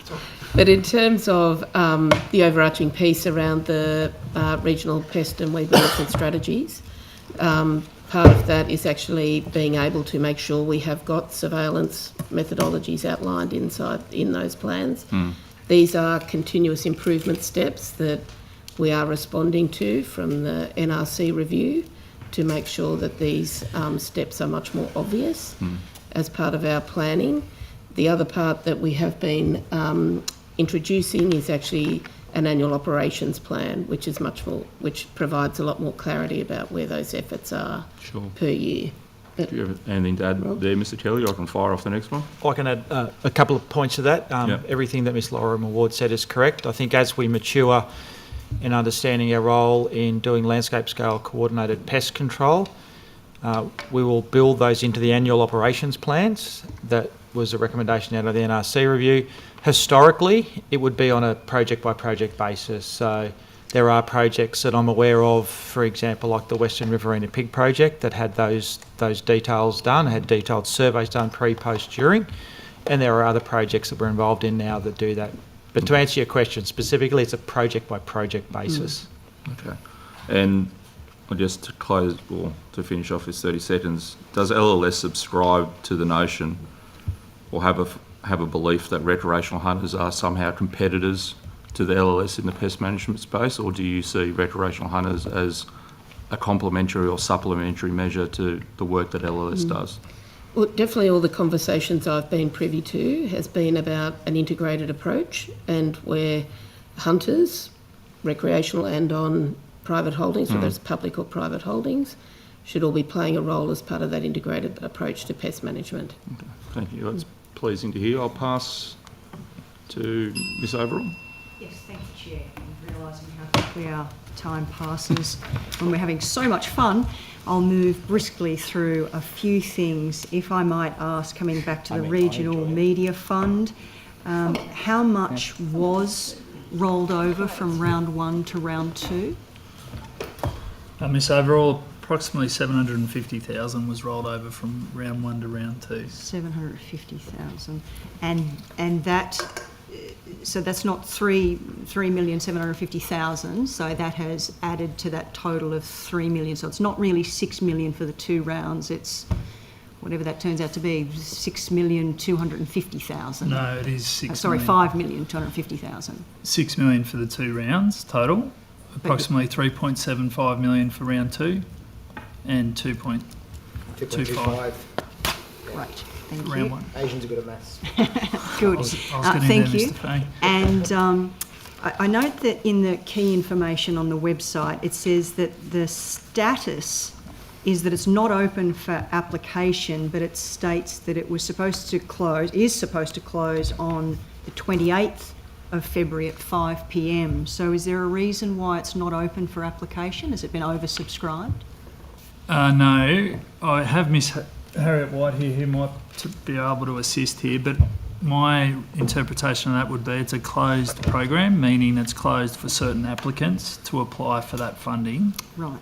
By the 28th of February. But Miss White, is that a fair answer? Yeah, that's entirely correct. The second round is closed and non-competitive, so it's not open for general applications, but we're working with the applicants to provide them the link to apply.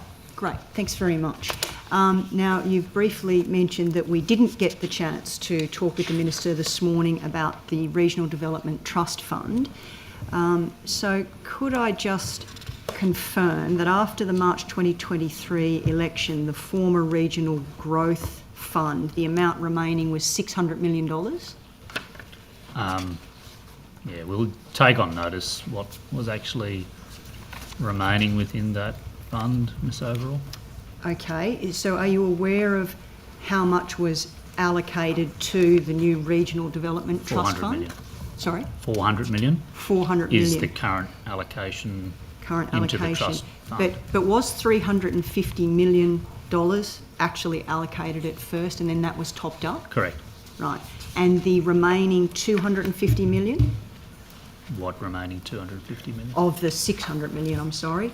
I'll take on notice the question about what happened in relation to, if you like, unspent RGF money. That happened a little while ago, Ms Overall. Okay, so we're at $400 million then, and how much of that has been allocated to date? 37 is my understanding, and we've just had a round close, so a round has just closed for RedSib, and there was a 50 million allocation to that, and we'll now get into the process of assessing those applications. Okay, so potentially around 87 million, depending on if they're all successful or not. Correct. Okay, so 37 to 57 million. The food and beverage manufacturing program is made up of loans. Are you able to tell me the anticipated financial return to the government on the $5 million investment as part of that? Well, the loans ultimately get repaid. The scheme's administered by the Rural Assistance Authority. I think there were 7 successful applications, Miss Overall. So the program's now closed. In relation to your question of, what's the return and who they were, I'll need to come back to you if you want that level of detail. Okay, well, perhaps you could just let me know the interest rate on the program? I'll confirm that. Okay. It's closed though. Yeah. And Little Big Dairy in Dubbo was used as the case study when announcing the funding. How much of are you aware of how much of the $5 million that business received? I'll confirm that. Okay, great, thank you. And just, well, finally, are you aware of what the loan rate is for farmers through the Drought Ready and Resilient Fund? Yeah, I think it depends on the term of the loan. So I think it's either a 5-year or a 10-year term. And obviously may need to clarify just, given the RBA decision last week. But my understanding was it was about 545 for 5 years and 595 for 10. But I can confirm that with you. Great. Thank you, Mr. Orr. And just very quickly coming to Ms. Lorimer Ward, based on some of the Chair's questions, just a little bit more in-depth information, if I may. How many feral pigs have been culled by LLS over the last 2 years? Okay. Sorry, I'll just get my notes up.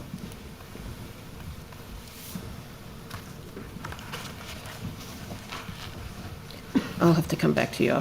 My notes have come off my screen.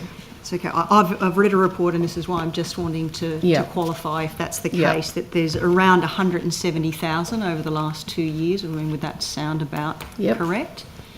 And are you aware of reports that one hunting organisation has reported culling nearly 10 times as many feral pigs in half that time?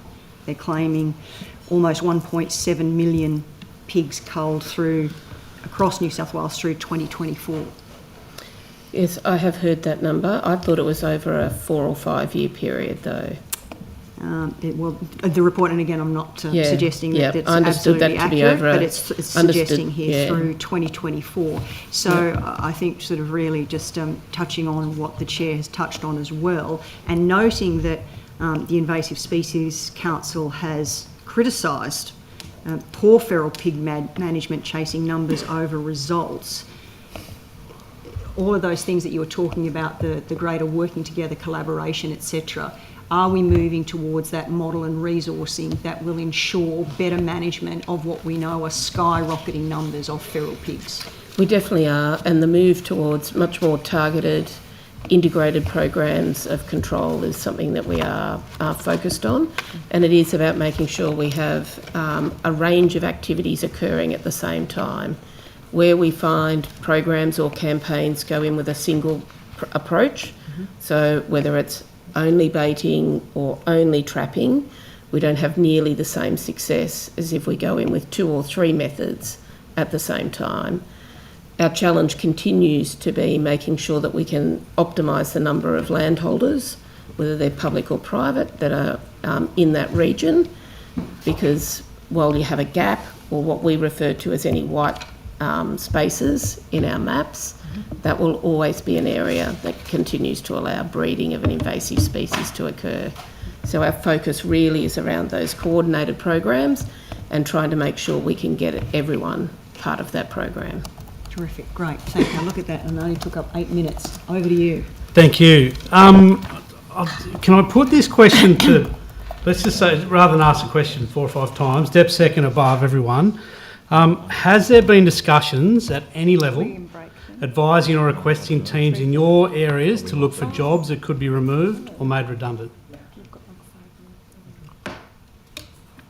Were you directing the question to Mr. Barrett? Oh, well, I'd like to hear an answer from all the Dep secs. So if it's a, can I take a no as a silence, and if it's a yes, speak up.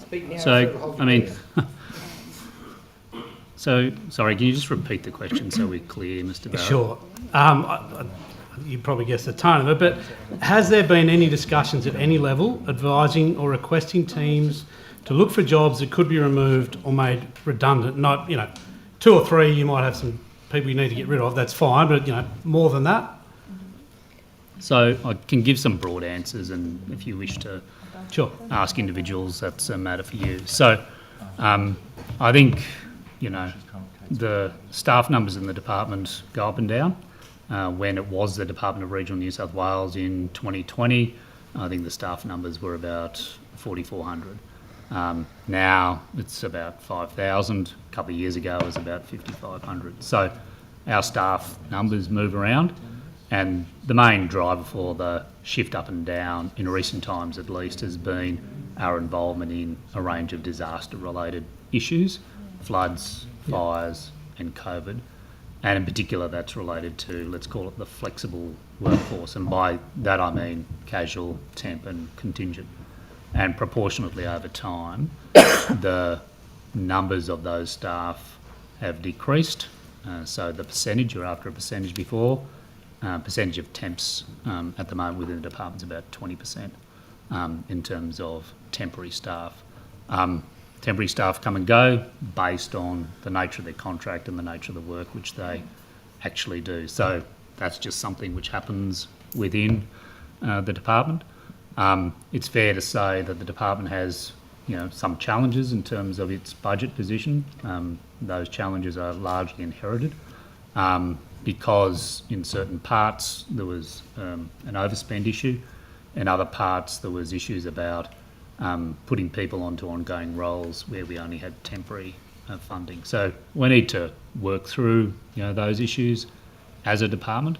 But if your question is, are we going through a big change plan process in terms of which is the process by which you move employees out of the department, that's not happening at this point in time. I can't say it won't happen, Mr. Barrett, but it's not happening at this point in time. If it were to happen, there's a sequence of steps which the department would need to go through to do that. And that's helpful. Those steps haven't started? No. Anyone else want to add to that? Miss Lorimer Ward, how many board vacancies are there currently across the 11 LLS regions? Yeah, so across the 11 regions there are 7 board vacancies in terms of government appointment, not elected official, not elected. So all the elected positions are filled? All the elected positions have been filled, and this year in the most recent election round there were 118 candidates for those positions. So they've all been filled, and we do have at the moment 7 current vacancies. And how are the, sorry, just to be clear, the 7 vacancies are ministerial appointments that haven't been filled? Government appointment ones, yes. How long have they been vacant for? I have to take that on notice, but we've been working through a recruitment process since I've been with the organisation. Okay. And that's 12 months? 6. 6 months. Of the, you mentioned 100 and, how many applications did you get? That, for the elected? Yeah. There were 118. You might have to take this on notice. Can we just look how that's been tracking over the last 5 years? How many applications we're getting for those boards? Yep. Thank you very much. Are you able to tell me, while I'm still with you, Ms. Laura Maud, what programs have been funded in 23-24 out of the special pest management rates? So the actual specific projects that are under that, I will have to take on notice. because it varies by each region. Each region gets to establish projects when the funds are allocated to the regions. So I will have to, for that level of detail, take that on notice. There is a range, though, of things that program will fund. So it funds people undertaking training, capacity building. It does include and activities on ground. Yep. And so that money is ring-fenced around the area it comes from? Correct. Great. Thank you very much. Can you tell me, possibly, or someone else, any programs underway targeted at cane toads? At cane toads? Yes. Yes, there's specifically a project on the North Coast, which is really focused on that zone between where cane toads would now be considered endemic and where they currently aren't. So there is a surveillance zone that the current project is focused on. Fantastic. The Good Neighbours program, Ms Hurst mentioned before. Yep. $10 million over 21 programs over 2 years, so about $500,000, $250,000 a year for 21 projects. So those projects are from round one. We do have funds which would go into a round two. So that's not $10 million worth of expenditure in those 21 projects. How much went on round one? I'll have to take that in notice. So this is the $10 million, I think the Minister announced it in Yep. the budget in June. Yep. And then re-announced it this week as $10 million. But this program is not, these 21 projects are not $10 million? That's my understanding, is that there's a next round to be announced. Okay, so you can provide how much has been allocated to this program? I can. Then all but, I think, 2 of these programs seem to be conducted with or in national parks, Forest Corp or other Crown lands. Yep. For instance, are national parks contributing to that, or is it DPI funding pest control programs in national parks? No, they are, and so the whole objective of the Good Neighbour program was actually around that interaction and intersection between public land and private land, and so quite rightly, a lot of the projects will be on public lands. The whole purpose of the program, though, was to bring those 2 sets of stakeholders together and to drive at integrated pest and weed management programs right where they intersect. And so that was the primary objective about the program. And so this round for these projects, the 2 years funding for each program announced in that project? Yes, that's right. Thank you very much. Just one more quickly that I should have added to my little list there. Mr. Orr, can you please share with us the status of the Department of Regional Youth and what forward planning the Minister has asked you to do in relation to regional youth? That part, you'll need to direct that to the Minister for Youth, Miss Overall. That's where that team reports into. It's part of the youth portfolio. Okay, thank you. So regional youth doesn't exist anymore under regional New South Wales at all?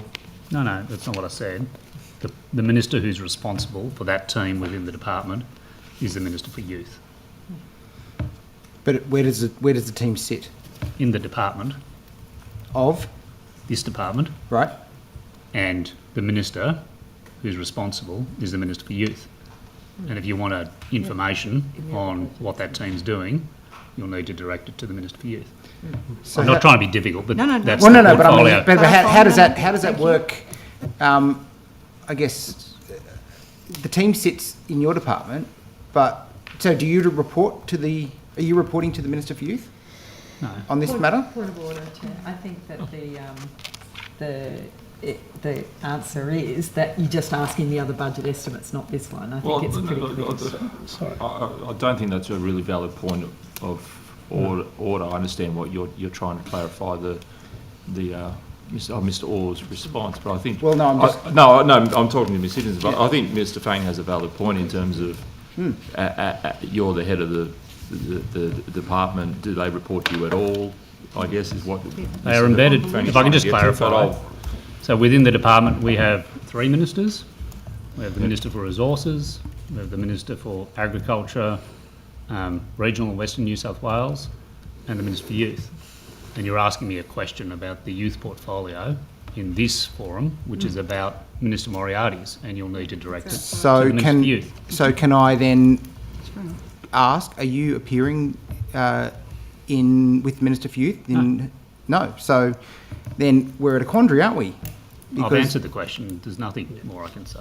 Well, that's Mr. Orr. That's actually not for you to determine. I'm asking. Sorry, no. I've Mr. given you Orr, my answer. Yeah, Mr. Orr. I'm asking you about the plans for regional youth. Now, has the Minister for Regional asked you to do any work around the regional youth portfolio? I can't. Look, you're asking a question about another minister's responsibility in Minister Moriarty's hearing, and you'll need to address it to the Minister for Youth. Yes, and you're not appearing at that estimates, are you? But you can ask it to the Minister. You can call him. Sue, I'm sorry. Can you? I don't. You're a participating member. For your continual interjections, it's extremely rude. Can I go with it? No. Sue, you need to understand that. You'll be fine. Order. Look, Can I just jump in look, Sure, mate. you're wasting your own time. Sorry, Boxing gloves on later. who will be responsible for administering the $160 million in grants that comes with as a result of the water buybacks? It's in Mr. Bolton's area.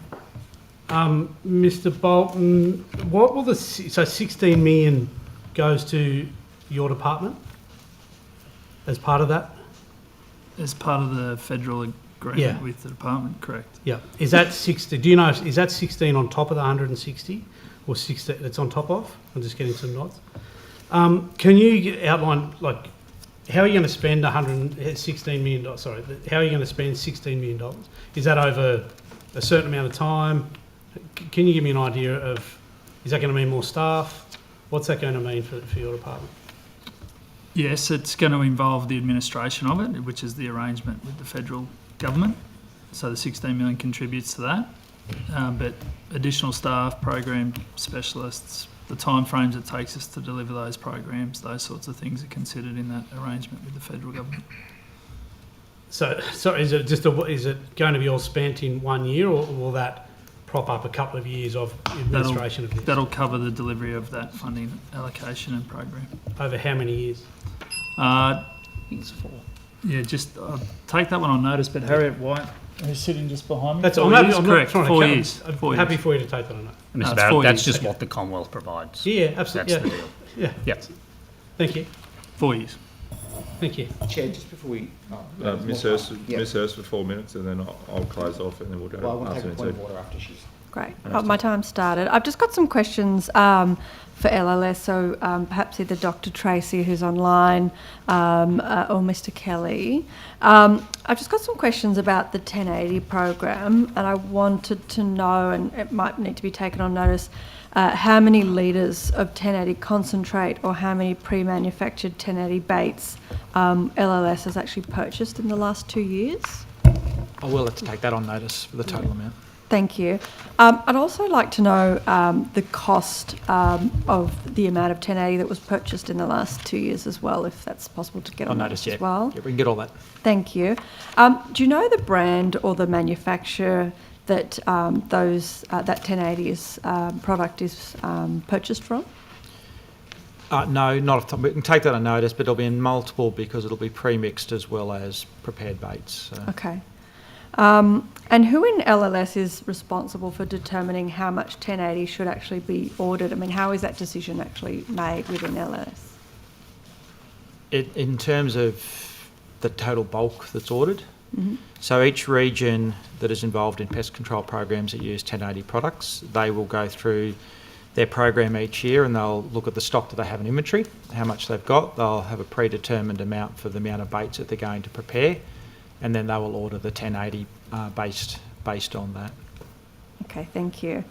To date, has LLS deployed the use of any Felix devices for use on cats that you're aware of? I am aware of one project. There may be more, and I can take that on notice. The one I am aware of that they're working through at the moment is the Malleefowl project. The which project? Malleefowl project in Riverina, where there's I guess the exclusion area in the sanctuary that's been set up to protect malleefowl and to eradicate all pests out of that, so they're using the cat felixer in that malleefowl project. There In might that be one. others, I can take that on notice. Yeah, but thank you. And on notice, can you give a bit more information about that project as well? Of course. Is it on a trial basis at the moment, or is it an actual project in full? The malleefowl's an actual project. In terms of the felixer, I'd have to check whether that's a trial or not. But the malleefowl project has been running now, I think, for around 4 or 5 years in total. Okay, but I'm assuming that wasn't with the felixer for 4 No, or it's 5 only years? in the last 12 months, yes. Yeah, okay, thank you. And again, this might need to be taken on notice, but if there's any other trials that are occurring in New South Wales with the felixer under LLS? Under LS, I can check for LLS, yes. Yeah, thank you. And is LLS currently investing in any research or trials for alternatives to the use of 1080 poison? Not to my knowledge, but I'll check. I'll take that on notice. Great, thank you. And Dr. Firma, I've just got some more questions about Coast Wildlife Sanctuary. And we get quite a lot of concerns come through to my office, in particular in relation to the conditions the dolphins are held in, and the dolphin swim experiences which have started back up at the facility. Now, they've been granted a special condition which allows the second dolphin pool to be significantly shallower and smaller than the standards. Are you able to advise when that special condition was first granted? 2014. So it's fairly recent. Yes. Yeah, just yeah. Yep. And great. Okay. And I understand they applied for their most recent permit with the special condition again in May 2024. On what basis did the department decide to grant the special condition? The condition of granting the use of that smaller pool is that the larger lagoon pool that the dolphins would normally be in is accessible at all times. So even though they come into that smaller stadium pool, I think they call it, they at any point in time can decide to retreat back to their larger lagoon pool. Thank you. I'll have some more questions later, but... Chair, just before you take a break, I just wanted to raise a point of order. Sorry, the Chair's got 4 minutes. Oh, sorry. Yeah, and then I'm happy to hear your point of order. Yeah. Understood.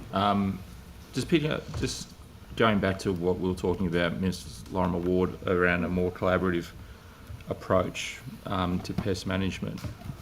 Why do your regional strategic pest management plans only mention recreational hunters twice? One in relation to the state forest system, which you have no control over, and the other one is in a negative light where you talk about the popularity of recreational hunting posing a compliance-related issue. It seems like your positive comments before conflict with what's been put in your publications. I'd have to ask the team that difference. I mean, I appreciate the commentary about some of the motivations for hunting, and that the aim of the pest control programs is to significantly reduce numbers. There are portions of the community that don't necessarily share that desire and want to be able to continue their recreational activities into a long period. I dare say that's going to happen regardless of how many we hit. But they're the challenges we're trying to balance. Why does local land services continue to assert in their publications and dealings with landholders that deer pose a significant biosecurity risk when peer-reviewed research such as the CSI Rose study and a recent UTS study actually say the opposite? And I guess first, are you aware of those studies? And if you aren't, will you go away and look at them and perhaps consider updating your policies and your publications to reflect that? I'm happy to go away and look at those studies. I understand the biosecurity risk, though, would largely be around FMD and those types of diseases. Those studies actually say that doesn't actually I'm occur. happy to look at those pieces.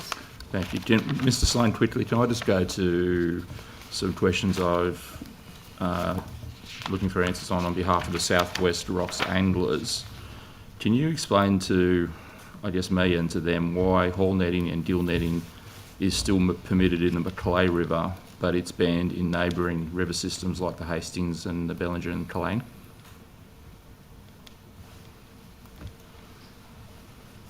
happy for you to take it on notice if you need to. Thanks for the question, Chair.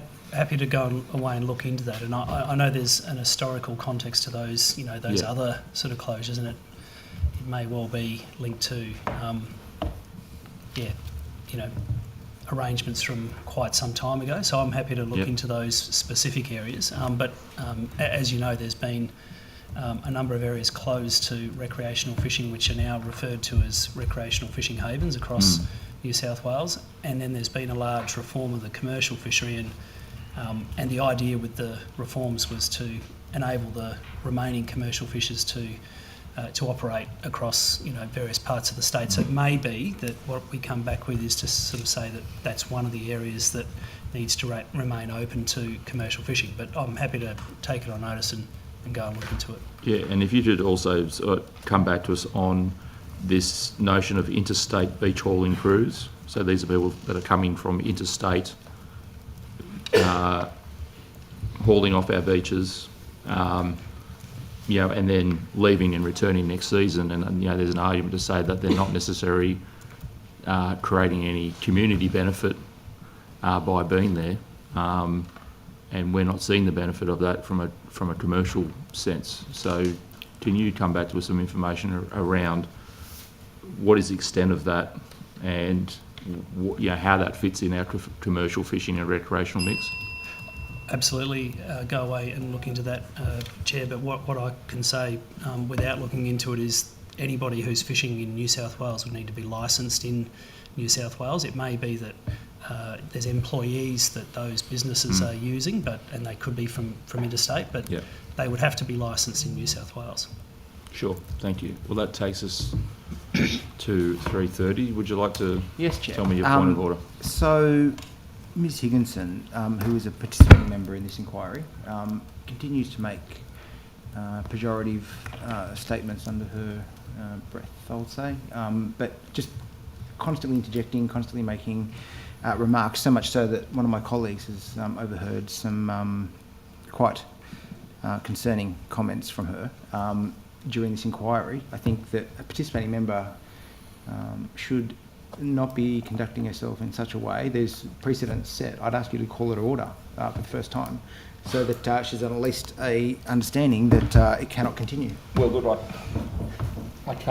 I can't speak to the comments she may have made under her breath that were quite inflammatory, given that I didn't hear them. I have heard her muttering about things. I would say that doing that in an attempt to distract another member asking questions or to cast aspersions on the questions that someone is asking is disorderly, and not just for a participating member but for any member. So,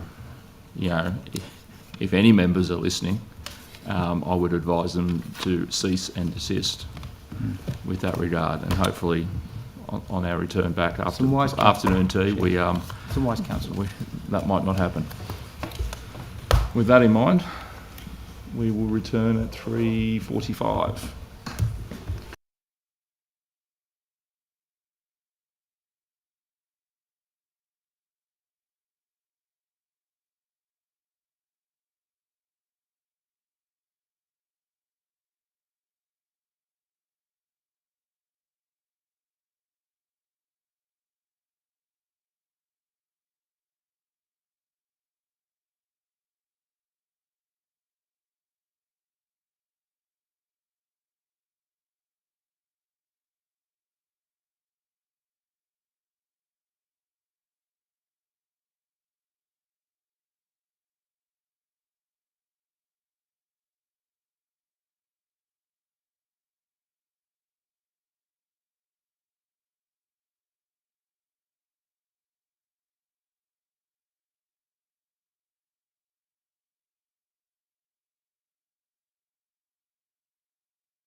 Oops. And then when I go. Okay, welcome. I'll have these. Welcome back to the remainder of today's session. I'll now throw to the opposition for 8 minutes and then we'll revert to normal times. Ms. Overall. 8 minutes either. So, may I ask how the work is progressing at the Lightning Ridge Opal Museum? I like to come in a bit out of left field. Make my presence felt. Is that one for you, James? Oh, I'm going to have to take that one on Take- notice. Oh, come on, James. James, you always know everything. No, this one's got me. Okay, so how would you like me to do this Where's then? Lawrence? Ask the questions Where's anyway Lawrence? that you'll take on notice and get back to me about it? Absolutely. Total value of the project? We can take that on notice. Aware of any issues that have arisen in relation to the project? Variations. On notice. Have variations? Have all of the relevant milestones been met in accordance with funding deeds? And this is probably the one that's of most importance, and if you're not aware, then I understand to take it on notice, but I would like to have it on the record as well. To the best of knowledge, and obviously not until we have a look at these things, have the contractors paid all of their subcontractors for material and services provided to this project? We'll take that on notice. And as part of that, are any companies who had supplied labour or materials to the project who remain unpaid? On notice. And apologies, I couldn't answer, Miss Overall. That's okay, better you than me. Thank you. I'd probably you, Mr. Sloan, tilapia. Control of tilapia in that containment of tilapia. Is that in your patch? I think because it's and I've got a feeling it's a biosecurity question, Mr. Barrett, but ask the question and if I can answer it, I will, but it might be a Could be another dry. My first question was going to be, have we got any idea of what tilapia getting into the Murray-Darling Basin, what the impacts of that would be financially? Well, so first of all, I know that it's a non-native species farmed all over Southeast Asia. It's an aquaculture species. We certainly wouldn't want it in the Murray-Darling Basin. So it would be a biosecurity issue, much the same way as carp as a noxious exotic species would be. So it's a very similar sort of situation, I would suggest, but I'm not as familiar with the biology of tilapia to sort of speak to how invasive they are, how the population would sort of take hold, etc. But if they're the sort of questions, I think we've got a plan of some description that. That's right. But just in relation to impacts, we would generally draw on modelling or analysis that's done by the Commonwealth from a biosecurity point of view, so we can take that on notice to see if there's any work that's been done nationally on it. So I'm not sure if I've dropped microphones. I'm just struggling to hear everyone down there at the moment, so if we'd all just come a little bit closer. I just wonder then, and maybe we don't have the right people on this, just views on allowing tilapia to be eaten as a species. Currently it's prohibited matter, you can't handle it. Are there views within the department about what a change to be able to eat that would have? We'll take that one on notice. Okay. So, one thing I can say, Mr. Barrett, is a lot of it gets imported. A lot of the fish and chips you eat in fish and chip shops is tilapia, so it can be eaten. But if there's challenges around any that are in a live situation in New South Wales, then they would be biosecurity matters for us. Sorry, so a lot of the fish in our fish and chip shops here is imported tilapia? Quite a lot of From- fish that you would eat in a fish and chip shop would be tilapia from Southeast Asia. Okay, sorry, do you want to come back in? Yeah, I do, please, just quickly. Bumbalong Bridge. Is this another one out of left field? It's out of left field, Miss Overall, but I am aware of it. There you go. Project that previously funded by our Nationals Liberals government but managed by regional New South Wales, been various complications involving private land access but critically important for the access of RFS vehicles during bushfire incidents. The project has been delayed due to the discovery of Aboriginal artefacts, so just really wanting to know how much longer. The delay has been quite extensive now. There's been numerous consultation stages. Have they concluded yet? Has it gone out to tender yet? The timeline and the initial budget, which was $4 million, is that going to still cover the cost of the now delayed project? Yeah, I've got Miss White here who will be able to assist on Bumbalong Bridge, I think. But we'll take some of those questions on notice, Miss Overall, and get you the latest information. I received a briefing not too long ago that showed progression of the project, and we were addressing those issues around Aboriginal heritage and access to the site. So definitely progression, but Miss White, anything to add? Yeah, I haven't got too much else to add on that one, and I don't want to mislead the committee. I know between the regional coordination staff and our own teams, we have been working to progress that, but we can take the specifics on notice for you. Great, thanks so much. More? No, that's it, sorry. I am conscious that it's only 2 minutes ago. I don't want to open a big one. Miss Lorimer Ward, the local community advisory groups required under Section 33 of the Local Land Services Act. Have we got them functioning in each groups? In each region? In each region. So I understand that each region has at least one of those. Now, regions have options to establish them for specific purposes or for a more general purpose.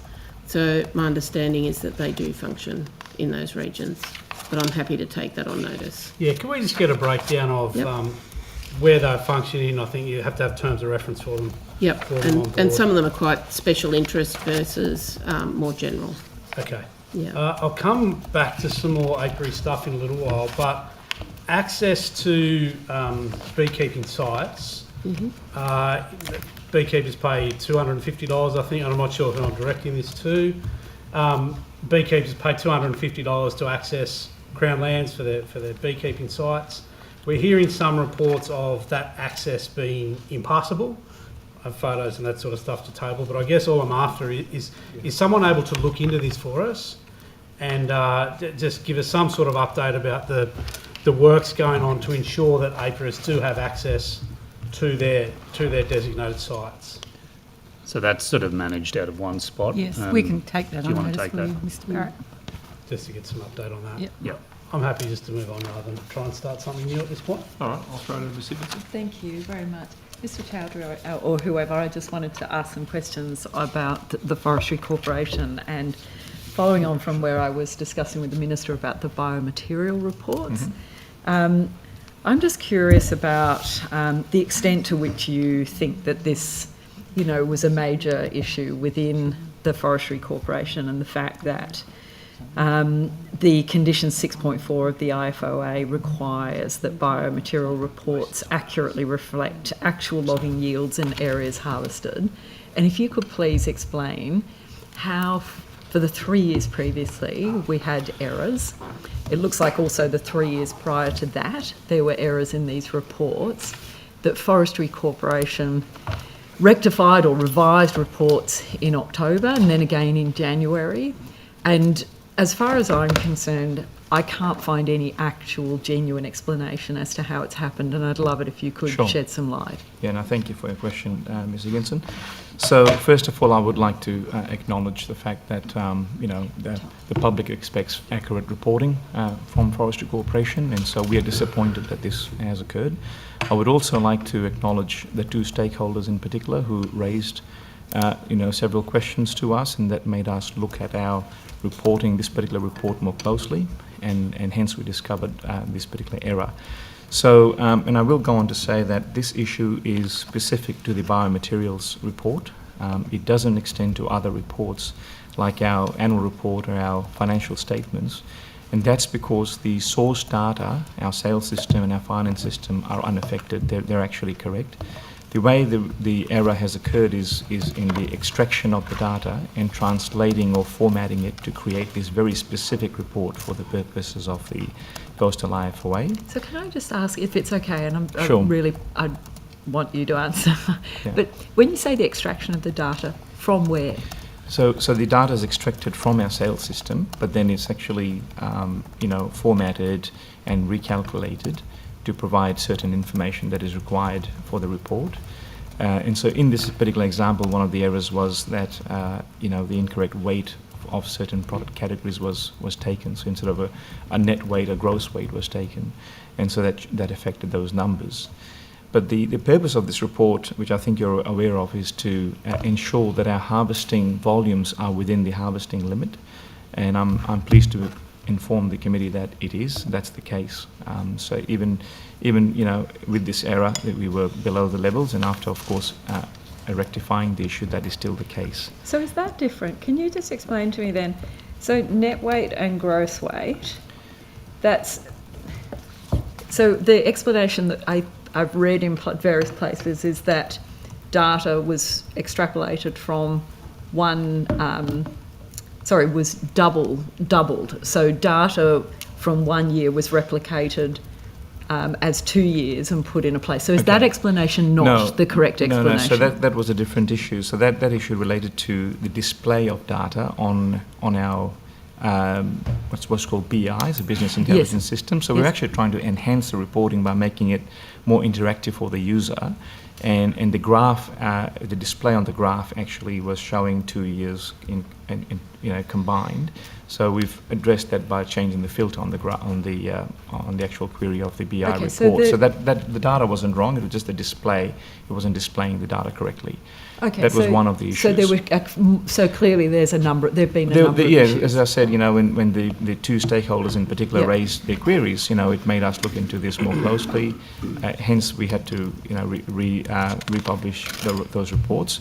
And we're still working with the stakeholders, by the way. I understand there's more questions, and we're going to be meeting with them. So just in relation to that, and I hear that you're claiming that there's no impact on the finance data or other data, but these reports appeared in the annual reports. Like, for example, the biomaterial report is literally linked through the sustainability reports in your current annual report that was tabled only in November last year. So that's not quite correct. Sorry, Ms. Higginson. But there are 8 references. Point of order. In the biomaterial report. Sorry, there are 8 references in the annual report. I just had a point of order call. I'm not too sure what it's about. But. Mr. Chowdhury was trying to provide part of an answer, and Ms. Higginson then continued to, I guess. I think we've put to the point of order. I think well, we just I haven't even finished my point of order, Ms. Higginson. I'd like to be able to do that first. Mr. Chowdhury was trying to provide an answer to the first part of the question that was asked, and then Ms. Higginson talked over the top of him to try and include further questions.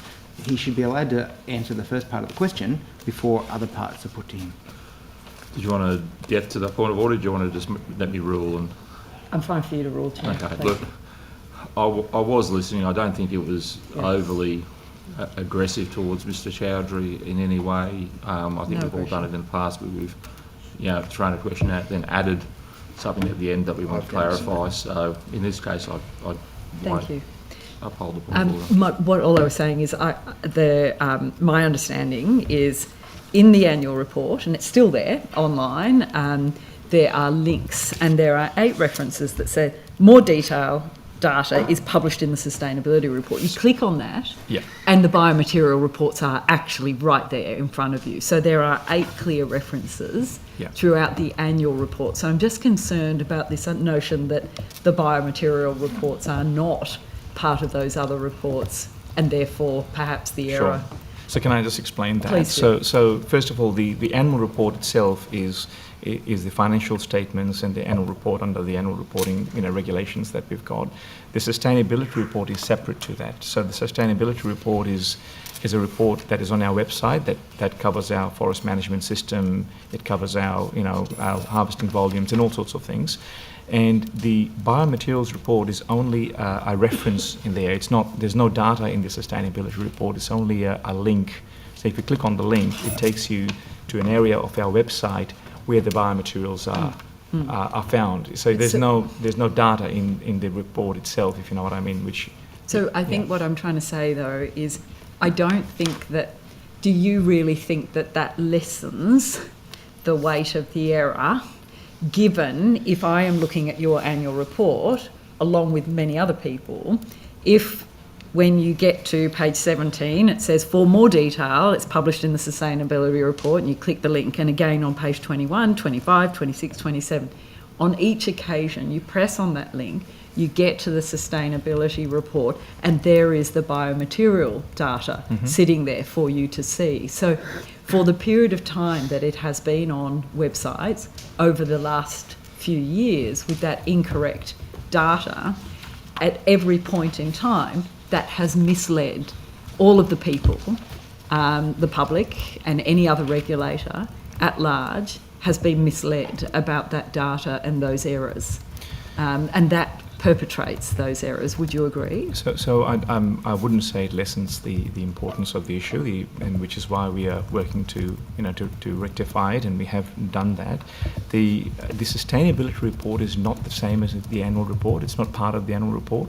It doesn't get tabled in Parliament. I think that's an important distinction to make. That. That's why I'm saying it's in the annual report, though, and that's why I think the links are literally there, saying if you want more data, go and look at the sustainability reports. Yes, in the sustainability report, yes. And in the sustainability report, we don't have the biomaterials data in the report. It just links it to a page on our website which says, for more information, here's the biomaterials report. But I think the idea is, if that's what you're doing in your annual report and that's what you've done for years, imagine we didn't have links and interactive.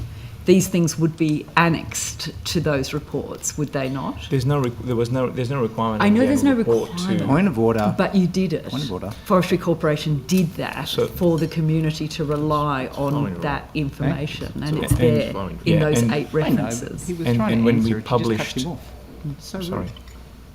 and when we published the report, we also put a statement on our website advising the users that that's what the case is. Okay. And so also, have you notified other authorities about this incorrect, misleading data for the last several years? So this report is required, as I was saying, under the Coastal IFOA, which is regulated by the Environmental Protection Authority. And yes, we have advised the EPA. And can I ask one final question in such a short period of time? Given the change in data, there's now compartments in the south that now look like their only purpose of logging were for low-value products, which is also contrary to the IFOA. Does that concern you? So, Ms. Higginson, different forest types produce different types of products. Some forests produce more saw logs and others produce more pulp logs. But is it not a condition of the IFOA in the south that primary purposes for those low-value products is not lawful? I'm not aware of that.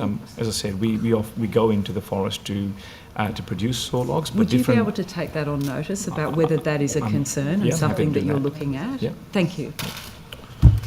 Thank you. Mr. Sloan, just continuing on where we left off with the Macleay River issue, noting that we've had this discussion before around stock assessments being done at a state level, not a system level.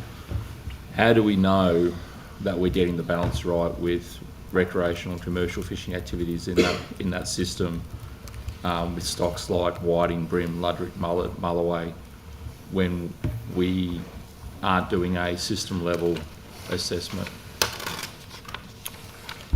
So, first of all, coming back to the Macleay River, pardon me, the estuary general fishery allows fishing in the Macleay River, so that's, I guess, the first response to the question.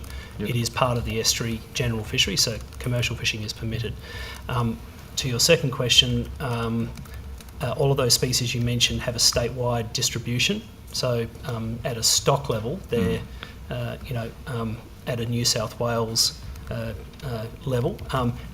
In terms of the fishing pressure that occurs in various parts of the state, very similar for a lot of our species. They're mobile, but there will be pressures in certain locations that need to be managed, in different ways, and that's something that we've often had the conversation with recreational fishing groups, that if we could get to a point, and commercial fishing groups, if we could get to a point where we're co-managing the fisheries at a local level, then and stakeholders are involved, then you could actually tailor the arrangements to local levels. And that's obviously an ambition that we've got, but that's something that requires the stakeholders at that local level to come together in some form. So if that's does that answer your question, Chair? Or yeah, look, I guess it kind of does. I guess the only other thing I would ask, when we're looking at those system-specific stocks, do we still need to consider, I guess, the localised genetics as part of the conversation and the work that we do? For certain species, for example, abalone, we know that at a sort of reef level, they can be genetically discrete populations. But for a lot of our mobile finfish species, like the ones you mentioned, they're mobile and they would tend to be statewide biological stocks, and so we manage them that way. And obviously there are local pressures on the fish in those areas, but the stocks are genetically either at a state level and in some cases, interjurisdictional, spanning the East Coast with Queensland and Victoria. Yeah, sure. Can I just go to the issue of recreational scuba divers and any compliance activities fisheries officers undertake with them and them potentially illegally harvesting marine life? We know during the blue groper saga, I'll call it that, there was concerns around the reason why blue groper are so passive is because they are hand-fed and almost hand-reared and enticed to come in by scuba divers who will actually rip off sea urchins and break open marine life and essentially hand-feed to the fish, which, from my understanding of the Act, is actually illegal. What compliance work is being done in that space to deal with that discrete issue? Yeah, to make sure that I'm interpreting the Fisheries Act correctly, Chair, I'll need to check the sort of point you've made about whether that is an illegal act or not. I'm actually not sure. I know that occurs, so I'll check that. Obviously, not feasible to have fisheries officers scuba diving and checking that sort of activity. I'm sure that's not what you're suggesting, but I'll need to just have a bit of a think about how that issue plays out and talk to fisheries officers about how they view that issue as well. Yeah, sure. Can I just go to some more species-specific issues? The trout cod recovery plan, where are we at with that? I know there was a draft action plan, and that seems to be the last thing that I can find publicised on your website. Have we moved from a draft stage and into an actual action stage? We have, Chair, and the Minister, I think, alluded to this earlier today, that we did the consultation with the community on essentially redrafting an action plan for the trout cod, which was one of the election commitments of the government, and we've done that consultation. The team have prepared the plan, and there's, I think, an imminent release of the updated trout cod action plan. We have actually moved to a pond breeding system out at Narandra now, where we once were doing the breeding of trout cod in tanks, and that was hormone induced. We're now doing it in the ponds, which is a more natural process, and we've had excellent results with increased production of trout cod, so that means we can stock more trout cod. And there are a range of strategies that are in the action plan that when the Minister finalises it and releases it, that will be then our plan for taking the recovery of trout cod forward. Okay. Given that, so this is the second or third iteration of a recovery program or plan, has there been any thought from the department in maybe switching it up a little bit and trying to treat trout cod like a sports fishery like trout, and knowing what we know about them in terms of how they spawn, etc., actually just stocking them, annually like we do with other species for the benefit of recreational fishing? and knowing what we know about them in terms of how they cope when we put them in the river, have we looked at going down that route, perhaps?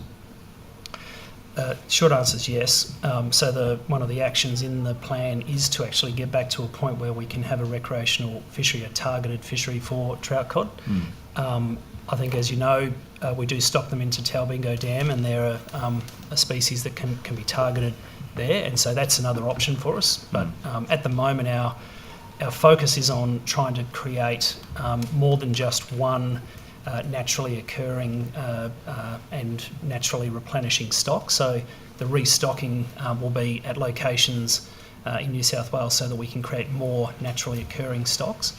Once we sort of get through that, I think stocking other locations to do the type of fishing that you're referring to would be something we could certainly do. So, and I'm assuming we're marrying where we're trying to create these other distinct populations in the river. We're marrying our work that we're doing on river habitat restoration as well. So we're absolutely, and that's one of the strategies in the new action plan is to improve habitat, because clearly, if you have healthy habitat, you have healthy fish stocks. Yeah, absolutely.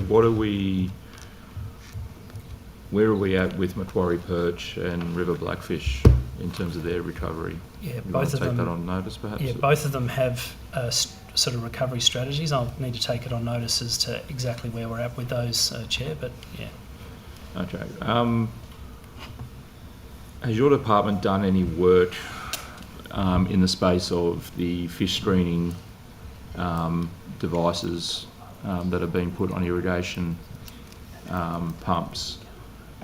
What may have to happen if Water New South Wales, in their costing exercises, decide that they're not going to fund those fish screening devices? Because there's debate currently at the moment with Water New South Wales and a rate rise for regional water users, and some of the talk is around, pulling back on some of those additional costs that get passed on to water users. One of them being the fish screening. Yeah, to date, over $40 million has been spent on improving or installing fish screens in New South Wales, and that's a combination of state funding as well as Commonwealth funding. The Commonwealth has been a significant contributor to that program, and essentially, the outcomes are that by having modern fish screens on irrigation pumps, we can reduce the number of fish that and larvae and eggs that get sucked up into the pumps. Irrigators benefit because they don't get debris stuck in the pumps, and they're more efficient. Yeah, so there's I think the benefit is there. It's just a concern of who will pay if Water New South Wales pull back. My understanding is we have forward contracts with the Commonwealth, but I will look into that and take on notice the specific question. Sure. Chair. Thank you. Opposition? Do we have, still on that theme, do we have any idea have we been able to quantify just how much fish we are losing through irrigation pumps? We have, and I'll need to check the sort of the figures.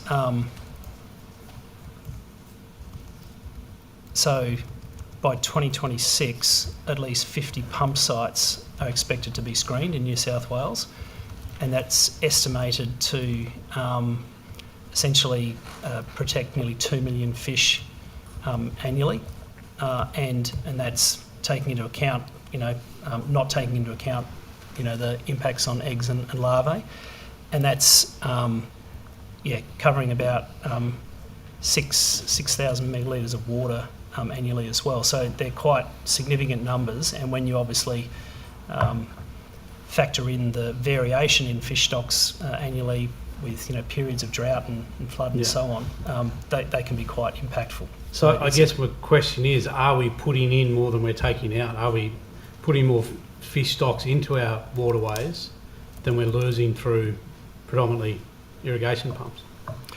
Certainly that's one of the reasons why we've focused in on this strategy, and there's a whole raft of factors and initiatives that come together to improve the outcomes for our native fish, and fish screening on the irrigation pumps is one of them. Putting fish passageways in place to reconnect the river is another one. Obviously our restocking programs and our habitat rehabilitation programs, and generally water management, as you know. So all of those things come together, but the fish screening is quite a critical part of that. Returning to trout cod and specifically on the Murray, and I understand there's a full fishing closure of certain stretches of the Murray because of trout cod? Yeah, there's one particular stretch that is the last remaining self-replenishing stock of trout cod, and when trout cod are in their annual spawning period, they're particularly susceptible, so they'll be easy to catch, and they're also quite a sensitive fish, so they can be damaged easily in that catching process. So we've had a closure in place in that stretch of the river to protect the fish during that time, and as part of the action plan that I was speaking to earlier, that remains, but our ambition is to get to a point where we create other naturally self-sustaining stocks of trout cod, so that those closures aren't as critical to the recovery of the population going forward. But at the moment, that one is, because it's the last remnant population of trout cod. And so we've got evidence of greater fish stock numbers there as opposed to other parts of the river? Correct. That evidence exists? Yes. Okay, thank you. I'm not sure, the dog fence, in 2019, I think $37.5 million was put aside to fill a 32 kilometre gap in the fence. I'm just wondering where we're up to as filling that gap. Yeah, I can answer that. Mr. Barrett, the 32K priority section of the fence is in construction at the moment. As of the last report I received, which was last week, about 21 Ks has been completed of actual fence construction and signed off by the Dog Board, New South Wales Dog Board. And there's about 10 Ks of clay capping that's been completed ahead of the remaining works for the 32 Ks. Isn't getting ready to put the fence in? Yeah, which was a critical sort of hurdle with the project, was the need for clay capping, which is probably, or was underestimated at the start of the project, and sort of been one of the challenging elements of it. And is that a process specific for dog fences? It is, due to the way the fence is designed. You have to dig out a certain section of depth to bury some of the fence structure, and then obviously clay capping's there to get a structural, or improve the structural integrity of the fence. So how are we tracking, will this come in under the 37.5 million that was allocated for this? Yes, definitely. And any idea when that will be completed? Sorry, you might have said that before. The 32K priority section we're looking to complete in the next month. Oh, very good. So yeah, the anticipated completion date at the moment's in March. Okay. You say the 32K priority part, are there then other parts that need closing? That critical 32K section of the fence is sort of, there's a hole between the South Australian section and the New South Wales section. So that's been prioritised as our first area for completion. There's other sections of the fence that are maintained and for further consideration of government once we take the learnings from the 32K section of fence. Okay, great. Who can provide an update on where we're at with the development of an FMD vaccine? Mr. Connell. Yes.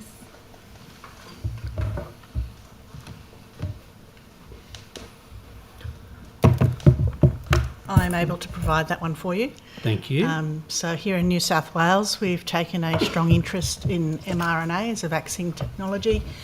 Many members of the public would be aware of that during COVID-19 as the platform that helped us get through that pandemic. Where we're up to with those trials is that we've got a number of partners around the world. Here we've developed mRNA vaccines for both lumpy skin disease and foot and mouth disease. We've tested those vaccines in animals and got a serological response, which was a positive. Because we don't have those diseases in Australia, we're relying on our partners to do the next phase of testing, and that is to take those vaccines and to test them in animals with the actual live virus. So we anticipate those studies will be completed in the first half of this year. And with the difference with this one, that means that we will be able to export these animals because they won't come up as being infected with FMD, which would be the case with a live vaccine. That is the potential. We still have some way to go. First, if those trials turn out to be successful and we get that immunity that you desire, we then need to go through the Australian Pest and Veterinary Medicines Authority to get the approval for their use. And yes, the way that they could be manufactured would enable us to distinguish between a vaccinated animal and an animal that has been exposed to the actual virus. What's your hope on how you'd answer that question if it was 2030? Where are we going to be in 5 years' time with that? I don't think it's fair to put hypothetical questions. Yeah, okay. So what sort of time frame are we working to? What timelines have you got? Milestones have you got coming up on that? Well, again, the first step, the next step is to show that we can demonstrate that you can actually get that immunity in animals. So the foot and mouth disease vaccine is going to be tested in Germany, and the lumpy skin disease will be tested in Canada with our research partners there. Yeah, okay, fantastic. Thank you. Carp, probably you again, Mr. Sloan? Yes, no? Status of the National Carp Control Program, and in particular New South Wales engagement with this program? I think you're speaking to the release of the virus and yeah. So there has been through the interjurisdictional processes for managing carp an agreement to put together a trial project to release the virus in a enclosed body of water in Victoria. And there's a working group between all the jurisdictions currently working towards that. There's been no approvals put in place to essentially kick that off, but there's a working group working on that, and Victoria's leading it. New South Wales is supporting it. There's a whole series of approvals that have to go through the Commonwealth process to get to a point where the trial would go ahead, and obviously there are lots of risks that need to be managed, but the risk of carp populations increasing over time is obviously also a big risk that everybody's aware of. So we're supporting that trial and have our staff involved in it. And I don't know if Ms Connell wants to add anything to that. No, I think they're the key things. The working group's been convened under the auspices of the Agricultural Ministers Forum and the Senior Officers Forum that reports through to Ag Ministers, and the Commonwealth made funding available, I think, last year to support the work of the working group. Okay, thank you. And what other carp control programs are DPI involved with? I'm thinking specifically, are we still involved in daughterless carp research? No, that research was, as I recall, led by the CSIRO and supported by other jurisdictions. But that technology is available. But I think the emphasis has been placed on the carp herpes virus in more recent times because of its efficiency in dealing with the carp issue. In addition to those, there's still a commercial fishery for carp in New South Wales, as there is in other jurisdictions, and that's another mechanism, and we're continuing to support those activities. But in all reality, they sort of just touch the edges of the issue of the challenges that we have with carp because of how invasive they are. So the virus is viewed widely as the best solution, but because of the risks that need to be completely covered off as far as impacts on our native species, but also water quality impacts if we have a mass kill of carp, that requires obviously a lot of considerations as well. So all of those things are going to be looked at as part of this trial, which is in in a enclosed body of water that's away from the Murray-Darling Basin, so that it limits the risk of any release of the virus into the basin itself. Thank you. Is someone able to provide an update, a status update of the Varroa destruction plan? I'm happy to Where do we're that. up to is about, how much is left in the kitty. What's next? Yeah, so you're probably aware that the government allocated about $12.5 million over a 2-year period. That I think commenced about a year ago now, so we've got about a year to go. And yet, obviously, as we've moved into management, the focus is on training and extension. So about 70% of that budget is basically being allocated for us to fund a range of staff and initiatives working with beekeepers to assist them with the transition to management, educating them about best practice, use of chemicals, how to manage hive issues.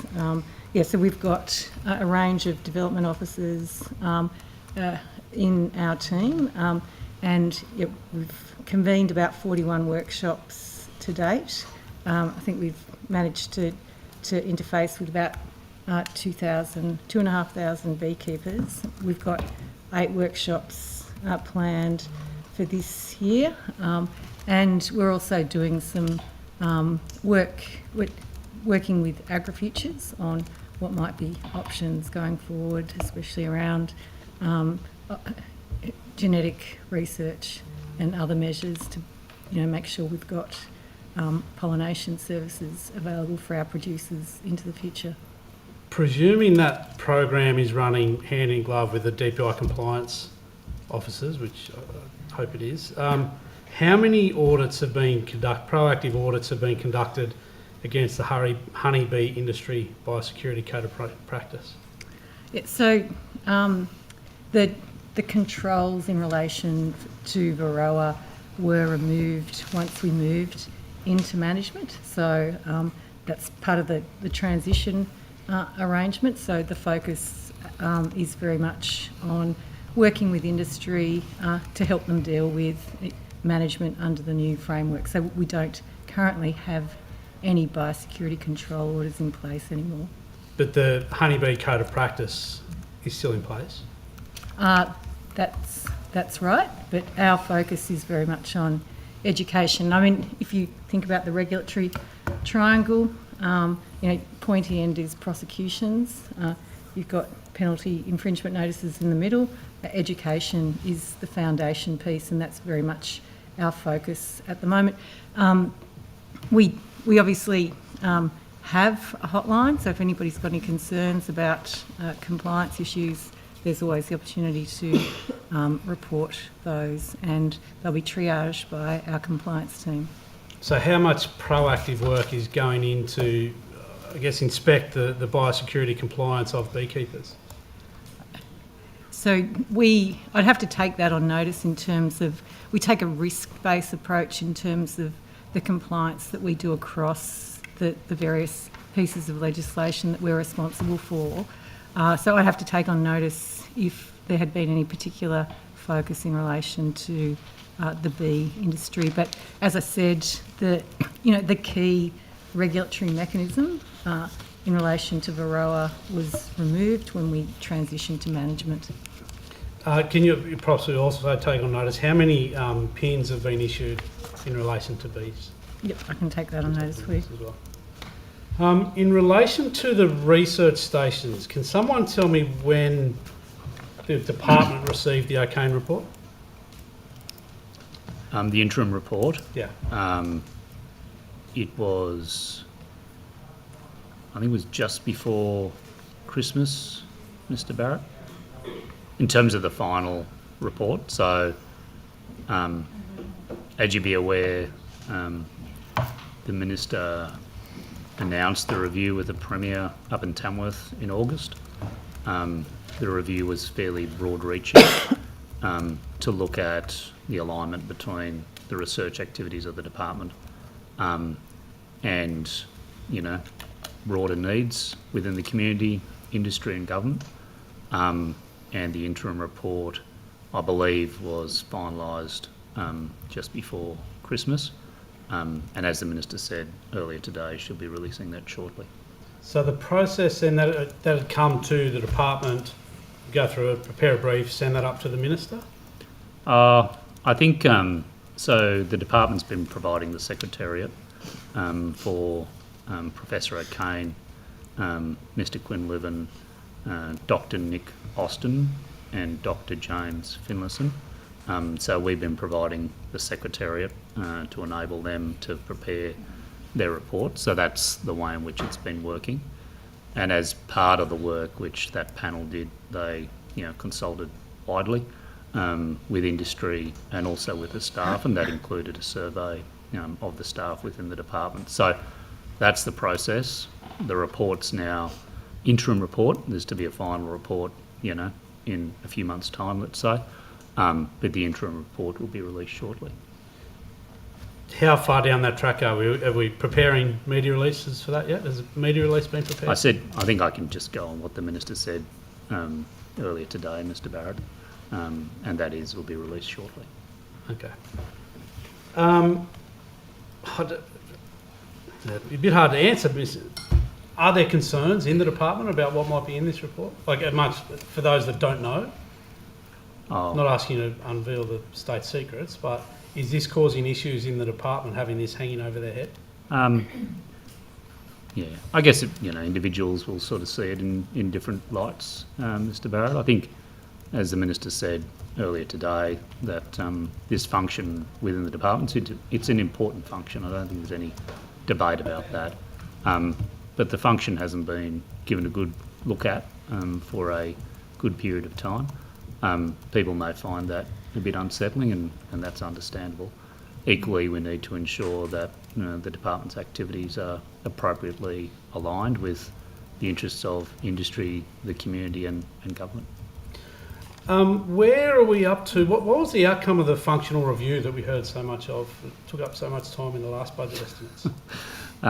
So the functional review itself, the document itself, is a cabinet document, so make that as a general comment. In terms of what's happened within the department, I can run through what's happened within the department if that's helpful. Well, I guess more broadly, and I think this fed into that review, there was that goal of 15% reduction in of senior executive levels. Yep. How are we tracking towards that? We're at 162. We need to hit 157. Need to hit, sorry? 157. And will that be just natural attrition, or are we looking for people to move on? Well, I guess the first comment I'd make is we've got till June 2026, so there's no rush to deal with this. And then, both Ms Connell, Mr Bolton, Mr Sloan have also been looking at their executive structures. So that may lead to that, and there's also other parts of the department as well where people have been looking at their executive structures, but we're not far from the target. Has there been a freeze or, at the very least, a cooling on filling of vacancies? I think everyone's looking closely in terms of the need for roles. I think that's a natural thing. So, all leadership should be looking closely at the need for roles. But if your question is there a freeze on recruitment? There isn't. Thank you. Thank you. I've got some more questions for Dr. Filmer. Just continuing on with my questions around Coast Coast Wildlife Sanctuary.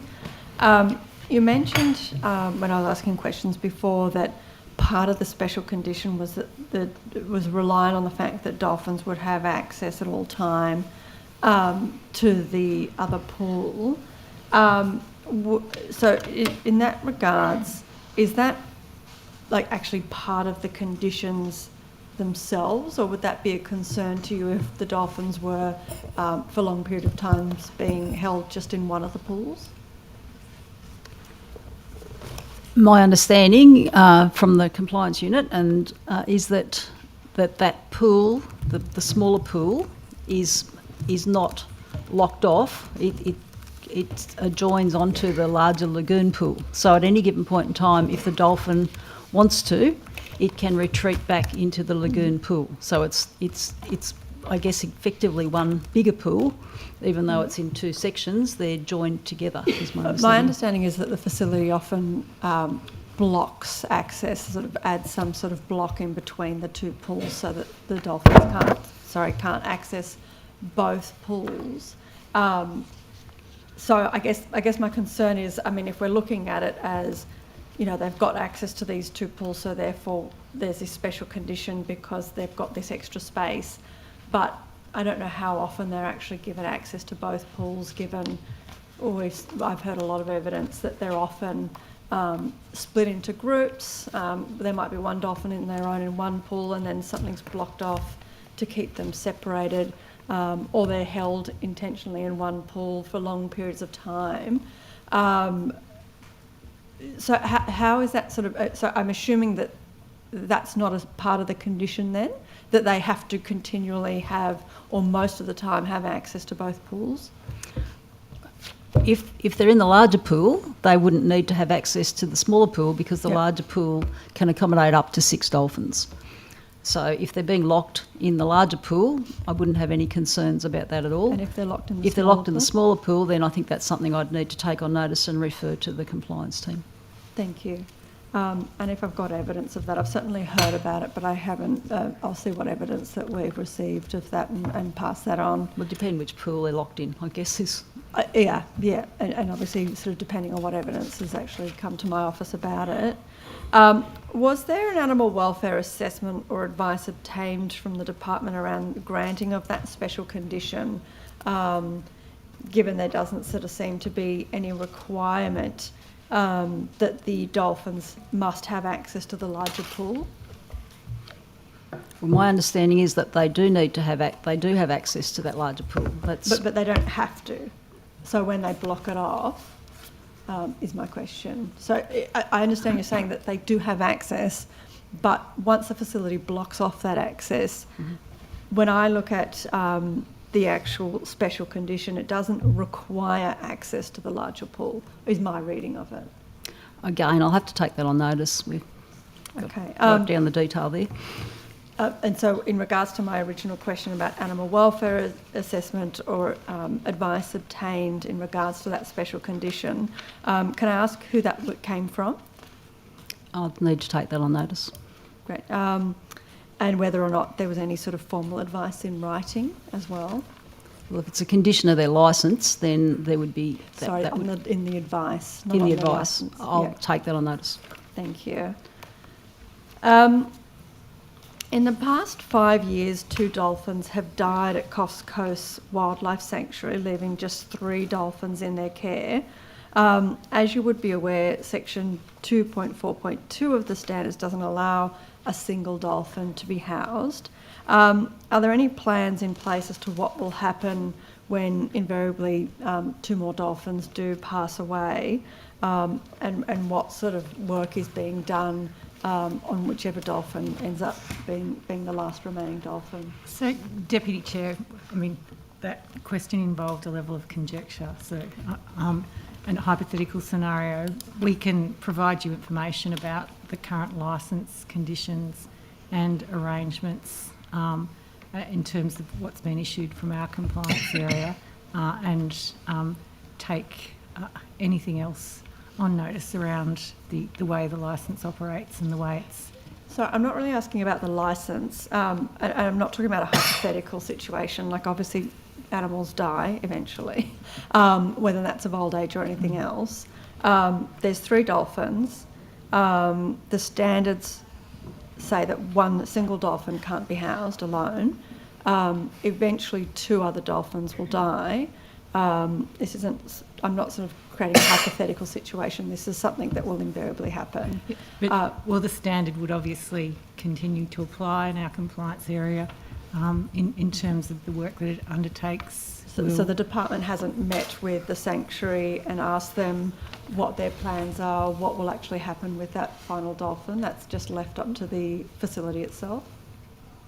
No, hopefully that's a long way off. But the department has required the facility to pay the $60,000 bond when they were issued with their licence. and that's to cover any future potential care of the dolphins that may be required. Okay.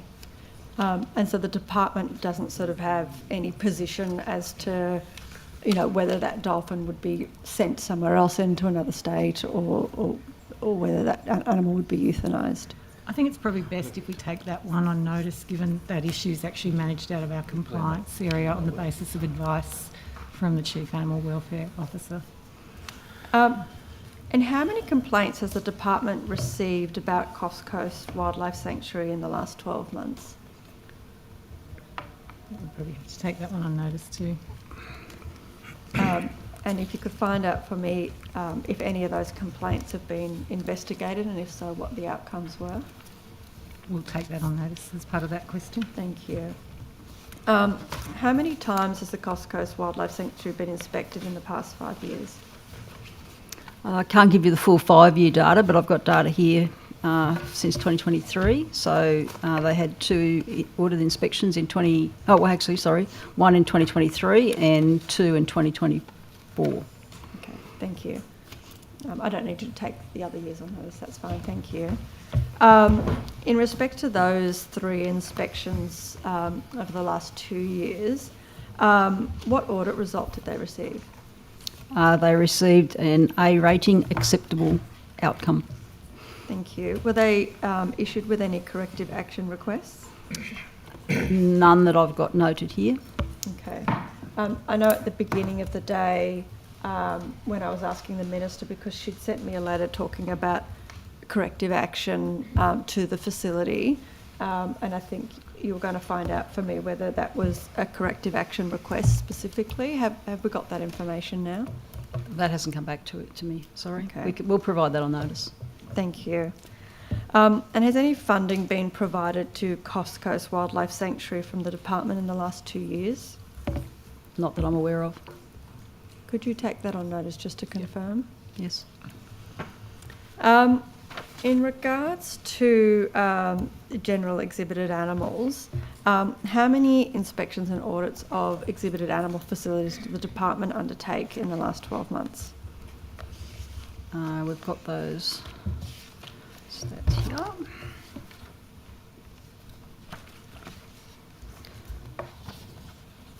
So I've got the financial year. That's probably that's what we're fine. after? Thank you. Yep. So for the exhibited animals program, there were 110 audits in the 23-24 financial year. Mm-hmm. There were 77 inspections. Mm-hmm. And of those inspections and audits, how many facilities received a C, D or E rating? I don't have that detail here, sorry, I'd have to take that on notice. You could take that on notice. And if you're able to also provide any details of why each facility received that result as well, on notice as well. Okay. In the last 12 months, did the department issue any major or critical corrective action requests? And if so, how many? For the 2023 for the last financial year. Financial year, yep. We've had issued 4 warning letters, Mm-hmm. 2 directions or orders, and 15 penalty notices. And what were those facilities? I don't have that detail, sorry, I'd have to take that on notice. You could take that on notice, thank you. In 2022, we passed an amendment to the Exhibited Animals Act that provided that a holder of an exhibited animals authority must not knowingly cause or permit a person convicted or charged of animal cruelty to work with or care for an exhibited animal. Are you able to provide an update on how the department is ensuring exhibited animals facilities are actually complying with that new requirement? Yes, I can do that. So the department requires exhibitors to ask their staff if they've had any penalties or any issues against them that they'd have to declare. So that becomes then part of the licensing program, that the onus is on the exhibitor to maintain a record of that sort of thing with their staff. Thank you. Can I just go back to you, Mr. Sloan? I've been made aware of a issue that was occurring with the fishing fee receipt payment system, and where it was incorrectly displaying that the payment was being made to the Recreational Fishing Alliance, not to the department. Can you confirm the exact date that this issue began and how long it lasted? I'm aware of the issue, Chair. I will just need to check some notes to give you an accurate answer on it, but we have, I think, rectified it. It was a service provider issue, which we've dealt with, and if I can have a bit of time, I'll be able to clarify that for you. Well, that's probably all the questions I've got for you on this. They're all around this issue. Maybe I can just put them to you, and if you take them on notice, then I can maybe throw to someone else for the remainder. Were there any internal audits or reports to show how many people were affected? Need to take that on notice, Chair. Have you attempted to notify all those that were impacted of the mistake? I understand we have, Chair. Have you issued any public statements regarding this issue and clarifying that RFA didn't actually receive the funds?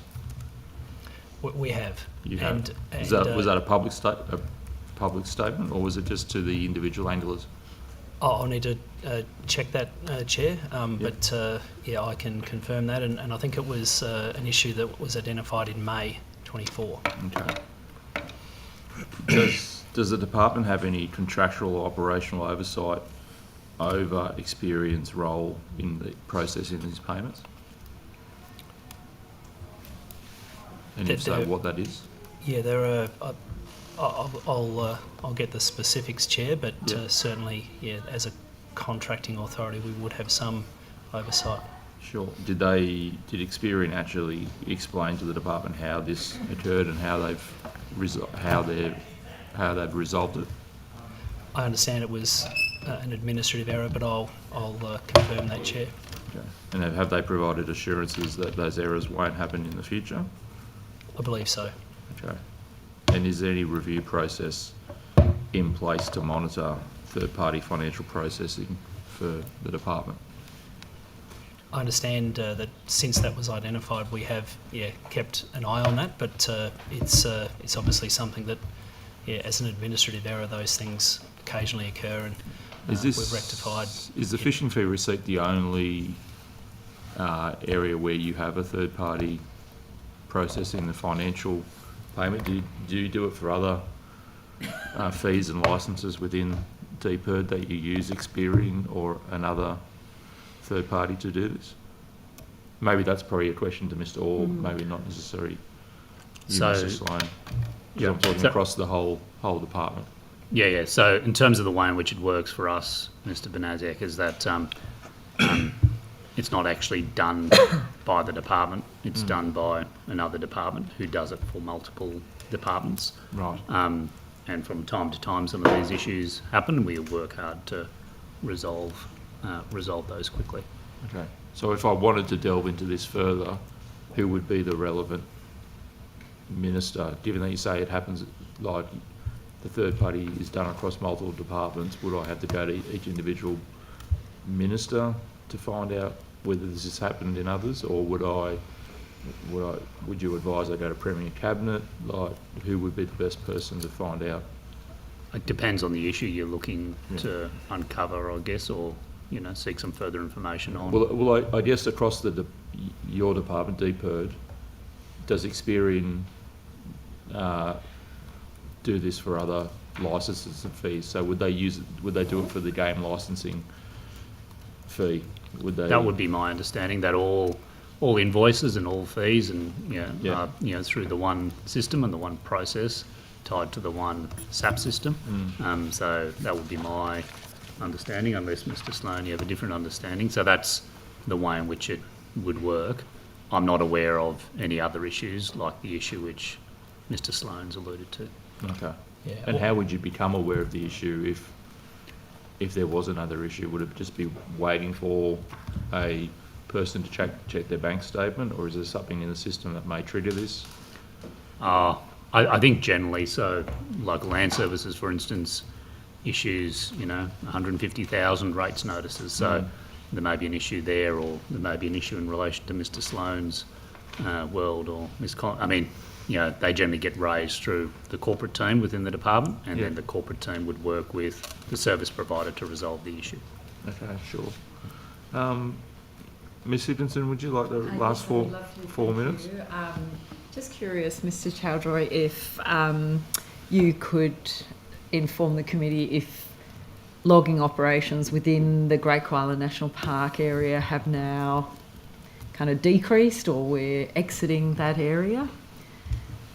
So, you're referring to the assessment area under the Great Koala National Park? Yep. How the harvesting is. So, the harvesting operations in the Great Koala National Park assessment area is actually lower than what it has been. So, we've done some analysis on that, and the average monthly volume of timber harvested in the assessment area from March 23 to November 24 is, so this is when we did the analysis in November 24, is 15% lower than the average monthly volume harvested over the previous 10 years. I think there's different views about how we're assessing that, but I was kind of referring... Is that a statement or a question? I was referring more to from now, given the decision around the park we're told is quite imminent, or the announcement. I'm just curious, could you inform the committee, have operations as of the last month or so,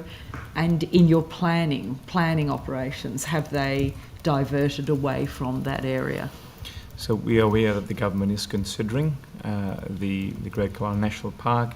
Ms. Higginson, we're still operating within the coastal IFOA, and our objectives, as you know, is to balance out both timber supply with environmental outcomes. So is it fair then to say that you're currently logging as you would whether there was not an announcement pending in relation to the Great Koala National Park? As I said, our records show that we're harvesting at a lower volume than we previously have in the assessment area. Thank you. That's not quite the question. I was just sort of asking, are you continuing your operations at this point in time kind of parallel or in the abstract of a Great Koala National Park possible decision? Who knows? Well, the whole area is still part of the Northeast RFA, and it's available for supply. But as you know, our planning processes can take a lot of time because of the searches and surveys we conduct. So those things are still ongoing. Is the IFOA under review at the moment? Are you aware? Is there a review? I'm not aware, no. Okay. Has the NRC contacted the Forestry Corporation about any review of the CFIOA? To the best of my knowledge, I don't believe so, but it's a matter of forest policy, so the department may have some views on that. I'm aware that there's still 3 criminal prosecutions at the moment in the Land and Environment Court, carrying maximum penalties of 12 million. Obviously, maximum penalties are not what the Forestry Corporation gets issued, but have you planned for that financial factor?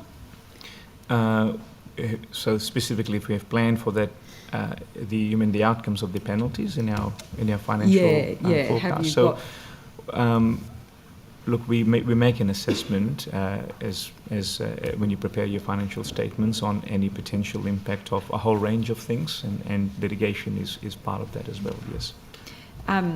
How did the Forestry Corporation accidentally clear fell 14.5 thousand square kilometres of a national park in 2019? Yes, I think... Point of order, Chair. Point of order.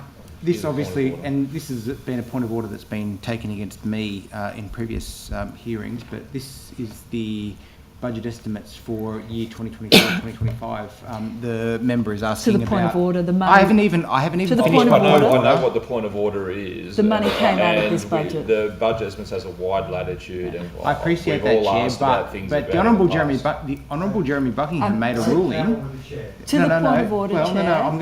To the point of order, Chair. The question, the money for the offence in 19 came out of this year's budget. It's absolutely in these estimates.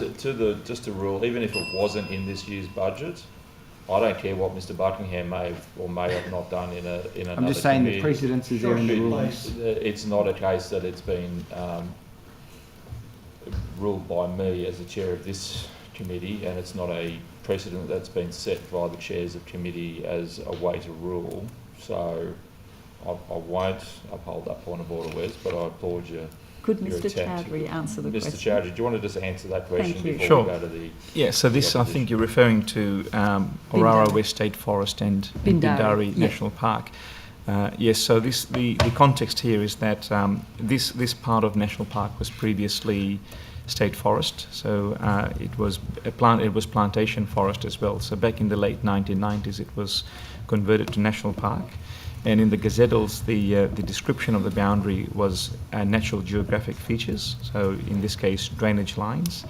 In 2018, when our team were doing the application of that gazettal boundary, the drainage lines were not that visible. I think you'll appreciate in 2018 we had a few years of drought leading up to that point. And so as a result of that, and given that it was all plantation trees, it was very difficult, but there was not an obvious demarcation, if you like. And so, yes, inadvertently 1.44 hectares of Bindari National Park was harvested. When we came to know about it, we informed National Parks, and subsequently we've entered into an agreement to rehabilitate and compensate for that as well. Well done. Thank you. Opposition. Ms. Lorimer Ward, back to the pig control programs, the Minister was unable to, but are you able to refer to which recommendations of the NRC review those programs are in line with? In terms of the overall review? Yeah, just the press release welcoming the review stated that in line with the report recommendations, the government has invested in the pig control program. So I just wondered which recommendation this was in line with. I'll have to take on notice the specific numbers, but it was the more general, the general tone around that was the recommendations around integrated programs and the need for these to be coordinated and look at multiple approaches, not just single approach. Thank but I'll you. get back to you about the specific recommendations. Thank you. It's just odd because the report actually refers to that pig program as a recent and large-scale example of ineffective government resource allocation. So we've modified the program this year, and so that it is much more integrated and is multi-species. So their review was based on the program when it was single species. Yeah. This year it's much more integrated, the preference being a primary and a secondary management approach, and that it is multi-species. So the scope of the program has expanded? Yep. Is that what the additional $100,000 is for, to cover the additional scope of that program? I'd have to take that on notice. Yeah. So, because 13 million in 24-25, 13.1 million in with that expanded scope. So I know in the sort of the update on it, it talks about deer control. It does include deer. Now. A helicopter going up is shooting deer and pigs at the same time? And any other identified invasive species that they might see as part of that aerial campaign. Okay. So you think there's not actually, it's hard not to see this as a reduction in funding in pig control when that money's also being diverted into control of other species? It's still primarily a pig control program. It's just that we actually undertake other activities while we're in the air, and that cost is the same because the aircraft is in the air. That didn't happen before. So in the 23-24 program, if deer were spotted in a helicopter shoot, they were left. I'd have to take that on notice. I wasn't part of that program. Yep. We've heard a couple of times about the spike of staff. You know, the ebb and flow of staff, including the spike during biosecurity outbreaks. How many additional staff were put on during for the RIFA response? For the red imported fire response. So in terms of, RIFA is obviously one of our key critical issues that we're focusing on at the moment, and we've got a multi-pronged approach. So we're focused on, obviously, education is a key component, working with relevant communities and stakeholders in the affected zone. We've obviously taken prosecutorial action recently, so which involves legal advice and legal teams. So we essentially draw on staff resources across quite a broad section of my group and also from the enabling services group. When we had the most recent outbreak, we deployed some of our entomologists, I understand, from the Grafton office. So it's kind of, given the magnitude of the issue, the magnitude of our approach, we're deploying teams from across the department on an as-needs basis, depending on the focus at any particular period of time. So when the Minister, and I think others have spoken about the ebb and flow and spike in staff due to biosecurity outbreaks, what additional staff have we put on to address biosecurity outbreaks?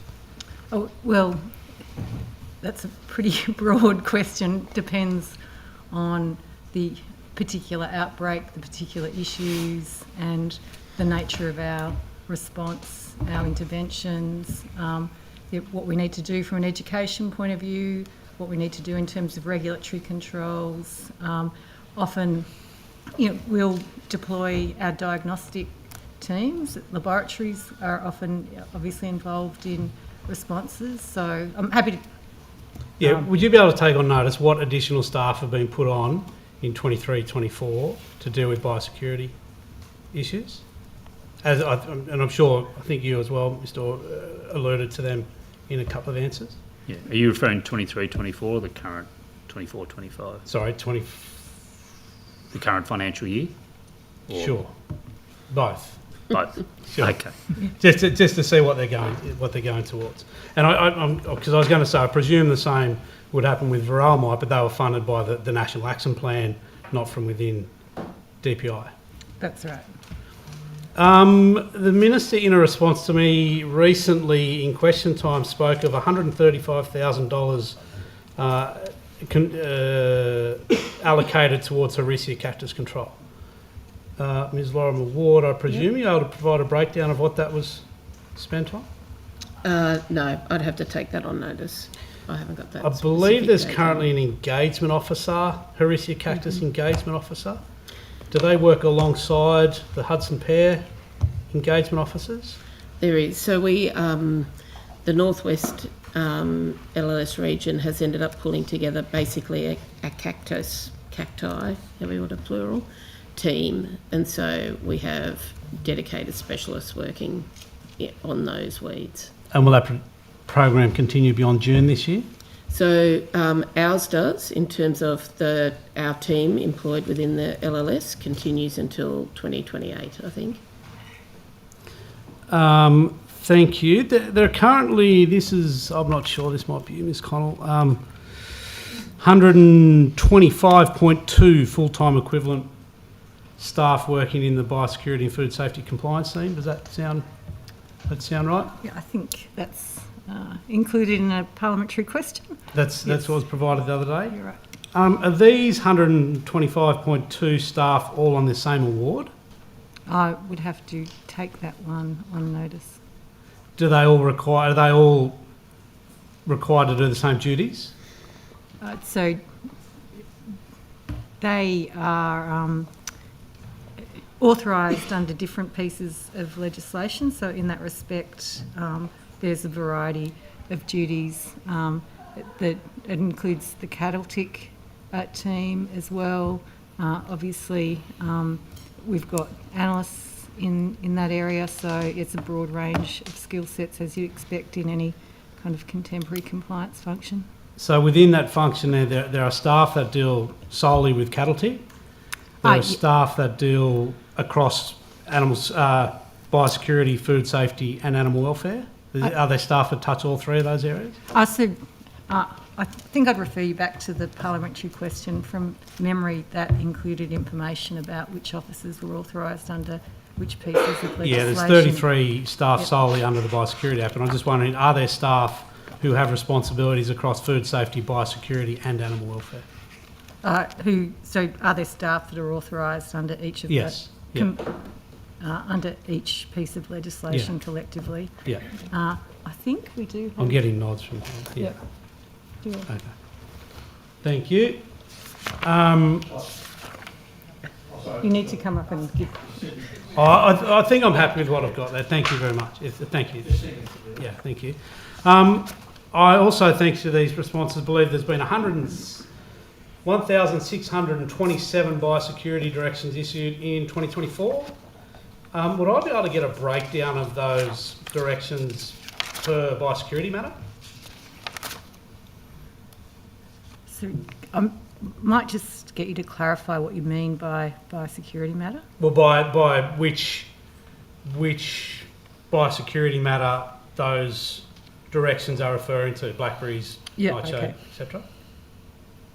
Would I be able to also have the same for the pins issued in that year? Right, I'd have to take that one on notice. Oh, yes, sorry. Obviously. And I presume that's the progression, right? You get a biosecurity direction, and if that's not dealt with correctly, it then moves on to a penalty infringement notice. Yeah, that's right. That's the cascade in the regulatory scheme. So, as I said before, you usually start with an approach which is based on education, and then subject to obviously the available evidence. The top of the regulatory triangle is the prosecution. Cool. If I can get a breakdown of those things, I'd be happy. Right. Thank you. I'll just pass on to... Thank you. Mr. Chowdhury, I just wanted to ask some questions quickly about the impacts on Forestry Corp workers. The Minister, in contribution to debate in the Chamber the week before last, indicated that the constant attacks that Forestry Corp receives from members of Parliament is having a detrimental impact on the mental health and the welfare of workers. Can you just provide a little bit of insight as to how your hard-working members in Forest Corp find it difficult when they are attacked by members of Parliament in such a public way? Yeah, thank you, Mr. Wang. I do want to say that the workers at Forestry Corporation in particular and the broader industry, I think they're doing a wonderful job in a very challenging time, especially in native forestry. Yeah.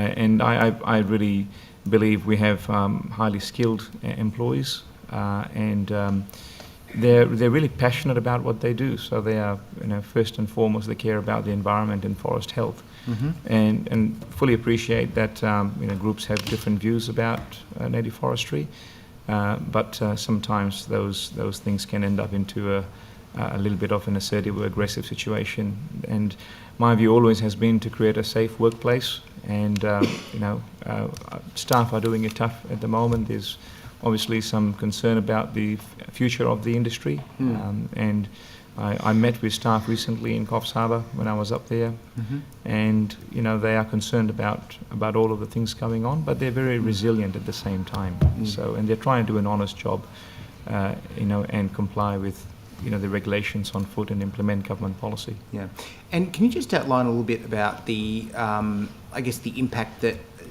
illegal protesters who try to disrupt these hard-working genuine people, how that impacts not only on their ability to work, but also their,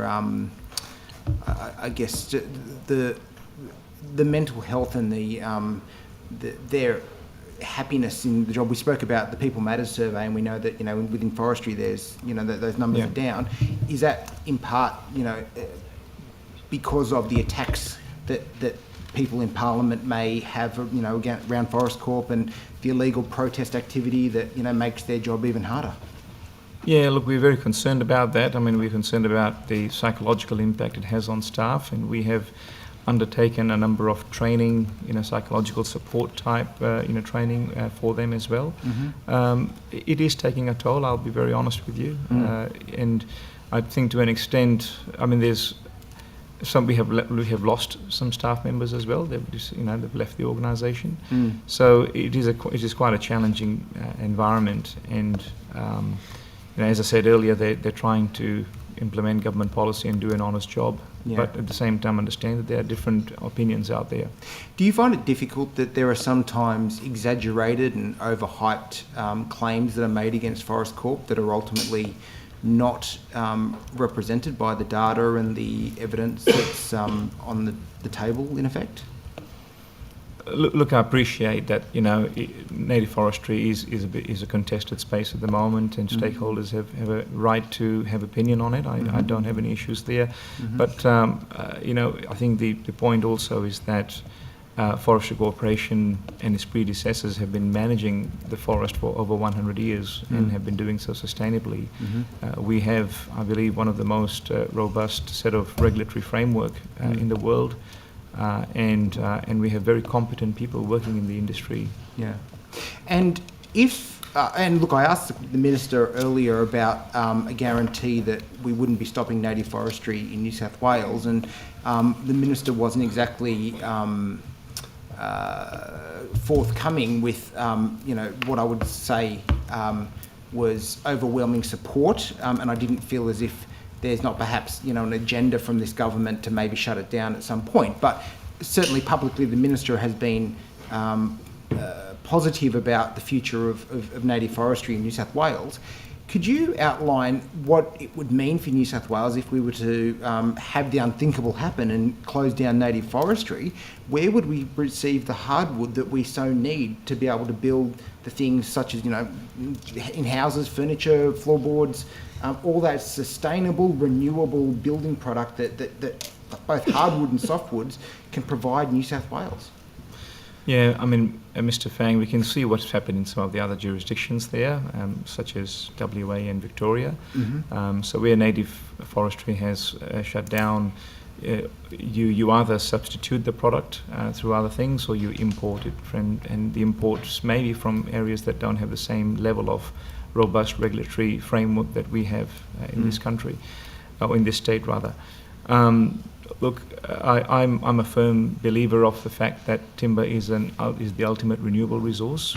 You know, it sequesters carbon from the atmosphere, and once it is harvested, it continues to store that carbon, and in its place, more trees are grown. So, and that's not just me saying it; it's the Intergovernmental Panel for Climate Change has made that statement. And again, as I go back to our operations, you know, we have been going for 100+ years, and we go back to the same forest over and over again. We don't go to, you know, old growth or rainforest or new areas. It's the same regrowth, which shows how sustainable the industry is. Yeah.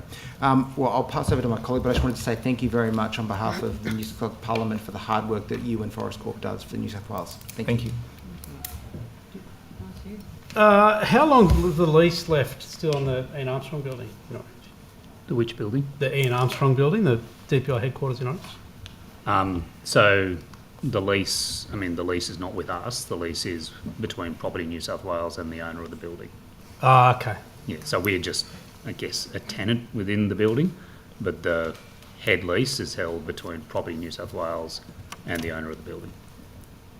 Okay, thank you. Can you tell me how many times, or can someone probably on record, how many times has the Minister visited the Ian Armstrong building in Orange? Yeah, I think you'll need to ask the Minister, Mr. Barron. How many times have you hosted the Minister, the DPI building in Orange? I'll take that on notice, but I can recall at least one. Possibly. Sorry, in the past 12, in 2024. I'll take that on notice. At least one. You can recount it as one. That's great. Yeah. Look, unless you had something, Nicole, Ms. Overall? Might just touch on very quickly Sustainable Communities program, and total amount $300 million. Murray Electric's been allocated $160 million of that funding. The federal funding agreement was signed by Tanya Plibersek and Tara Moriarty on the 1st of October 2024.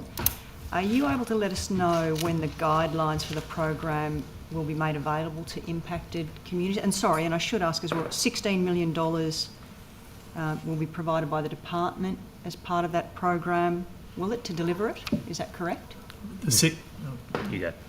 The $16 million is essentially an allocation to the administration of the $160 million program. Yep.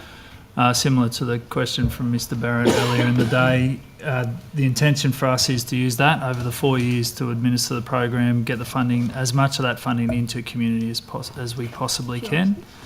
And any sort of funds that we don't use through the 16 million, through the administration, we will endeavour to get into the program, is generally the principle that we apply for all our programs. And my apologies, Mr Bolton, I didn't realise that Mr Barrett had already asked that, so I'll swap that over to bushfire preparedness in state forests.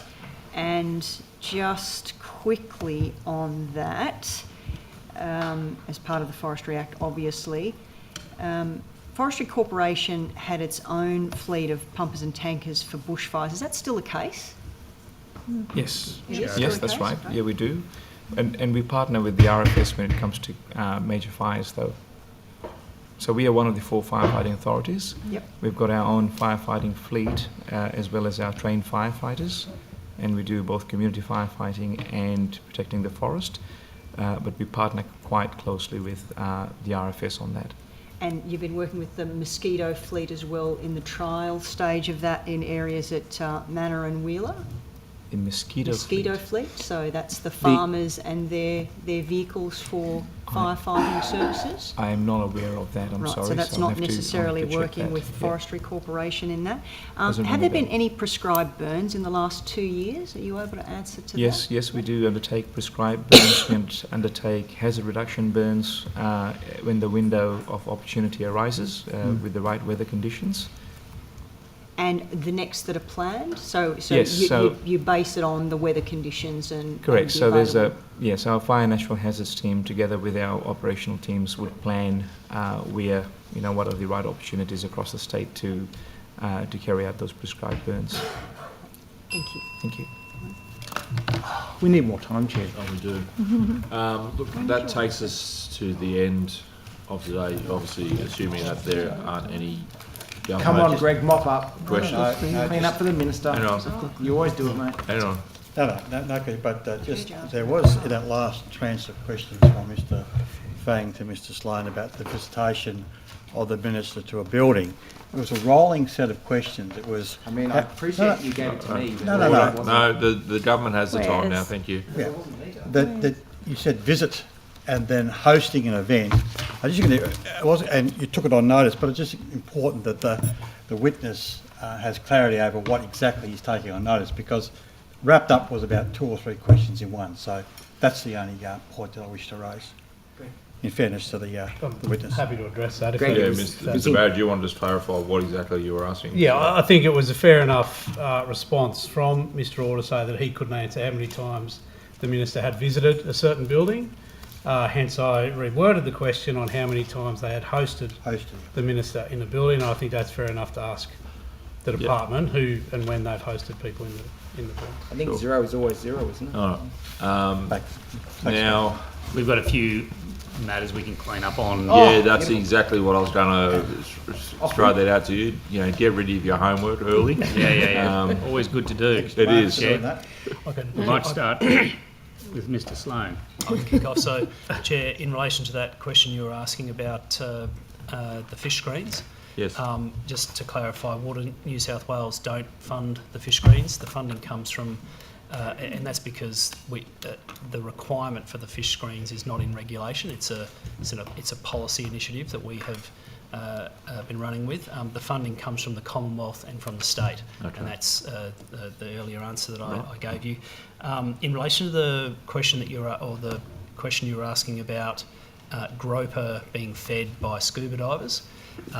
Scuba divers can't take fish, and I think that was the point you were making, but they can take urchins. So it is legal for a scuba diver to take urchins. No reason why they can't feed them to a groper unless they were doing that in a marine park sanctuary zone, which would mean it would not be legal to take that. So that was the answer to that one.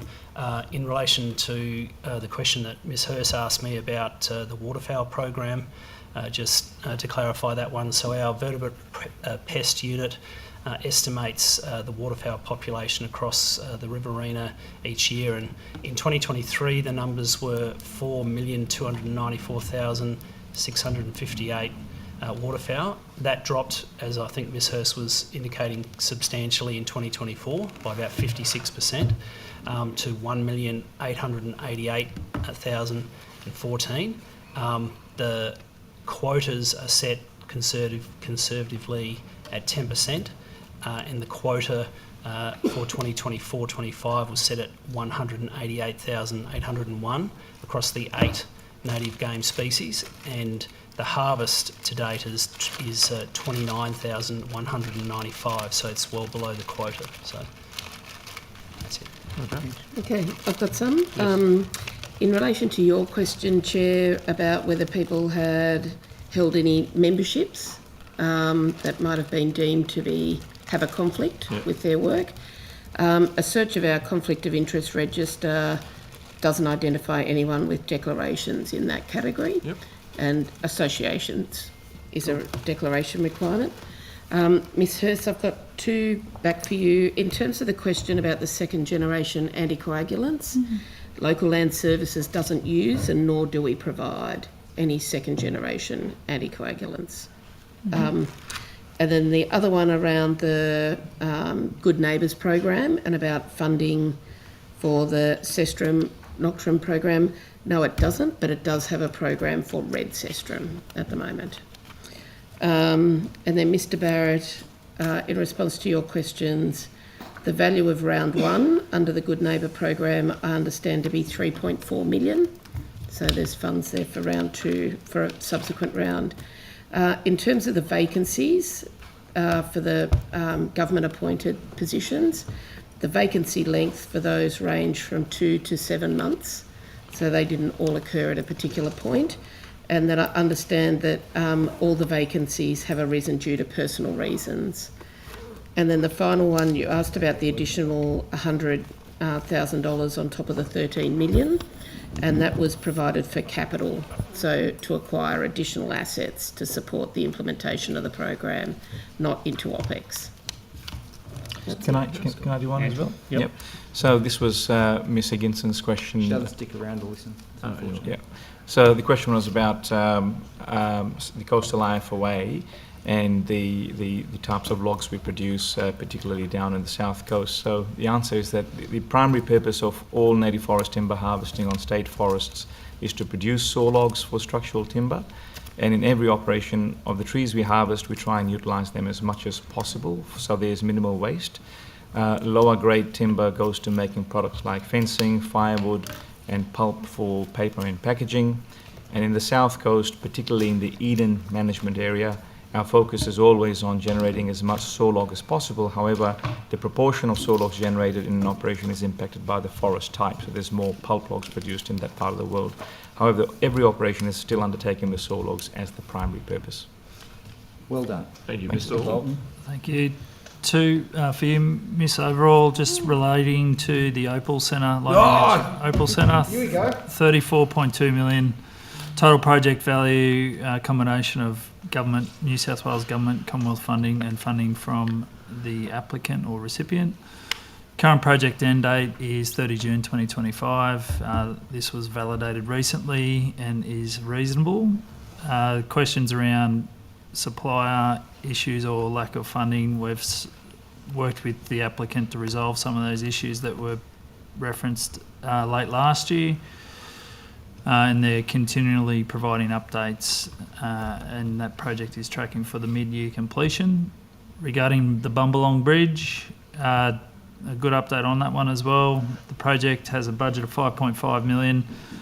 The heritage approvals or the review of environmental factors and the Aboriginal heritage considerations have been completed. The project's in delivery at the moment. The project remains on track within the approved budget.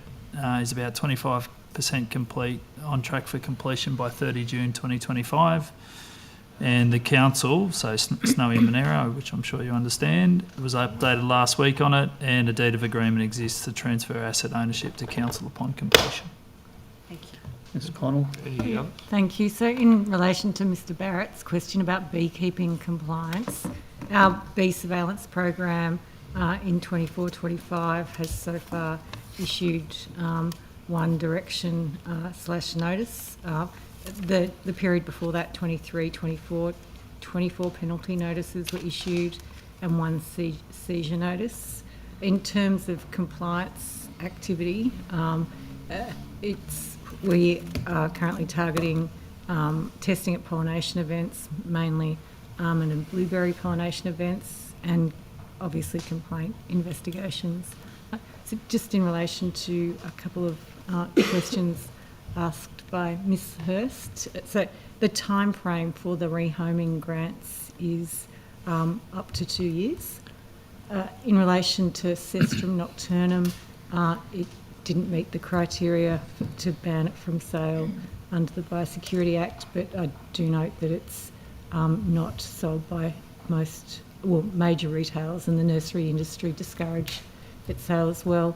And in relation to the Coffs Coast Wildlife Sanctuary, an inspection was conducted on the 20th of December 2024 to investigate the events that took place on the 22nd of November in terms of the evidence that we were provided. At the point of inspection, there was no immediate risks found, but the investigation raised advisory findings, so no correction action requests were raised. The facility took correction actions to act on the advisory findings, and they included a new policy on glass near exhibits, updated seal interaction rules, banning beverages, limiting photo opportunities to stationary positions, and banning of beverages related to banning glass and alcohol around places where guests may interact with animals. Thank you. Mr Sloan's got one more. Yeah, just one quick one, sorry. The recreational licence invoicing matter that you raised, Chair, we haven't notified the individuals or made any public statements as yet. It seems there's been some difficulty identifying the individuals involved, so what I would say is we will put a public statement, and I think it's the right thing to do, so I'll make that undertaking that we'll get a message out to recreational fishing licence holders, probably through our newscast message. Sure. Thank you. And back quickly to Ms Connell. Yeah, sorry, I missed one. Mr Barrett, your question about authorised officers. So staff are authorised under the Biosecurity, Food Safety and Animal Welfare Acts, and they are employed on different awards. And Ms Overall, just a couple of quick things from me. The Engine and Emerging Industries Loan Pilot, you asked about the interest rate, 2.5% it was. You also asked about a specific applicant, and we can't give details about what the loan amount was for that particular applicant. And then the Drought Ready Resilience Fund, I got my interest rates wrong, 4.92 over 5 years and 5.38 over 10 years. That's it, Chair. Thank you. Well, notwithstanding any other questions that you did take on notice, the Secretary will be in touch with you in terms of getting them back to us. But thank you for your time this afternoon, but also this morning as well. Yeah, thank you for your work, and we'll see you next time. Thank you, Chair. Thanks for your work. Thank you very much.